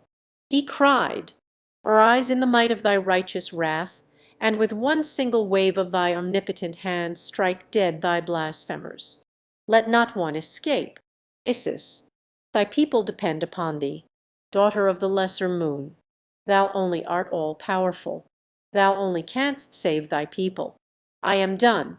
We await thy will. Strike!" And then it was that she went mad. A screaming, gibbering maniac writhed in my grasp. It bit and clawed and scratched in impotent fury. And then it laughed a weird and terrible laughter that froze the blood. The slave girls upon the dais shrieked and cowered away. And the thing jumped at them and gnashed its teeth and then spat upon them from frothing lips. God! But it was a horrid sight. Finally, I shook the thing, hoping to recall it for a moment. Where is Dejah? I cried again. The awful creature in my grasp mumbled inarticulately for a moment. Then a sudden gleam of cunning shot into those hideous, close-set eyes. Dejah, Dejah. And then that shrill, unearthly laugh pierced our ears once more. Yes, Dejah I know, and Thuvia, and Fader, daughter of Mate Shang. They each love John Carter. Ha! But it is droll. Together for a year they will meditate within the temple of the sun. But ere the year is quite gone there will be no more food for them. Ho-oh! What divine entertainment! And she licked the froth from her cruel lips. There will be no more food except each other. Ha! Ha! The horror of this suggestion nearly paralyzed me. To this awful fate the creature within my power had condemned my princess. I trembled in the ferocity of my rage. As a terrier shakes a rat I shook Isis, goddess of life eternal. Countermand your orders. I cried, recall the condemned. Haste, or you die. It is too late. Ha! Ha! And then she commenced her gibbering and shrieking again, almost of its own volition. My dagger flew up above that putrid heart. But something stayed my hand, and I am now glad that it did. It were a terrible thing to have struck down a woman with one's own hand. But a fitter fate occurred to me for this false deity. Firstborn, I cried, turning to those who stood within the chamber. You have seen today the impotency of Isis. The gods are impotent. Isis is no god. She is a cruel and wicked old woman who has deceived and played upon you for ages. Take her. John Carter, Prince of Helium, would not contaminate his hand with her blood, and with that I pushed the raving beast, whom a short half-hour before a whole world had worshipped as divine, from the platform of her throne into the waiting clutches of her betrayed and vengeful people. Spying Xoder among the officers of the red men, I called him to lead me quickly to the temple of the sun, and, without waiting to learn what fate the firstborn would wreak upon their goddess, I rushed from the chamber with Xoder, Carthares, Horvastus, Cantos Can, and a score of other red nobles. The black led us rapidly through the inner chambers of the temple, until we stood within the central court, a great circular space paved with a transparent marble of exquisite whiteness. Before us rose a golden temple wrought in the most wondrous and fanciful designs, inlaid with diamond, ruby, sapphire, turquoise, emerald, and the thousand nameless gems of Mars, which far transcend in loveliness and purity of ray the most priceless stones of earth. This way, cried Xodor, leading us toward the entrance to a tunnel which opened in the courtyard beside the temple. Just as we were on the point of descending, we heard a deep-toned roar burst from the temple of Isis, which we had but just quitted, and then a red man, Jerkantos, Cadwar of the fifth Uten, broke from a nearby gate, crying to us to return. "The blacks have fired the temple," he cried. "In 1,000 places it is burning now. Haste to the outer gardens, or you are lost." As he spoke, we saw smoke pouring from a dozen windows looking out upon the courtyard of the Temple of the Sun, and far above the highest minaret of Isis hung an ever-growing pall of smoke. "Go back, go back," I cried to those who had accompanied me the way. "Xodor, point the way and leave me. I shall reach my princess yet." "Follow me, John Carter," replied Xodor, and without waiting for my reply he dashed down into the tunnel at our feet. At his heels I ran down through a half-dozen tiers of galleries, until at last he led me along a level floor at the end of which I discerned a lighted chamber. Massive bars blocked our further progress, but beyond I saw her my incomparable princess, and with her were Thuvia and Phaedor. When she saw me she rushed toward the bars that separated us. Already the chamber had turned upon its slow way so far that but a portion of the opening in the temple wall was opposite the barred end of the corridor. Slowly the interval was closing. In a short time there would be but a tiny crack, and then even that would be closed. And for a long Barsoomian year the chamber would slowly revolve until once more for a brief day the aperture in its wall would pass the corridor's end. But in the meantime what horrible things would go on within that chamber? "Xodor," I cried, "can no power stop this awful revolving thing? Is there none who holds the secret of these terrible bars?" "None, I fear, whom we could fetch in time, though I shall go and make the attempt. Wait for me here." After he had left I stood and talked with Dejah and she stretched her dear hand through those cruel bars that I might hold it until the last moment. Thuvia and Phaedor came close also. But when Thuvia saw that we would be alone she withdrew to the further side of the chamber. Not so the daughter of Mate Shang. "John Carter," she said, "this be the last time that you shall see any of us. Tell me that you love me, that I may die happy." "I love only the Princess of Helium," I replied quietly. "I am sorry, Phaedor, but it is as I have told you from the beginning." She bit her lip and turned away, but not before I saw the black and ugly scowl she turned upon Dejah. Thereafter she stood a little way apart, but not so far as I should have desired, for I had many little confidences to impart to my long-lost love. For a few minutes we stood thus talking in low tones. Ever smaller and smaller grew the opening. In a short time now it would be too small even. Oh, why did not Xodor haste? Above we could hear the faint echoes of a great tumult.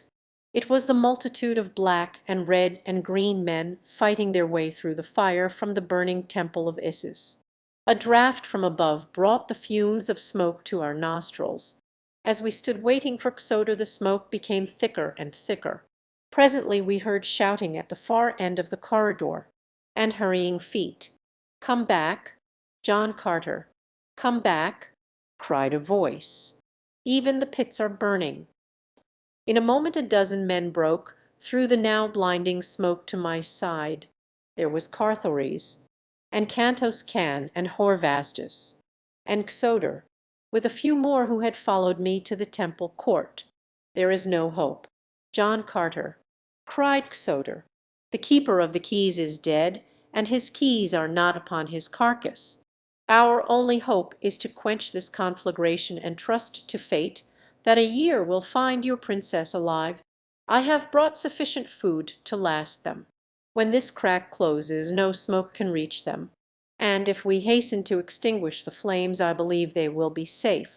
Go, then, yourself and take these others with you." I replied, "I shall remain here beside my princess until a merciful death releases me from my anguish. I care not to live." As I spoke, Soder had been tossing a great number of tiny cans within the prison cell. The remaining crack was not over an inch in width. A moment later, Dejathories stood as close to it as she could, whispering words of hope and courage to me, and urging me to save myself. Suddenly beyond her I saw the beautiful face of Fader contorted into an expression of malign hatred. As my eyes met hers she spoke. "Think not, John Carter, that you may so lightly cast aside the love of Fader, daughter of Mate Shang, nor ever hope to hold thy Dejathories in thy arms again. Wait you the long, long year. But know that when the waiting is over it shall be Fader's arms which shall welcome you, not those of the Princess of Helium. Behold, she dies." And as she finished speaking I saw her raise a dagger on high. And then I saw another figure. It was Thuvia's. As the dagger fell toward the unprotected breast of my love, Thuvia was almost between them.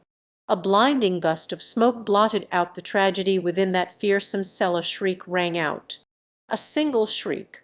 As the dagger fell, the smoke cleared away, but we stood gazing upon a blank wall. The last crevice had closed, and for a long year that hideous chamber would retain its secret from the eyes of men. They urged me to leave. "In a moment it will be too late," cried Soder. "There is, in fact, but a bare chance that we can come through to the outer garden alive even now. I have ordered the pumps started, and in 5 minutes the pits will be flooded. If we would not drown like rats in a trap, we must hasten above and make a dash for safety. Go." I urged them. "Let me die here beside my princess. There is no hope or happiness elsewhere for me. When they carry her dear body from that terrible place a year hence, let them find the body of her lord awaiting her. Of what happened after that I have only a confused recollection. It seems as though I struggled with many men, and then that I was picked bodily from the ground and borne away. I do not know. I have never asked, nor has any other who was there that day intruded on my sorrow, or recalled to my mind the occurrences which they know could but at best reopen the terrible wound within my heart. Ah, if I could but know one thing, what a burden of suspense would be lifted from my shoulders! But whether the assassin's dagger reached one fair bosom or another, only time will divulge.